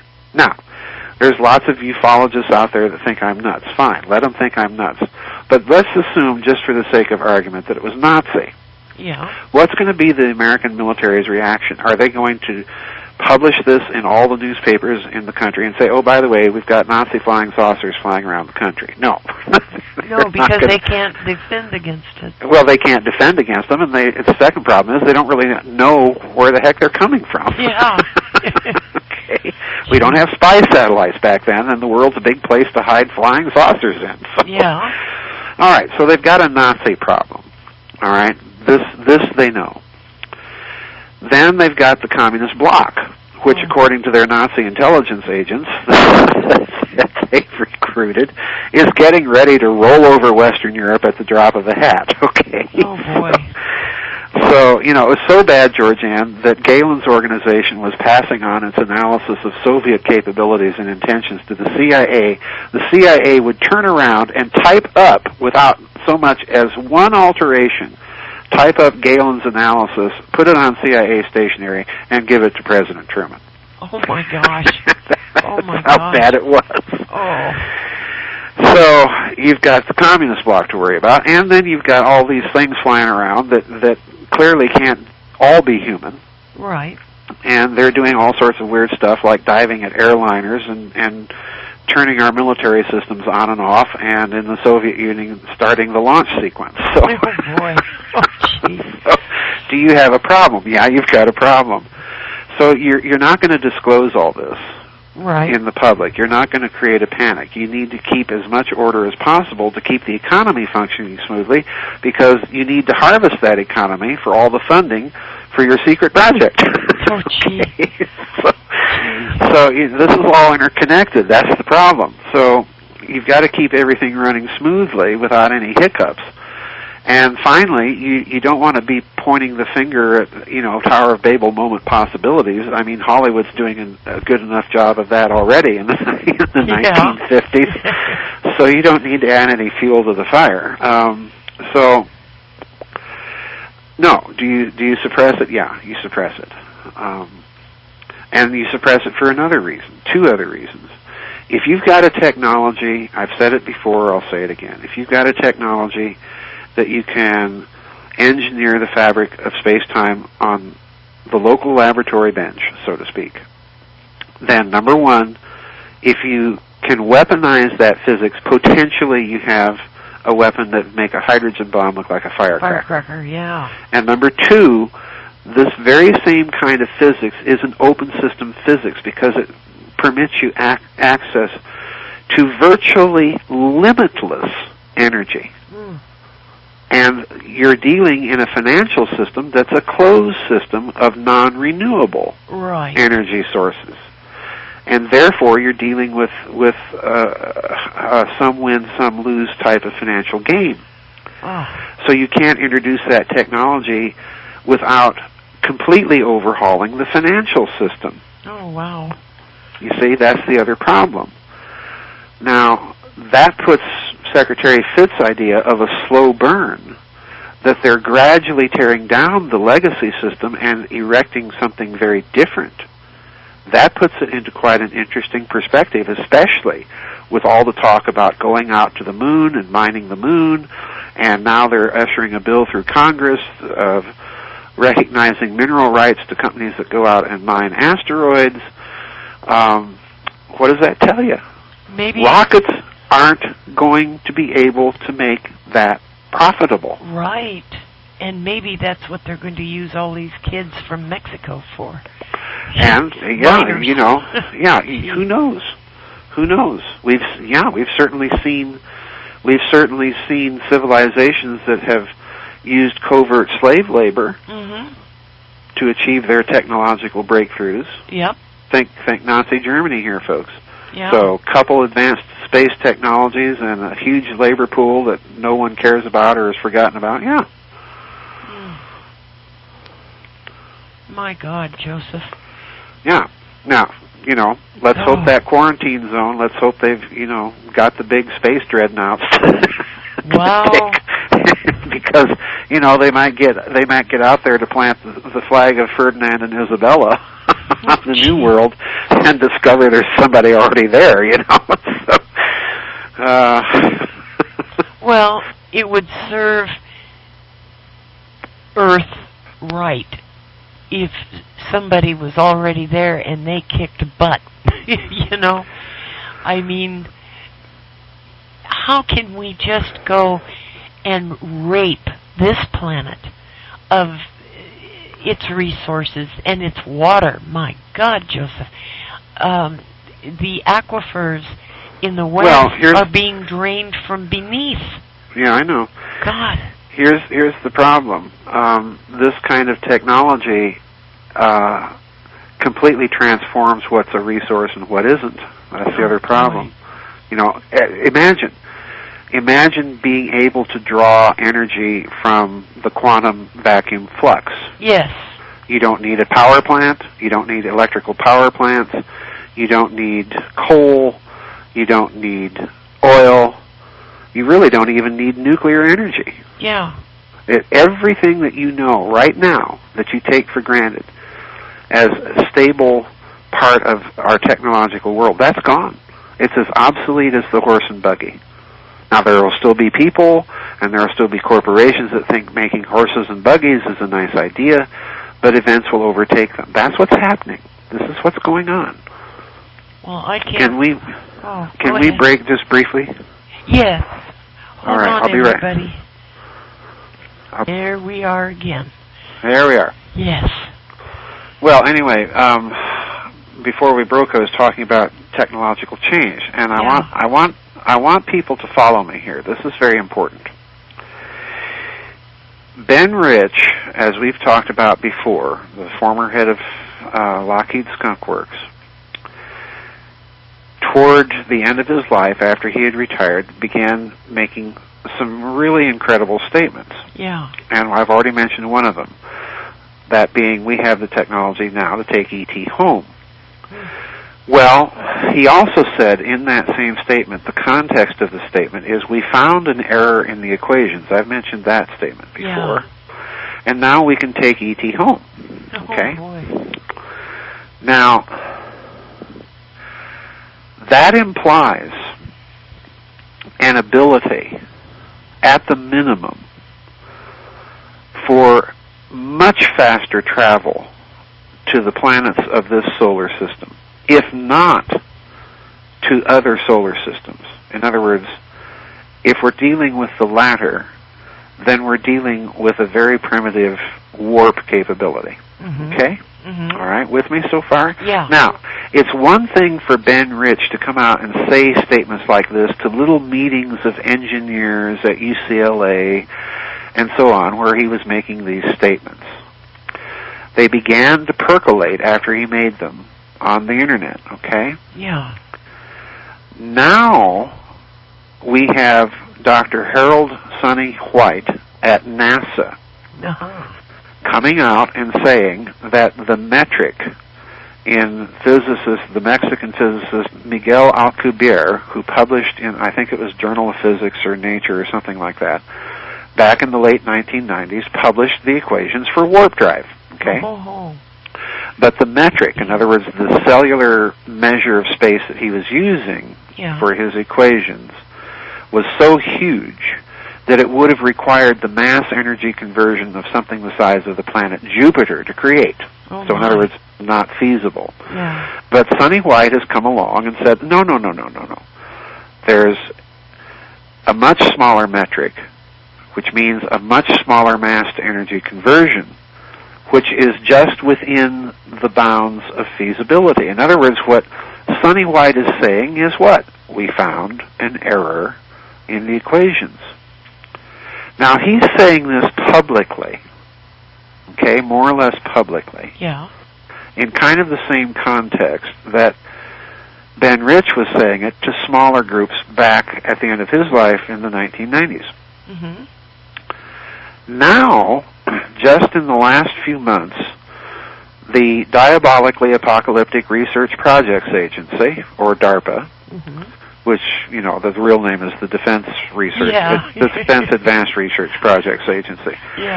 They made the announcement that they want the United States to be warp capable, Star Trek folks, in 100 years. All right? Now let's look at this progression very carefully. We first had one guy, an insider to black projects, making odd statements at odd groups of engineers, most of whom were also involved in the black projects world. This leaks out. Then we've got Dr. White at NASA making similar statements, if you read between lines, almost identical statements, to what Ben Rich was saying a decade later, and doing it in much more public venues. And then we finally have DARPA on its site announcing this as an official goal of their agency. See the progression here? We've gone from barely talked about to let's talk about it some more to let's make it a program. Okay? So what I'm suggesting to you is they are now leaking this stuff at a not so much at a slow trickle anymore. It's now more like a barely turned on water faucet. It's now a steady, tiny little stream. Okay? That's what's happening. So in 100 years, if we don't blow ourselves apart, in 100 years, it's going to look it's going to be more dramatic than the change from horses and buggies to automobiles and airplanes and computer internets and all of that. Well, that's assuming that there's any people left here. I mean, 100% human people, you know, because. Well, this is the other thing. Let's assume you're that national security establishment. You know, I'm going to crawl way out on the limb of speculation here. And you get to reading all the ancient texts that I talk about in the Cosmic War, and you run across this idea of a quarantine zone, and it looks like we ended up being the planetary version of Germany. We're under quarantine. That means they're going to keep a watch on us. That means we have to entertain the possibility that some of them might still be here as spies. Oh, boy. Okay? So how do we find out if they are? And if they are, how do we track them? Well, the only way, if they look like us, walk like us, quack like us, and so on, the only way that you might be able to tell that you're dealing with something profoundly different would be through, well, not necessarily not human, but at least not of this species, maybe of the same genus, but maybe not of our species, okay? Remember what I've said all along.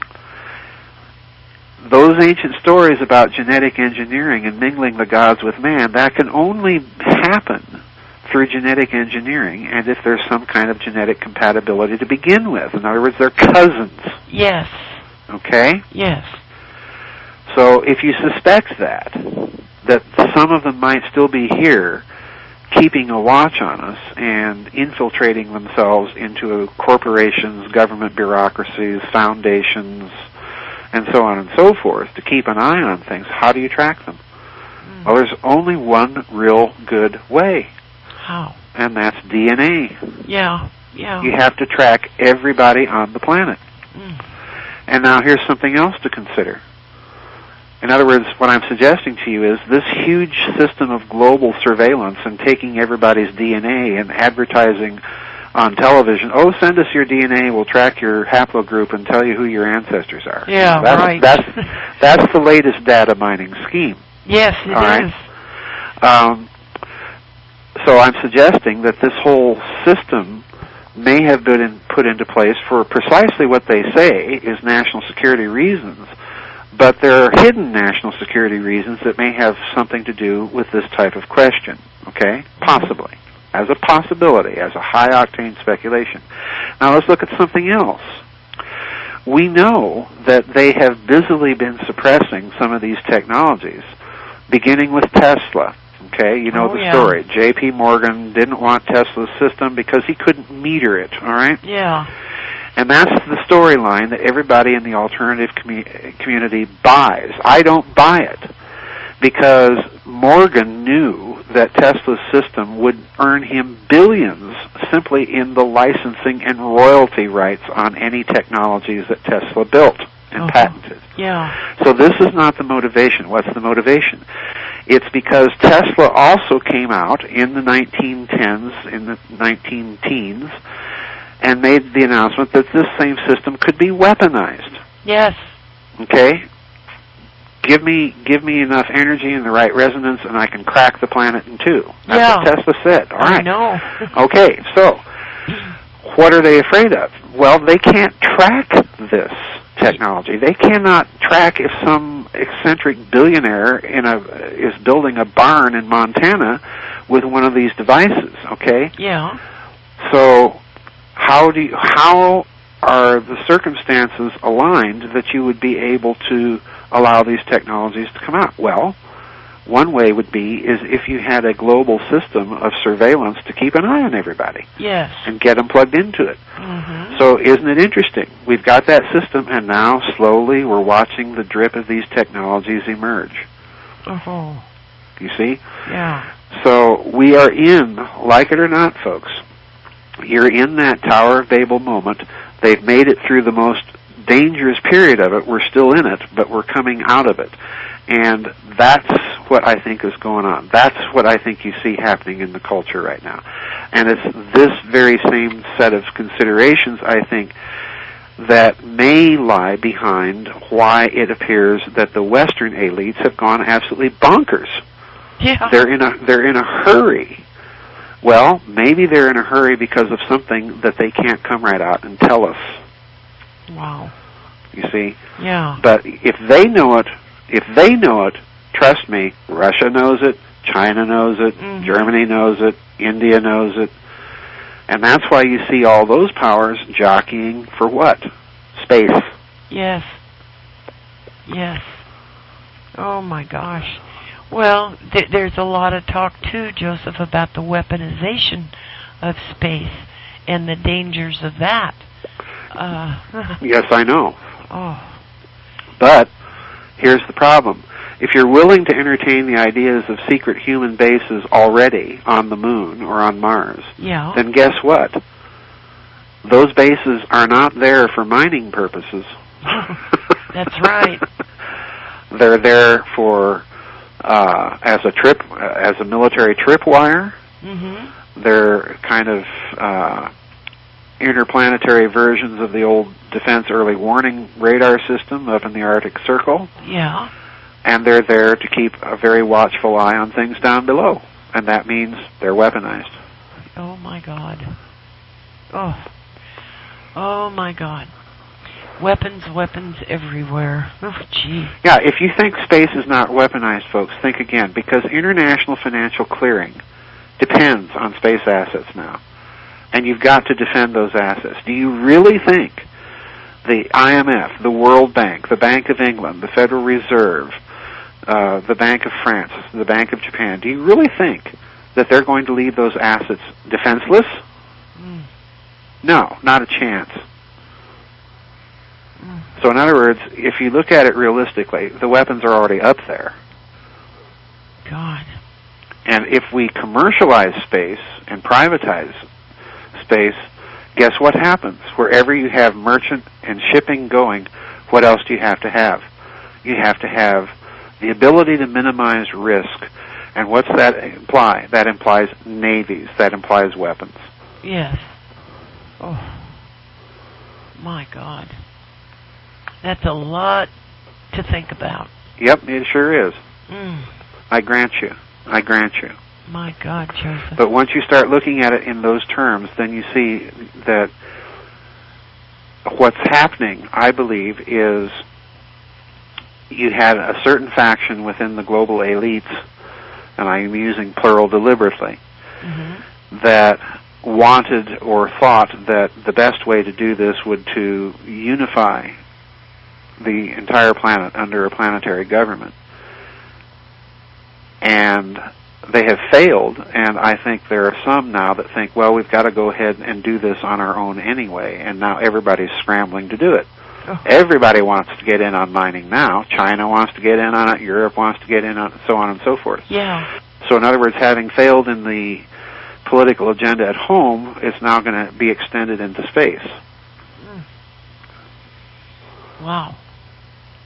That's pretty heavy. Yeah, I grant you it's pretty heavy. But we've got to, like it or not, we've got to start thinking in these terms, because all of what I'm suggesting as possibilities, if you credit them with any basis in reality, and I certainly do, then that changes the way you analyze what's going on this planet. That changes, therefore, the way you respond to things.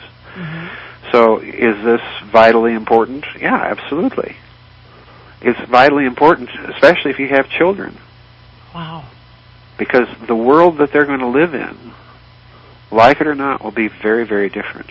So the question is, we have to put our minds now to start thinking, how do we preserve human liberty, human freedom of action, human freedom of thought in that kind of world? Well, it seems like they are clamping down on human thought. Well, they're trying, but it's not looking very successful. At the same time that some are clamping down, others connected to the very same blocks of power, like Dr. White, like the Defense Advanced Research Projects Agency, are coming out and saying, this is what we want to do. This is what we're going to do. Wow. Joseph, what gives the United States the right to sanction countries the way it does, and make them pay these horrendous fines? What do they do with that money? It's like the banking scandals and all of that. They fine. Well, there's nothing that gives the United States the right other than sheer might. Yeah. It's Teddy Roosevelt's walk softly and carry the big stick approach. Well, that's exactly what it is. If I were a country and they sanctioned me for doing business with XYZ country, I'd tell them to go take a flying leap and a rolling donut. Well, that's exactly that's exactly what Russia has said. Yeah. Take a hike. And imagine us trying to impose sanctions on China for trading with Russia. Oh, boy. That ain't going to happen. Good luck with that. Yeah. And we see how wonderfully the French are reacting to it. Yeah, exactly.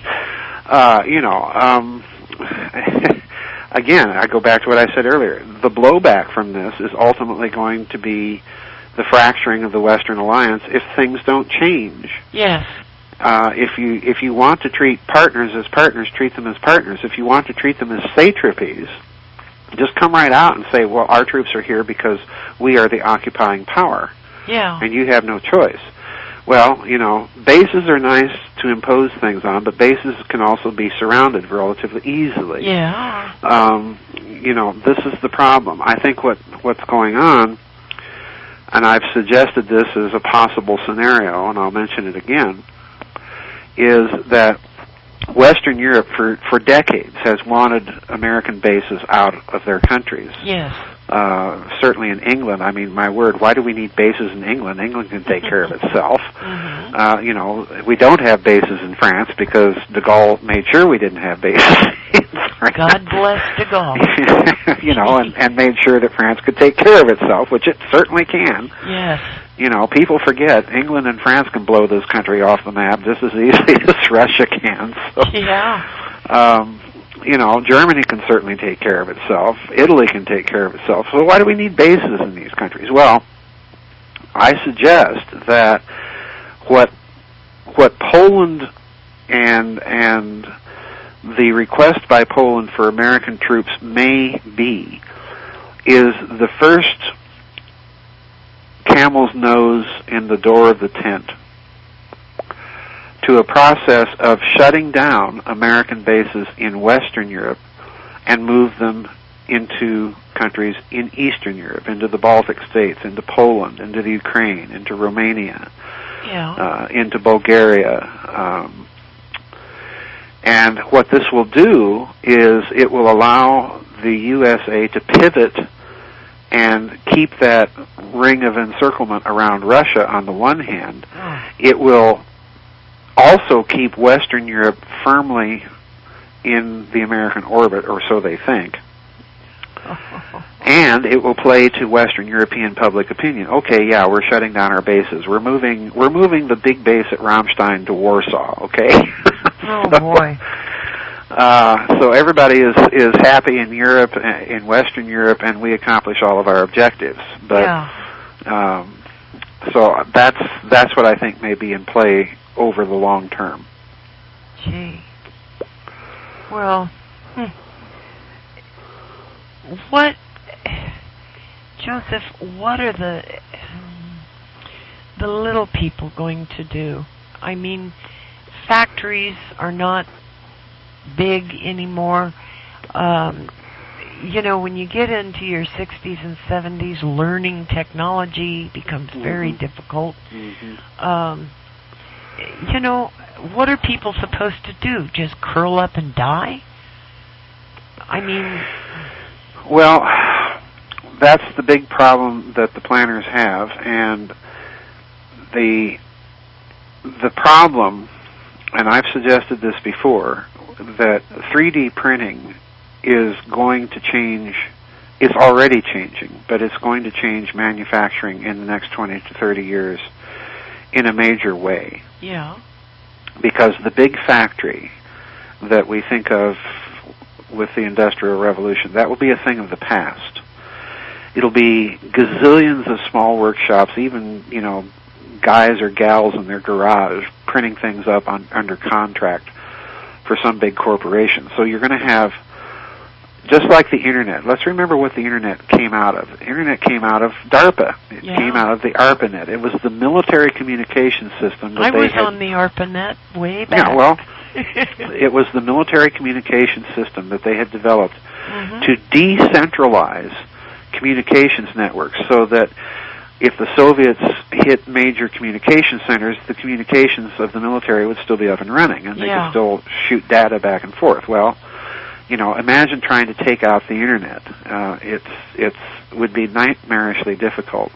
Although with certain gateway computer centers, you can shut down regions and so on. Yeah. But imagine the same multi-centered manufacturing type of system.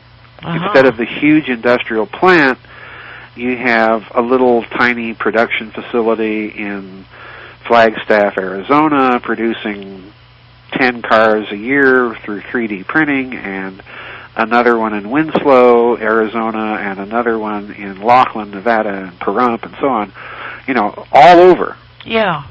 So in other words, what you have is a dispersed manufacturing system.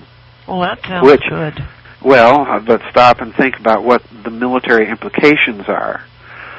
If you are dispersing manufacturing into that type of modular production system. This is exactly what Albert Speer did as Reich Rüstungsminister minister in the Third Reich. He dispersed the manufacturing of Nazi Germany into lots of little factories all over Germany, many of them underground, and they were producing things modularly.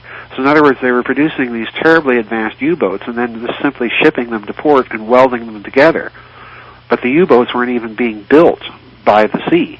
Oh. They were being built inland. Yeah. The same thing with their rockets, the same thing with their jet aircraft and everything else they were producing.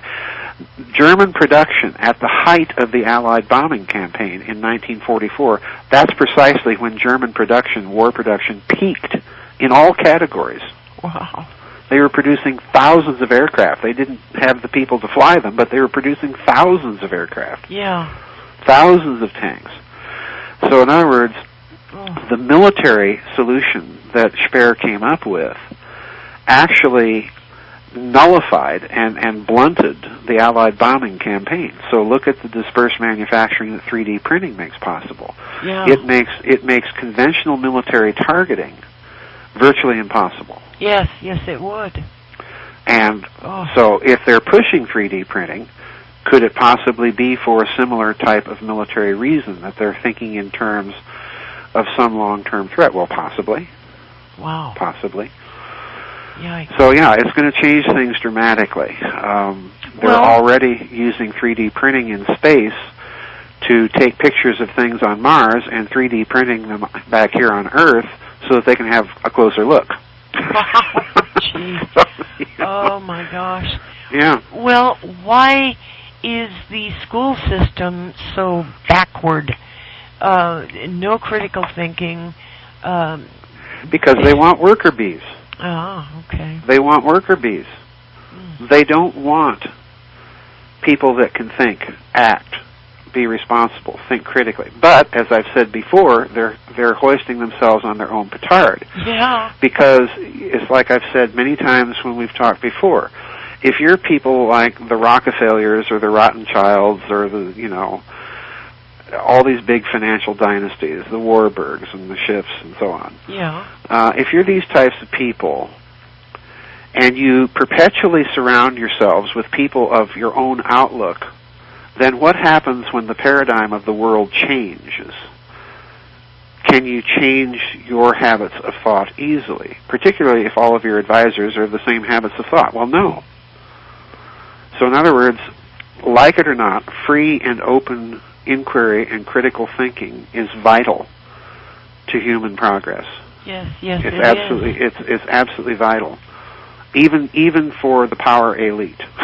Yeah. So keep killing it off, and you're gonna.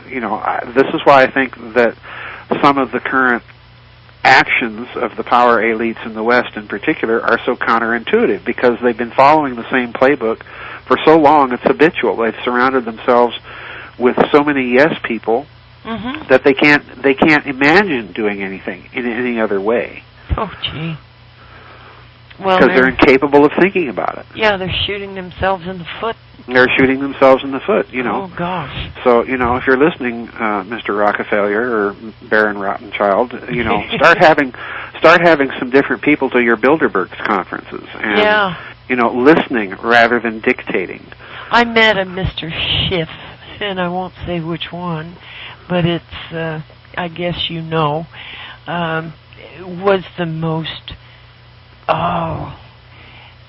vulgar, horrifically vulgar man that I've met in a long time. Well, yeah, at a certain point, the arrogance of that kind of class, Yeah. The constant similar habit of class interest and thought, eventually you get hung by your own paradigm. Yeah. This is the problem. Yeah. This is the problem. And the other problem is, that since we're on the subject, is you also see a group of the younger generation in the power elite that are not nearly as studied or practiced as the old guard. Where do you think that will go? Well, if they don't get a grip on reality, it'll go nuts. I mean, the younger ones. Well, that's my point. They're not as experienced. Just look at the State Department spokesman right now. Oh my God! The naivete, the arrogance, and the lack of experience is dripping almost off of everything they say. Yes. Yes. Imagine in the bad old days of John Foster Dulles behaving or talking in such terms, or Prime Minister Macmillan, or President de Gaulle. Imagine hearing the kind of insanity from those people. That tells you the decline that they have brought on themselves. Well, is it a genetic decline? No. I'm using it as the example of if you dumb down the educational system, this is what you get running your governments. Well, the last two spokeswomen that they've had on there are, they couldn't say whatever if they were standing up to their nose in it. Well, look at the decline of the intelligence of American presidents. Oh yeah. I mean, exactly. Compare John F. Kennedy's speeches to Bill Clinton or George Bush or Barack Obama. Compare just the level of literacy and the type of diction being used. You mean bozo? Well, basically you see the cultural decline in evidence with these people. Throwing a tantrum and kicking the door open after a press conference because you're mad at something. Imagine an Eisenhower or a Kennedy doing something like that. Yeah. We won't talk about LBJ. He was the one terribly uncultured and crude exception. Oh my God, was he crude? Oh, yes. But you see what I'm getting at. They by dumbing the culture down, what they're ending up with is a bunch of nuts that they put into positions of power, and then the nuts begin to run away with things, and it's just a mess. It's just a mess.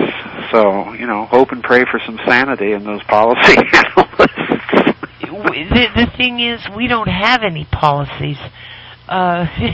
We do, but they're just insane, Yeah. Webster Tarpley made the very profound observation that what they've done is they've weaponized human rights. Yes. So in other words, when we want to stage coups and have elections that are beneficial to us, it's okay.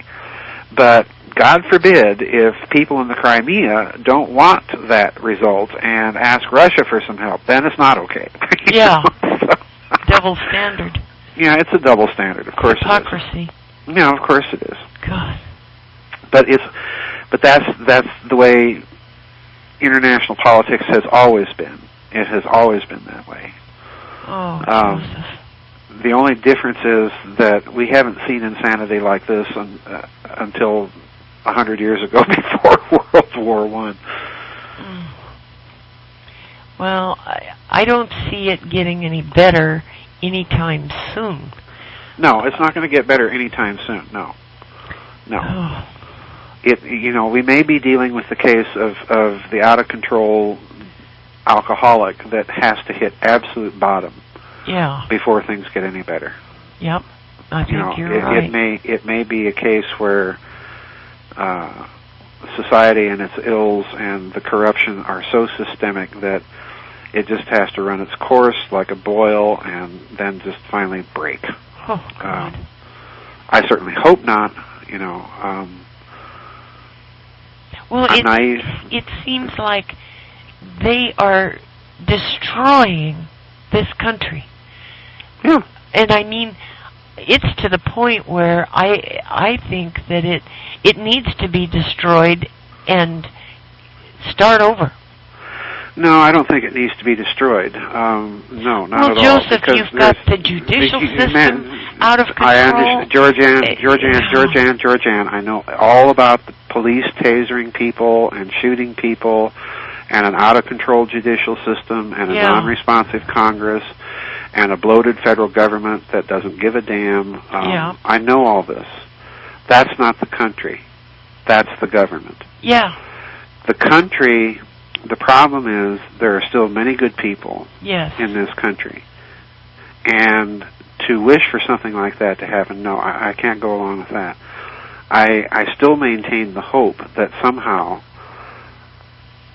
the system can be fixed and that responsible and decent and good people can get in there and fix it. But I do think it's going to have to take the sending of some sort of message, like a massive stay-at-home during a vote, a pox on all your houses. Yeah. You're no longer responsive to the real genuine needs of what's going on. Right. But, the people that say and call into question the course that the country's on, they end up getting trashed by the media and harassed and so on and so forth. And that's always a sure sign of corruption. So,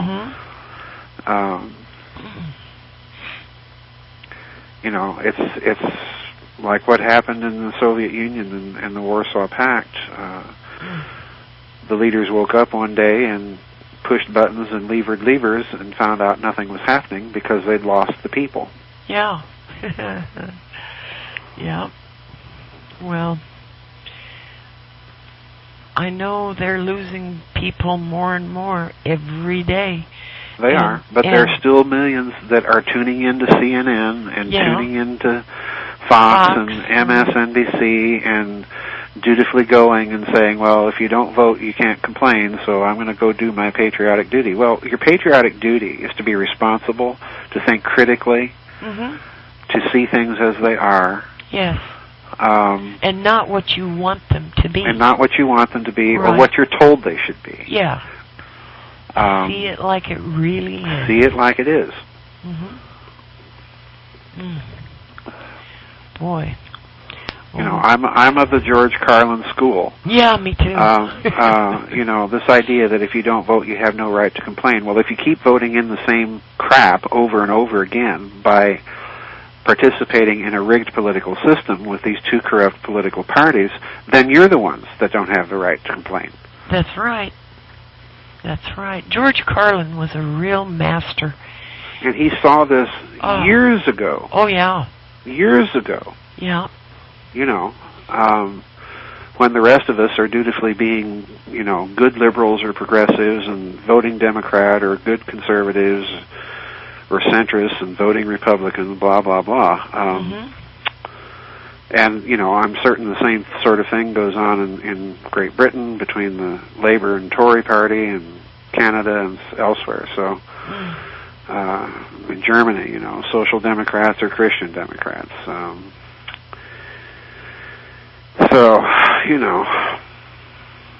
God. Yikes. Joseph. Oh, boy. If we could just wave our wand. Yeah, if we could. Oh, boy. Things would be very different. Wow. Well, we are waving the wand. That's the point. The magic wand that each of us has is our individuality and our own conscience and our own heart and our own mind. That's our magic wand. Well, when I see that they give $600 million to Israel to buy more weaponry and give them more weaponry while they cut food stamps here at home, families that are on the whole families, Joseph, on the street, living in their car, being arrested for being homeless. I mean, I know. It's satanic. It's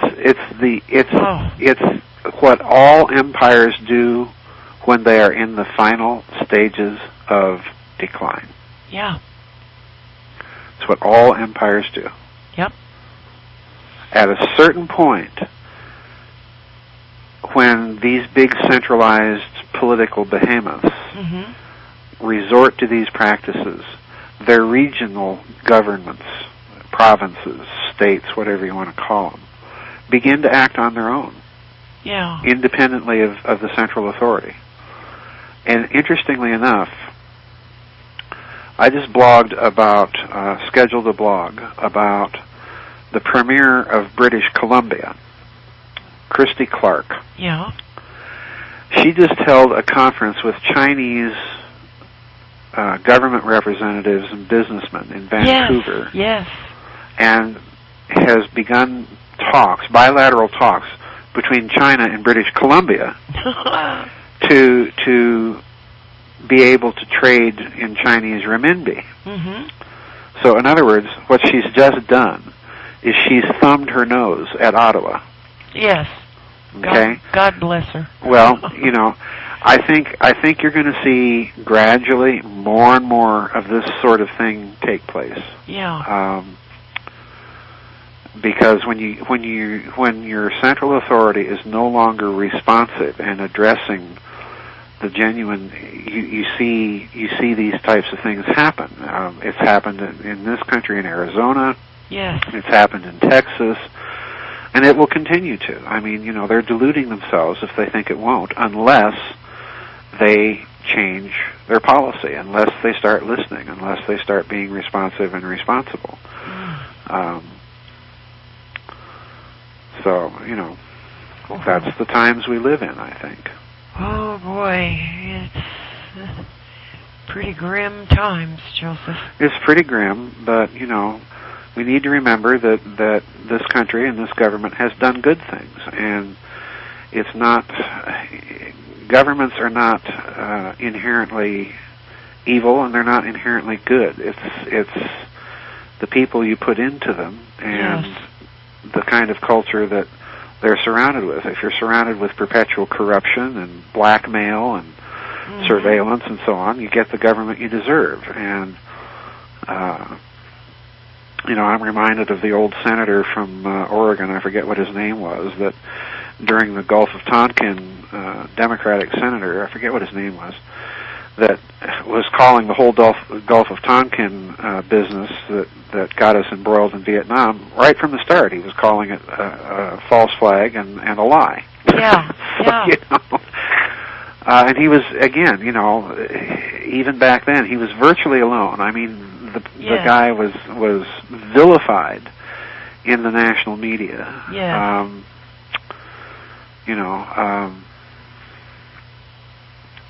I remember Senator Dirksen from Illinois, the eloquent Republican senator. I remember Senator Mansfield, a very eloquent Democrat, and we don't have people of that caliber and quality anymore.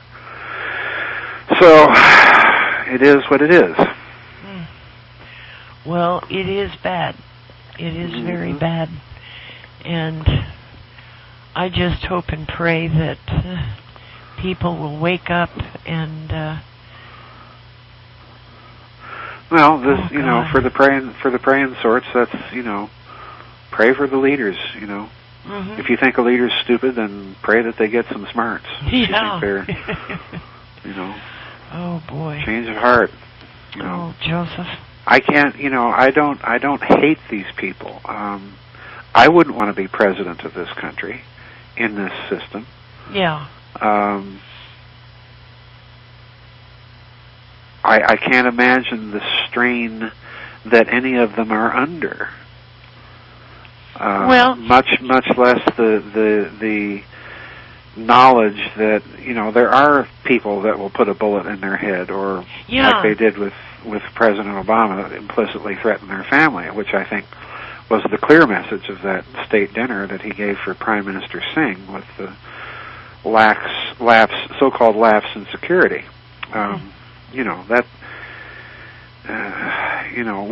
Wishing people ill isn't going to get anything done either. Right, that's true.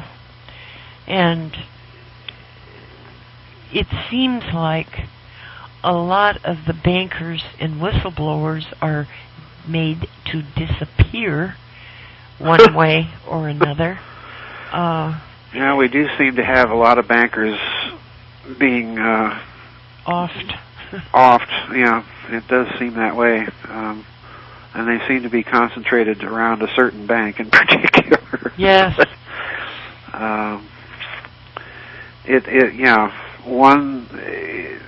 Right now I think the pattern is too evident. The real question is why, and that again I don't know. Well, Joseph, like with our congressmen and our senators, if they don't toe the AIPAC line, they're not electable. And these foreign organizations and people with dual citizenships need to be taken out of our government. Yeah, I've never agreed with the idea of a dual citizenship. I think that's for my Midwestern hack from South Dakota upbringing. That's bordering on treason. Yes, yes, it is. I just don't agree with that at all. Wow, I don't either. And I know a lot of other people that don't agree with it. Yeah. But that's what we've got, and how it got there. Oh, brother. Gee. Yeah. Well, Joseph, you've got a new book out. Yep. Thrice Great Hermetica and the Janus Age. Janus, okay. Yep. It came out about a month and a half, 2 months ago. I just, a couple of days ago, got my copy. Ah, cool. And thumbing through it, you're right, it is a messy book. Uh-huh, yeah. Yep. But I'll get there. I will get there, my dear, and all right. We'll do some interviews on it. And stay well, and everybody, you too, go to GizaDeathStar.com. And first go to Georgianne and work out her PayPal.